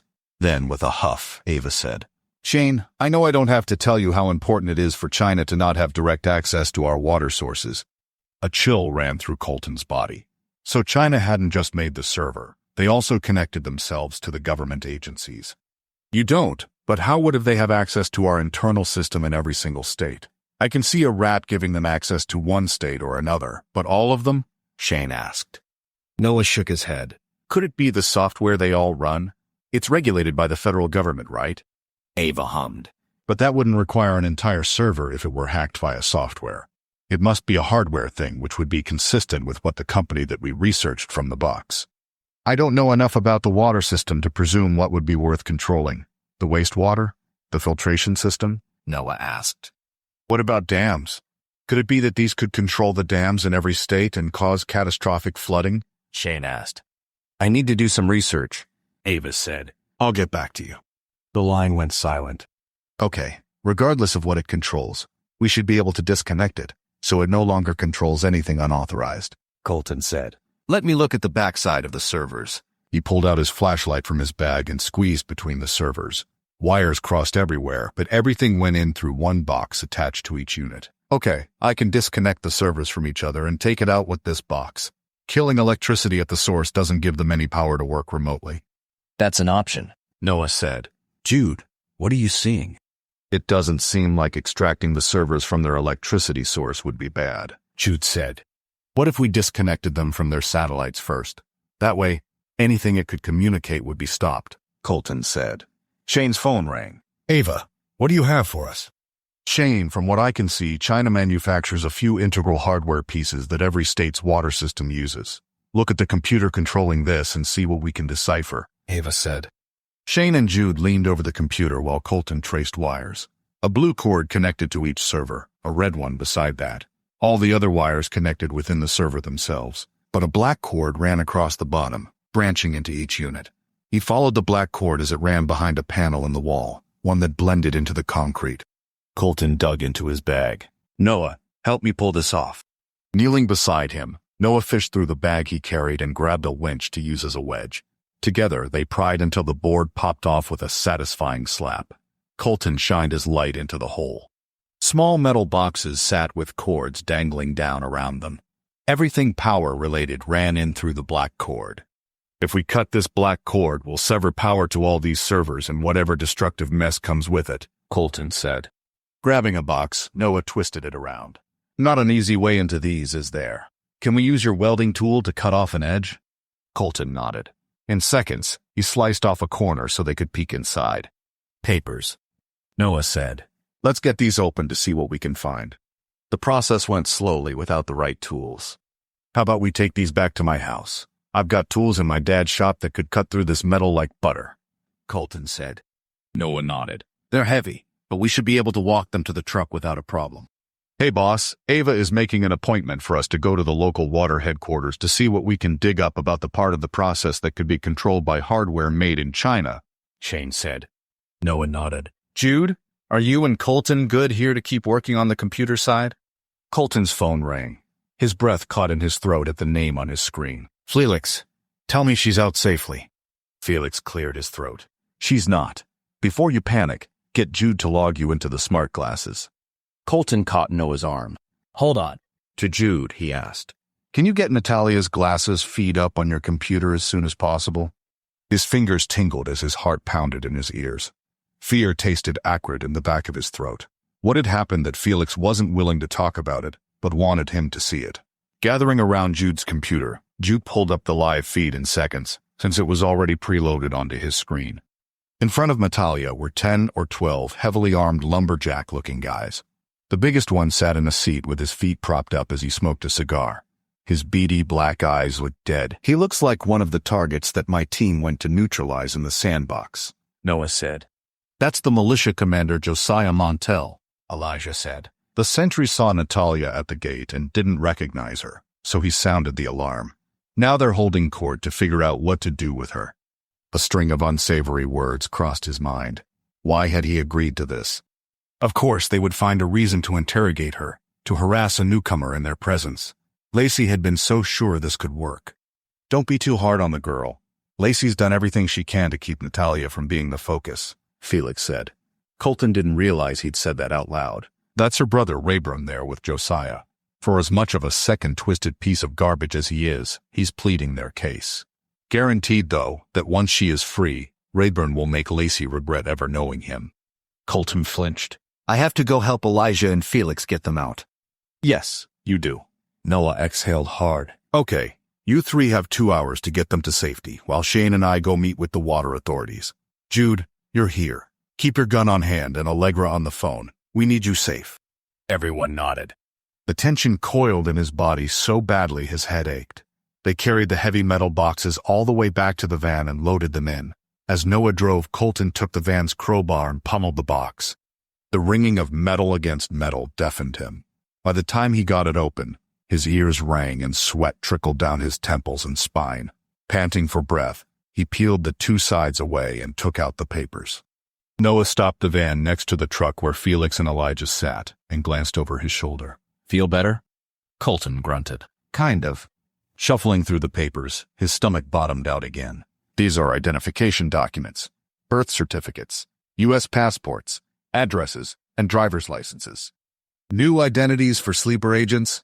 Shane asked, grabbing the pack from Colton to thumb through. As Colton got out, he paused for a second. Stop by my house on the way back and grab my handheld circular saw. It's in the garage on the toolbox. Dad's toolbox. Dad's tools.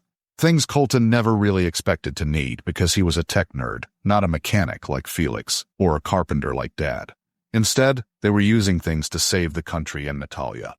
Noah leaned out the van window. Gold? Colton paused. Don't get yourselves killed. Noah's blue eyes were hard as steel. Not from anger, but from love and concern.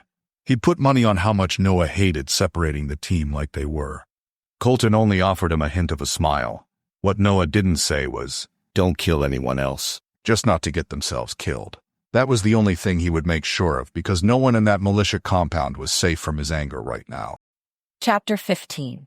Natalia thought she might vomit right onto the commander's worn, steel-toed boots. All their camouflage fatigues made her want to laugh at the cliché they were, as if they were actually paramilitary instead of above-the-law mercenaries beholden to themselves alone. No, she wouldn't be a coward. This was something she thought could happen when she came in here.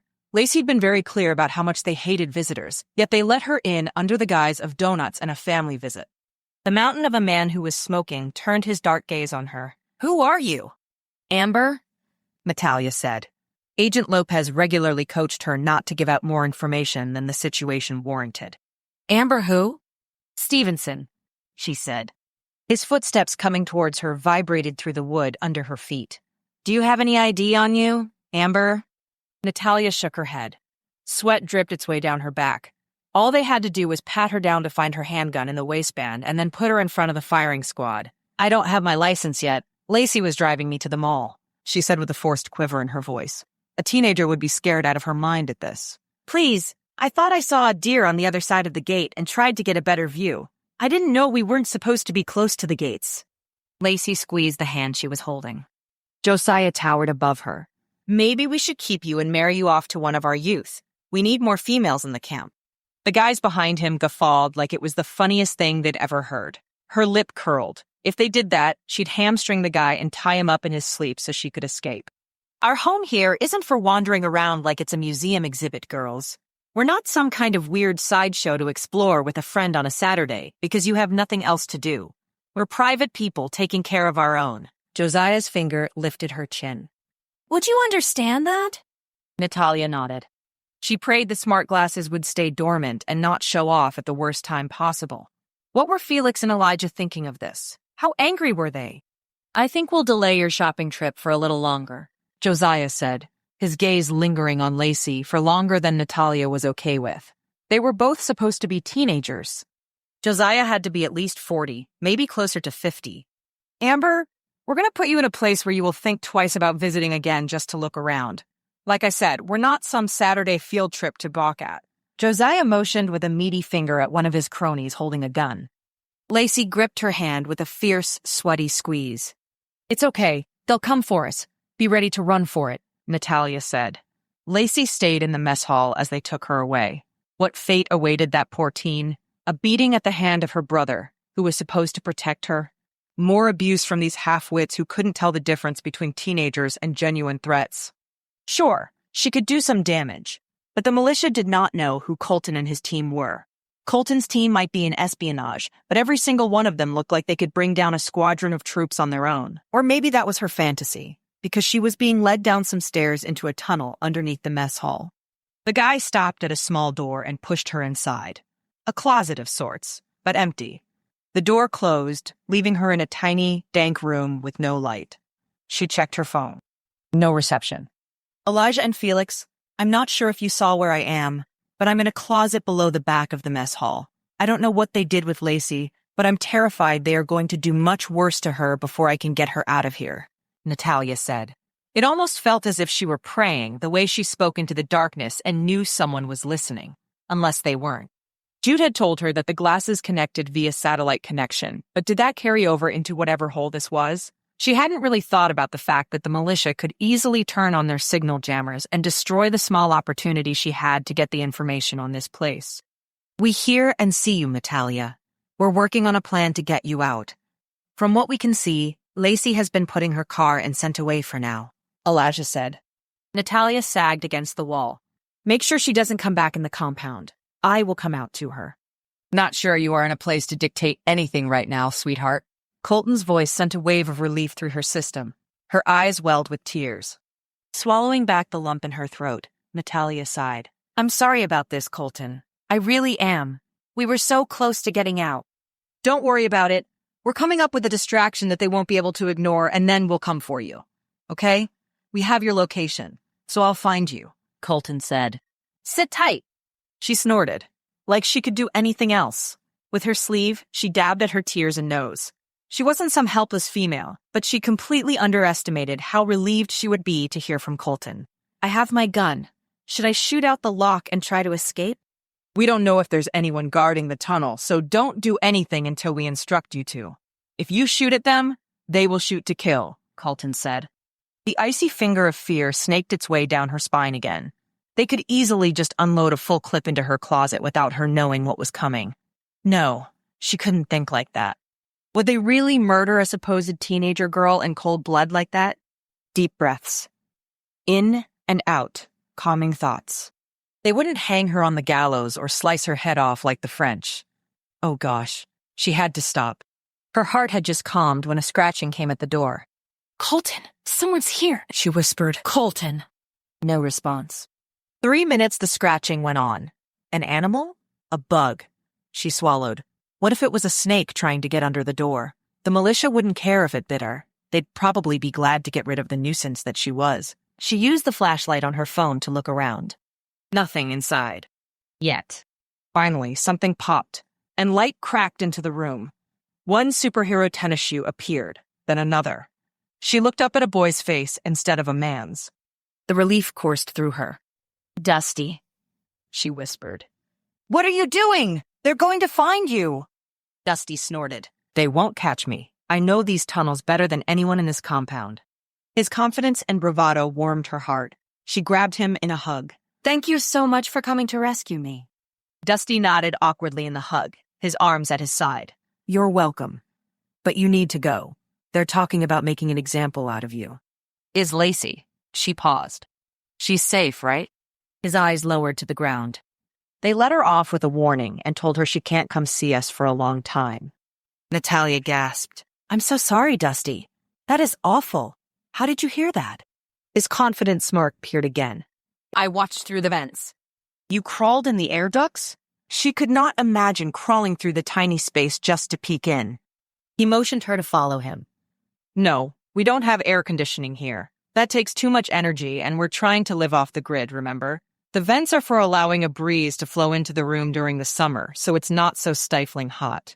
They forget about them in the wintertime, but it works great for spying. Follow me. As they walked through the tunnel, an explosion shook the whole ground, shaking loose the dirt from overhead.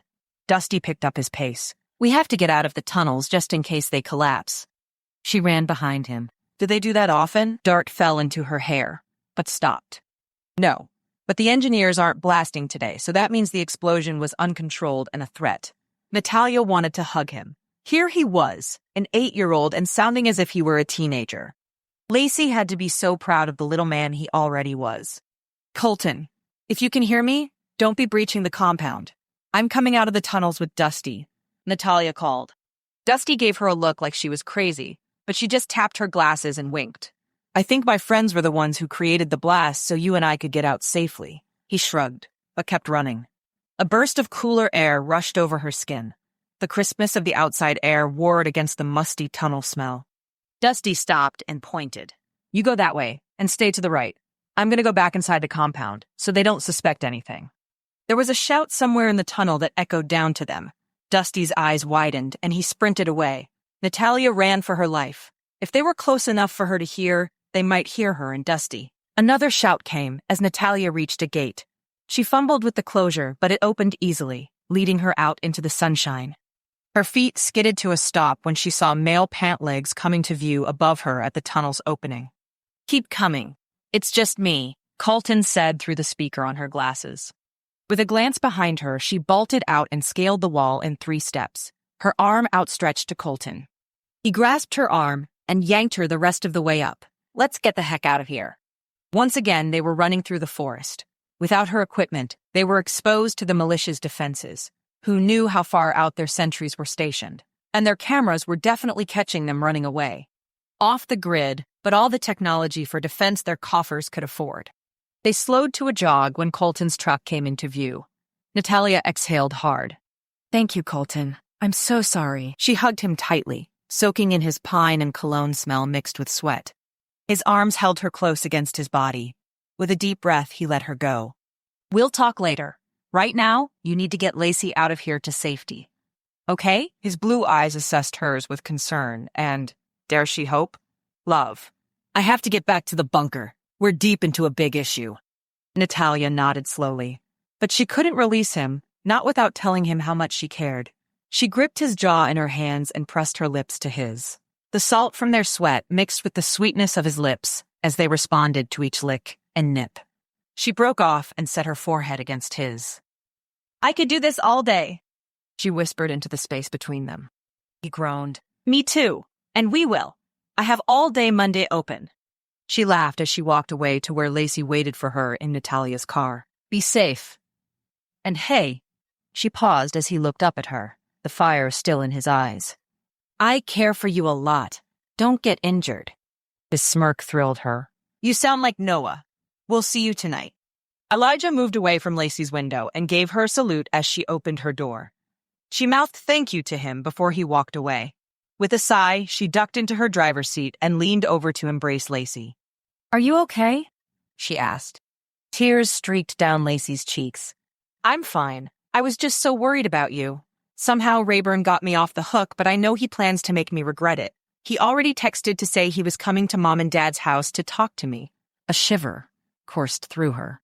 Natalia swallowed hard as she squeezed Lacey's hand. And you won't be there for whatever it is. He's done hurting you and touching you against your will.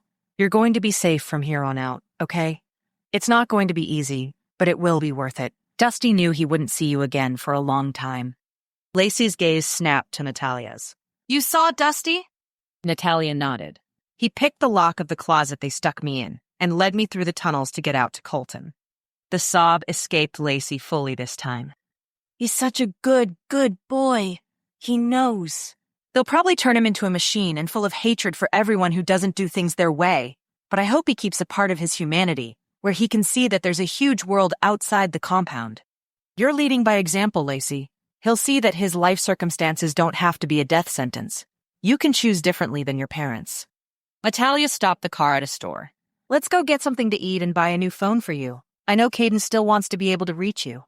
Lacey dried her cheeks with her sleeve and walked inside beside Natalia, her posture erect. When I get this phone up, I'm gonna call Caden and tell him I love him.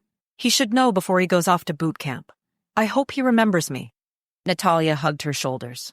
I don't think he'll ever forget you, girl. Not with the way he looked at you when he danced like he held his entire world in his hands. It was the sweetest. After they ate their food from the hot bar, Natalia bought Lacey the phone of her choice with plenty of minutes to get her through the first little while away from Caden. And when they finally pulled into the parking lot of the women's home, Lacey had been talking the whole time about memories and funny stories. It was as if she were free for the first time. Without any hesitation, Lacey grabbed her bag from the trunk and marched in through the front door. Natalia jogged to keep up with her. We're here for Miss Waterbraun, Natalia said. A beautiful and kind lady walked them to her office with the grace and joy of someone who is completely at peace in life. Natalia almost envied her. "Lacey, welcome. I'm so glad you made it today. And Natalia, we're so grateful you brought her. Let me show you around and tell you about our program, Lacey. Then you can decide for yourself and sign the papers to join us." Ms. Waterbrown motioned to Natalia. "At any point, if you don't think this is the program for you," Natalia said she's happy to make sure you find another option that is safe. "No one can find you here unless you tell them, but we ask that you not be in contact with your abusers for at least 3 months if you stay, ideally longer if possible." Lacey smiled the most genuine smile she'd ever seen Lacey give someone who wasn't Caden. "I have no problem doing that, Miss Waterbrown." They toured the facility, talked about the program, as well as funding for further education. Natalia couldn't stop her own tears from forming as she saw the joy on the faces of the other girls and women in the home. It was a relief that Natalia could almost taste. This wasn't a hoax or scam, or worse, a place that was just as abusive as what she came from. Lacey would actually be cared for and help to find a new path for her life. It wasn't hard to see how excited and hopeful Lacey was. Off to the side, Natalia handed her the new phone that she'd bought. "Call me anytime. I mean that. If this place isn't what we think it is, I will come up from Arizona and come get you, okay?" Lacey nodded, a smile so bright. "I will call you. Thank you, Natalia, for buying me a phone, for helping me stay connected to Caden." She sighed as she wrapped her arms around Natalia. "For everything. I will call you if anything goes wrong here. I can't wait to actually sleep tonight without worrying someone would come into my room and—" A cloud crossed over her features. "Anyway, thank you. You're welcome." Signing the papers took only a few moments. Natalia filled out her information and left Lacey in the library, finding a book to read and settling into her new bedroom. It was small, but it was her own.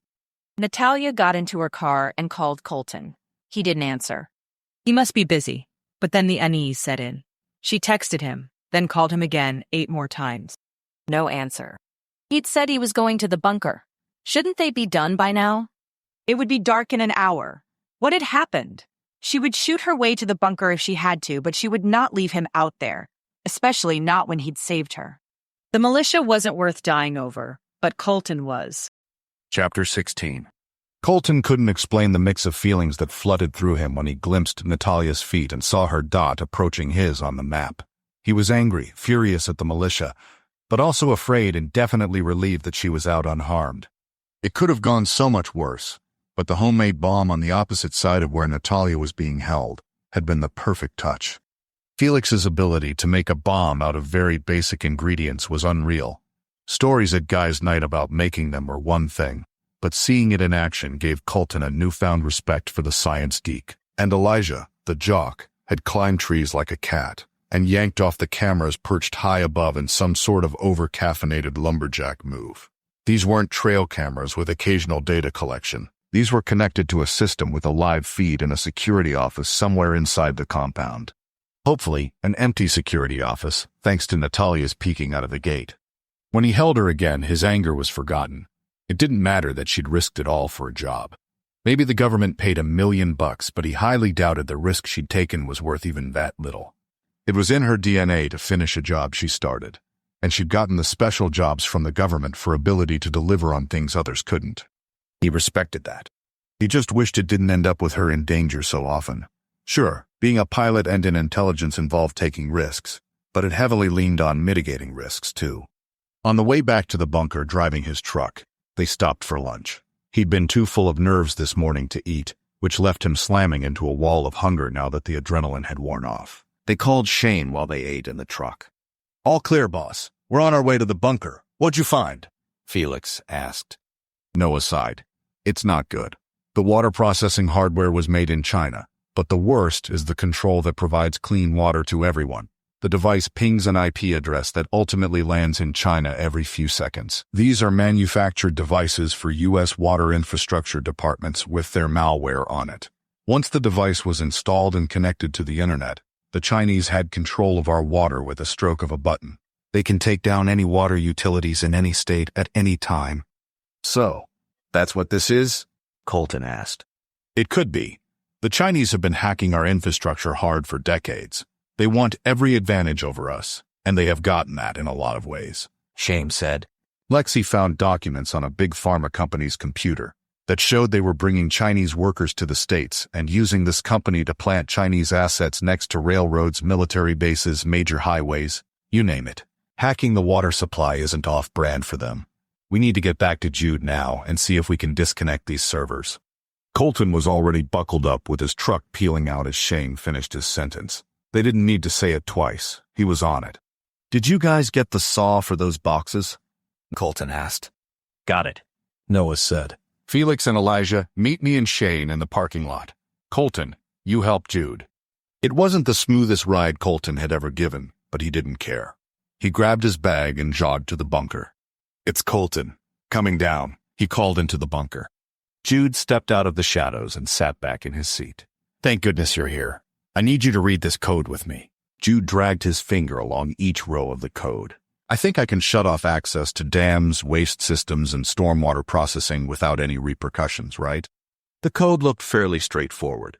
It appears so, but why wouldn't they retain that right back in headquarters as well? Why send someone on site to mess with giving the commands? Jude curled his lip. Some people want to watch the world burn. Sick animals. He turned back. Another option is instead of figuring out what these servers have access to and shutting them down one by one, we pull the plug on all the servers at the same time, destroy the satellites and servers, and turn this whole thing over to the feds under Ava, who are salivating at this chance. Colton analyzed the code once more. There was a small line in yellow that made him halt. Oh, shoot. We can't. Look. His fingers stopped on a line of code. If any of this loses power or disconnects from the satellites, it automatically triggers whatever it is into go mode and stays on. Jude covered his mouth with his hand. So, if that is connected to dams, it could open floodgates, or switch clean water off for the entire country. Dread sank hard and fast through his chest into his stomach. The entire water infrastructure could be hinging on these servers. We cannot mess this up. That's why they didn't bother with a lock on the hatch. If someone came in here messing around, the signal would be sent to punish everyone with no clean water. So many people could die. Jude rubbed his face with his hands and pushed to his feet to pace, breathing deeply. I have never had anything this high stakes before. Do we just leave it? Colton asked. Just cover it up and walk away? And leave the Chinese with control of our water? All it takes is one politician to make them angry. They flip the switch, and there are stampedes for bottled water, and a run on water filtration system, and people dying from drinking unclean water like we're on the Oregon Trail game. Jude snorted at his joke. Oregon Trail in Oregon. Fitting, Colton said, unable to bring a smile to his face. The pressure made his hands shake. Can we write in an override code that allows us to send the system into maintenance mode? Still connected to power and satellite? Except the maintenance is me yanking all the motherboards out and sending them to the U.S. government for posterity's sake. Colton said. I like that, but we'd have to copy and paste that into all 48 states. That's intense. Colton leaned in again. Do we have permissions to write in code here on this computer? Or are these files locked to read only? How smart are these guys? Jude began to type. Seems like they are not smart enough, because it is allowing me to edit the code. It took them a few minutes to lay out the exact response the system was to have. Then Jude copied and pasted it carefully into each state's code window, one at a time.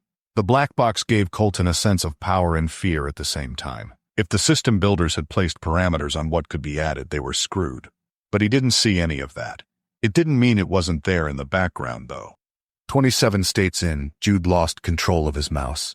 He yelped, lifting his hands as the mouse maneuvered around the screen without him. Colton lunged for the mouse. Someone's remotely connected. Kick them out. Kick them out, he yelled, scrambling to gain control of the mouse. The screen went black, and a clock filled the space, counting down from 60. Someone loved theatrics. It was sick. Colton swore. It's triggered, man. We have to find a way to stop the servers from communicating the command to all these states. Call Noah. I'm going to look at the servers again. He squeezed himself between the servers with his flashlight, desperate to have a big red arrow pointing him to the right way. He was a professional at reverse engineering. This was his zone. Jude huffed. Noah, we need you here.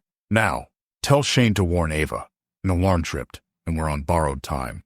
We have 1 hour to figure out how to disable these servers or whatever catastrophe these servers are wired to wreak on our water systems will happen. Jude's panic grated on Colton's nerves. Take it outside, Jude. I need quiet to think. If he were building a server that had an automatic trigger to it, he'd need the most important equipment to be as far off the ground as possible. Jogging into the other room, he grabbed a chair and stood at the very top of the server, and pulled out the box for the first server. He didn't have time to ask the internet to translate which state it was. It didn't matter. Water in any state was vital. The Chinese knew it. That's why they had their grip around America's neck, and America had no idea. They were out there dancing to music on social media videos, and worried about likes and texts, with no realization that any minute they could be issued a death sentence. He swallowed hard, and let the calm wash over him. The box at the top had a small panel that was the brain of the operation. The rest of the unit did the brain's bidding. He needed to find a pin that would stop the signal from being sent. His brain swirled with options. What if he forced the command to loop back on itself indefinitely until someone had to come out to fix the hardware? The clock could run out and send the command, but it would loop endlessly, never being sent to the destination. Once the clock ran out and the command didn't send, whoever was in control of these servers wouldn't be able to send remote instructions. Instead, they'd need a physical switch to override the remote access. Put guards outside the hatch. Whoever set the timer might come to override whatever I can do manually, Colton said to Jude. Colton pulled the motherboard from every server and set them all on the ground. At some point, someone took a flashlight from him and then another appeared like a spotlight, illuminating the tiny pieces in place. His fingers were too large for the fine motor skill. In his go kit from his backpack, he pulled out pins and delicate pliers, ready to do surgery. Noises and shuffle happened around him, but he blocked them out. He didn't need to think about anyone else right now, except what was in front of him. He set the first pin to loop, and his phone rang in his pocket. He sat up. "Someone take my phone and get it out of here so I can think," Colton said. A hand reached into his pocket and fished it out. The sound silenced. Time left? 34 minutes, Noah said calmly. It took him that long to do one. 47 to go. They should go faster now that he knew what to do. 12 went by. His wrist throbbed, the old injury flaring at the worst time. Then 20. 30. His nerve endings in his wrist screamed at him. The pain clouded his focus. He had to push through. This was do or die. He was moving faster now, less afraid. 48 left. Time? 6 minutes, Noah said. Colton swallowed. He could do this. Put these panels into the servers carefully, starting with the row closest to us. First one goes in the outside unit, and so on. If you think you'll mess it up, leave it, because if the wrong motherboard is in the wrong server, it could be bad. With a calming breath, Colton finished looping the rest of the boards. With 30 seconds left, he grabbed the boards and secured them into their servers. Colton swallowed hard as he watched the countdown from 15 seconds. His fingers pressed into where his wrist streaked with pain up his arm. Shane spoke quietly into the phone, likely with Ava monitoring the situation. Colton's heart raced as the clock hit 0. He waited for some earth-shaking moment, but nothing happened. Jude walked over to the computer as the countdown disappeared and a dialog box appeared. Request being sent. A circle went round and round as if loading the requests, but never sending them. You did it, Jude said quietly. Then, louder. Jude turned and clapped his hands on Colton's shoulders. You did it. Noah and Shane came over to give him a hug, huge smiles on their faces. Ava said they've been monitoring their systems and nothing so much as glitched on their end. Great work, Colt, Shane said. Colton sank to the ground, letting his head fall against the wall, a grin spreading over his face.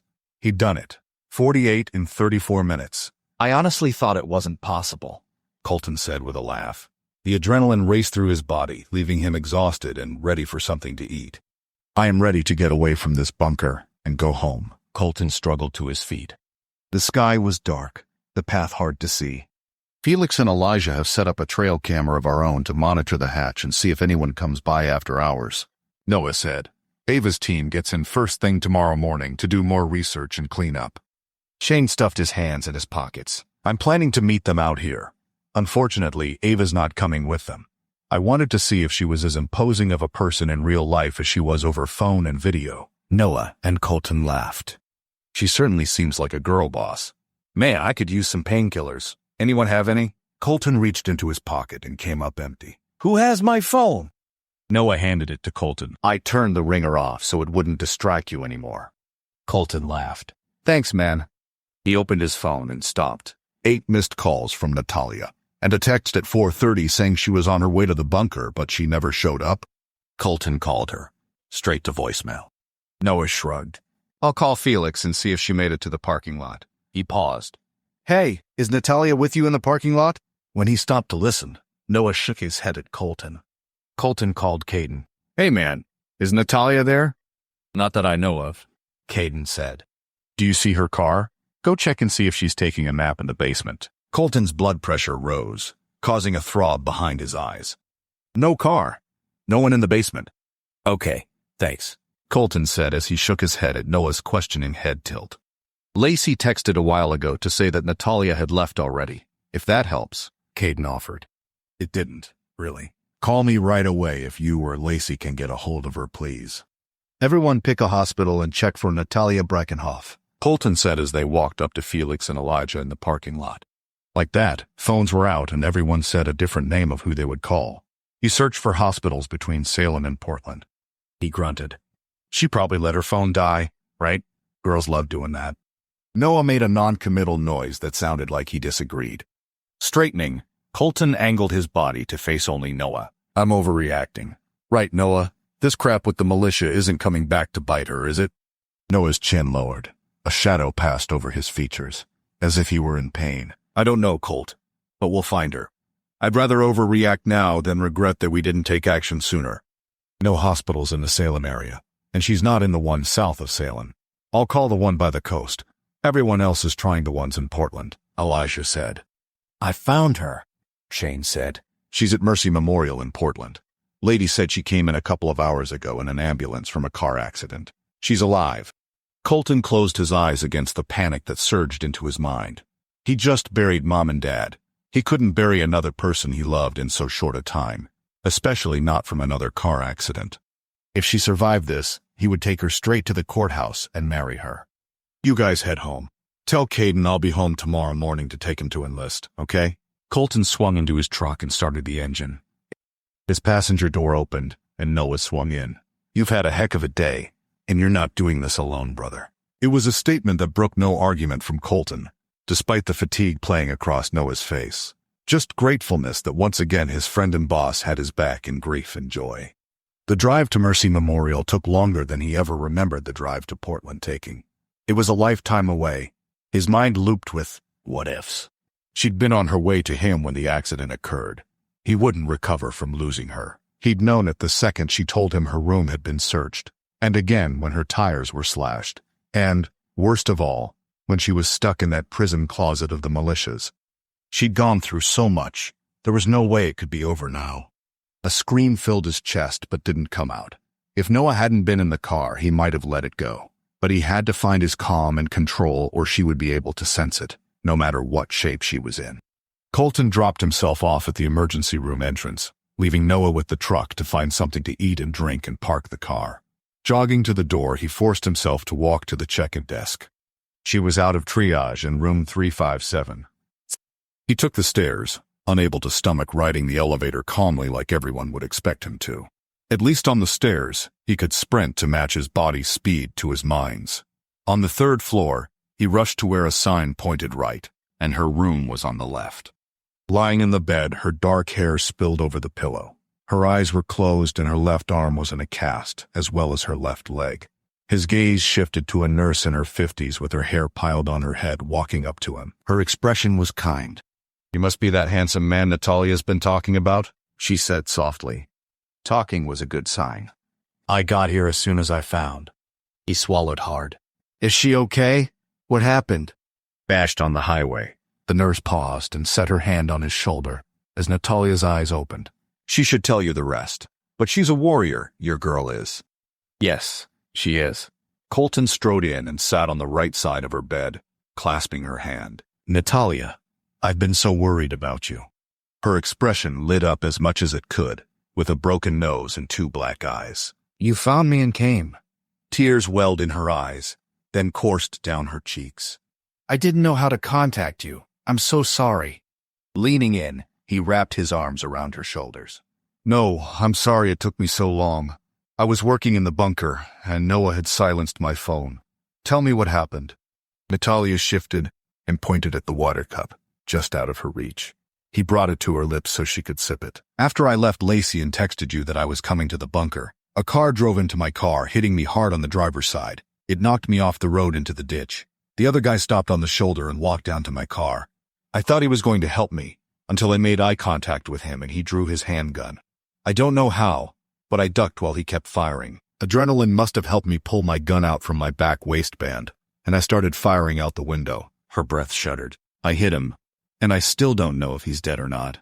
Who was it? Colton asked. Natalia shook her head. The back of his car had an Air Force sticker on it that I saw when I was being wheeled into the ambulance. Police officers came by pretty quickly to question me. They saw bullet holes in my car and figured it was road rage. They're coming back again to ask more questions, and they said they'd bring my purse and phone from the car. Colton stood and paced beside the bed. I wonder if I could identify the guy since the Air Force guys hang around Cap a lot. Her hand grasped his. Will you stay with me? I don't know how I will handle finding out I killed someone today. The gravity sank like a 10-ton weight on his chest. Of course, I'll stay. We're going to find out who did this to you and make them pay. Chapter 17.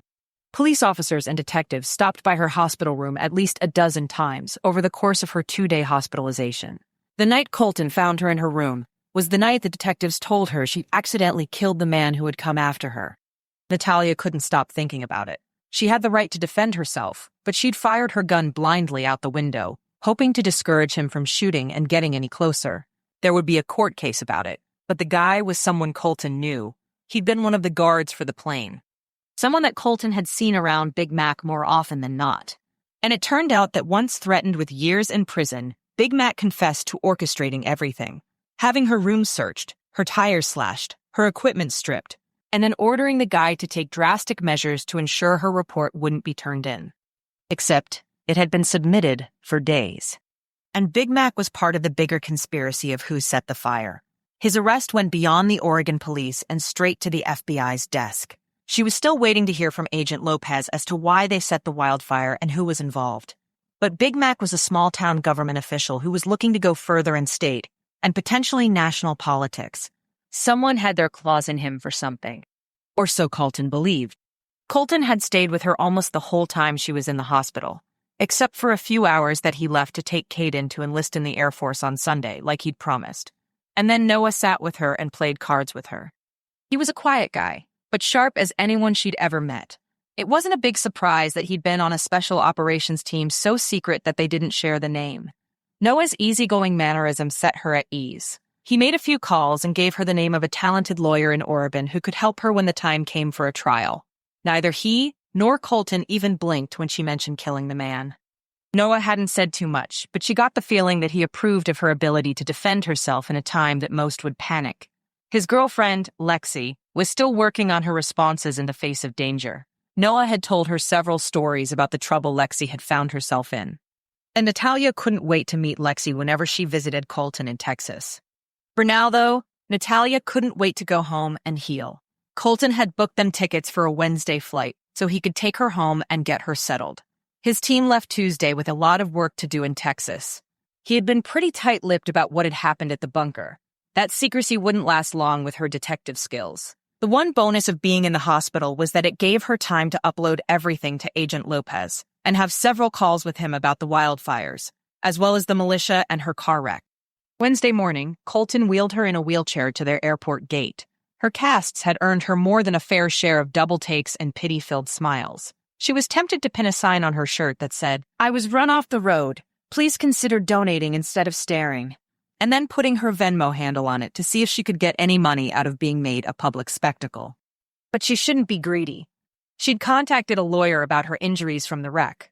It felt wrong to sue a dead guy's insurance, but her doctor, the police, and Colton all agreed she should at least see what was possible. Her car was totaled, though the insurance company wanted to lay eyes on it to say it for themselves. She could get something out of a lawsuit. In the past 3 days, she had talked to 2 more lawyers than she'd ever needed to talk to in her entire life. Colton parked her chair next to the gate seating and plopped down next to her. "Need anything? Bathroom? Drink?" She twisted in her chair. "I need to know what happened in that bunker on Saturday." Colton's lips pressed together as he leaned in. "It's a matter of national security now, I can't tell you unless you have the proper clearance. Her brows scrunched. I have a pretty high security clearance, despite my status as an independent contractor. He tilted his head. You have a point. Is there any chance at all that you'll drop this and quit asking me if I say you can't know? No, not even a slight chance. Her dark hair fell in her face as she shook her head.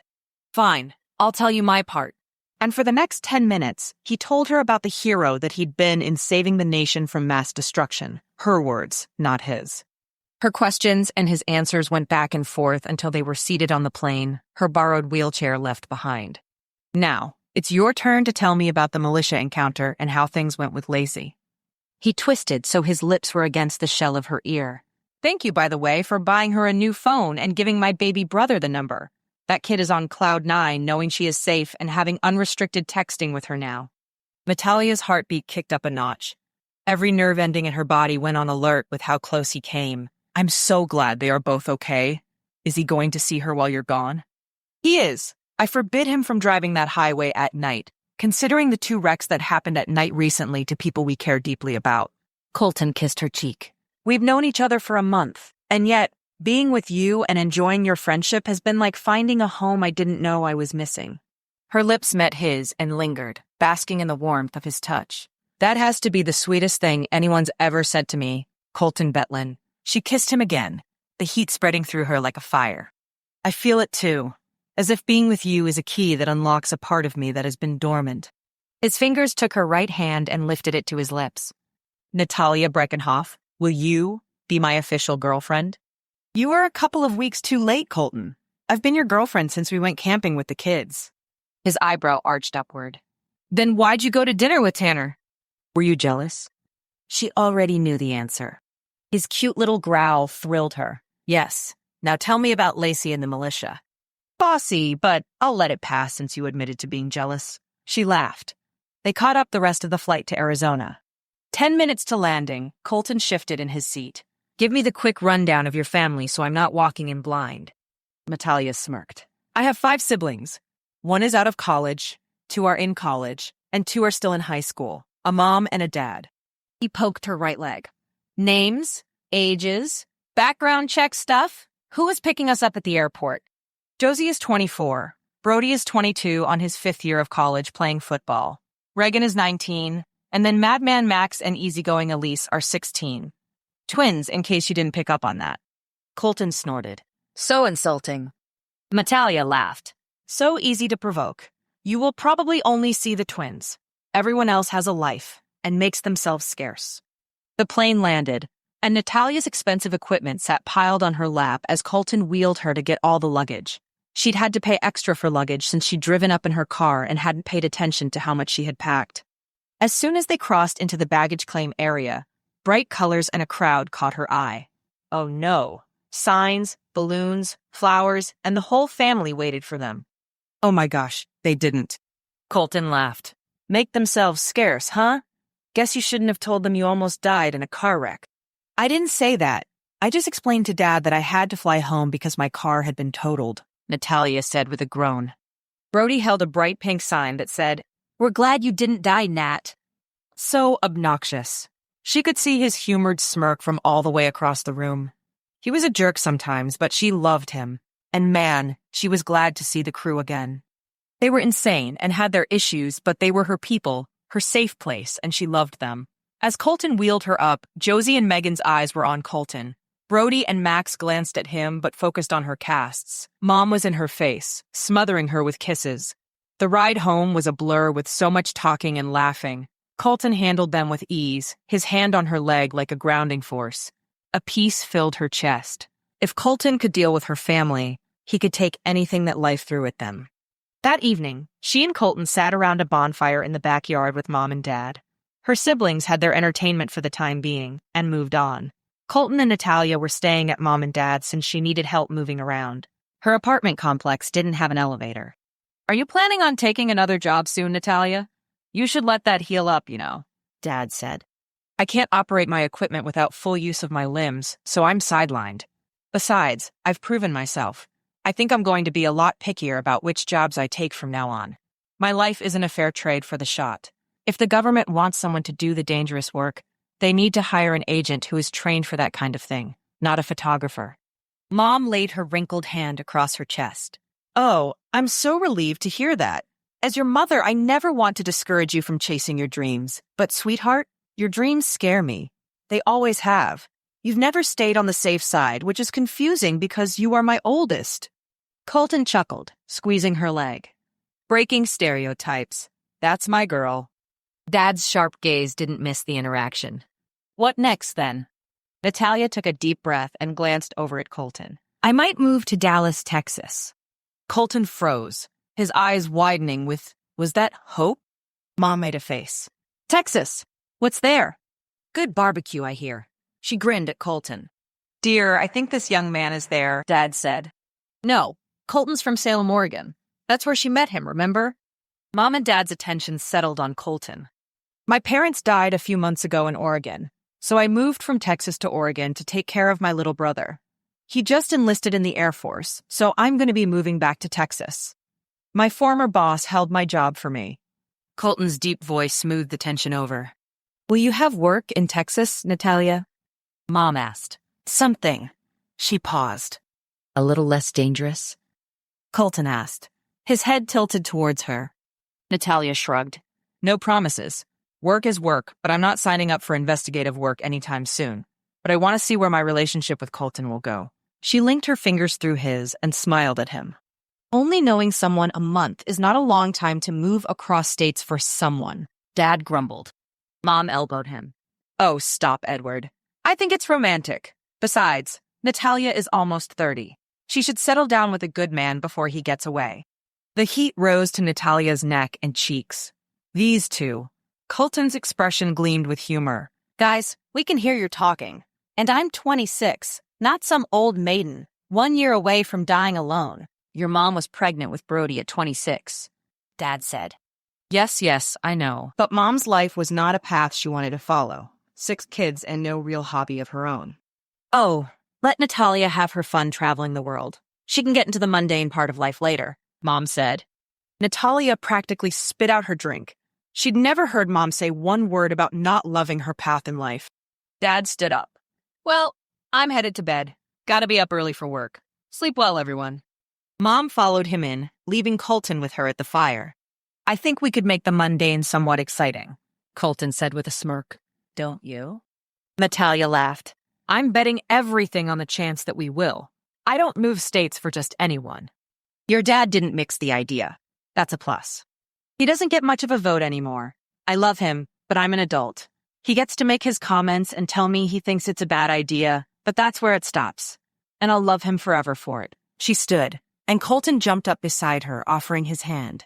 I might sleep for a week straight if I'm given the chance, but I know Mom and Dad will be up banging around at 6 a.m. Colton flinched. Early risers. It's painful, but the twins sleep through it now because they're teenagers. Lucky little devils. I like your family a lot. There are a lot of them. But there's a strong bond between you all, and that counts for a lot in this world, Colton said, sweeping her up in his arms to carry her to her room. She squeaked, then circled her arms around his neck. Are you okay with me moving to Dallas? I didn't ask you before I bloated it out in front of my parents. Colton lifted her so his lips captured hers in a heated dance. You definitely didn't have to ask me. You're an adult. She laughed softly. I know, but you only just asked me to be your girlfriend today. His expression deadpanned as he pretended to drop her. She squealed and pinched his arm. He winked. Sorry for the turbulence, ma'am. We'll have you on the ground momentarily. When he dropped her into her bed, he smiled and leaned down to kiss her once more. I think you moving to Texas is a significant step, but one that will give us the best chance of knowing if we were made for the long run. Because when you become my ball and chain, it's forever. Her gasp made him laugh. In a blink, he disappeared from her room, shutting the door behind him. She grinned up at her ceiling, surrounded by her childhood photographs from around the world. Her dream of becoming a world-class photographer that traveled internationally. The dream was still inside her, but beside it, a shimmery dream was forming in the shape of Colton and the fullness of a life, loving him with everything she had. It was a dream worth chasing, and he was a man worth keeping. Forever. Thank you for listening to Singed by C.D. Gill. Continue the Carter Counter-Espionage Unit series with Book 3, Forged. You can find more about C.D. Gill's work at cdgill.com.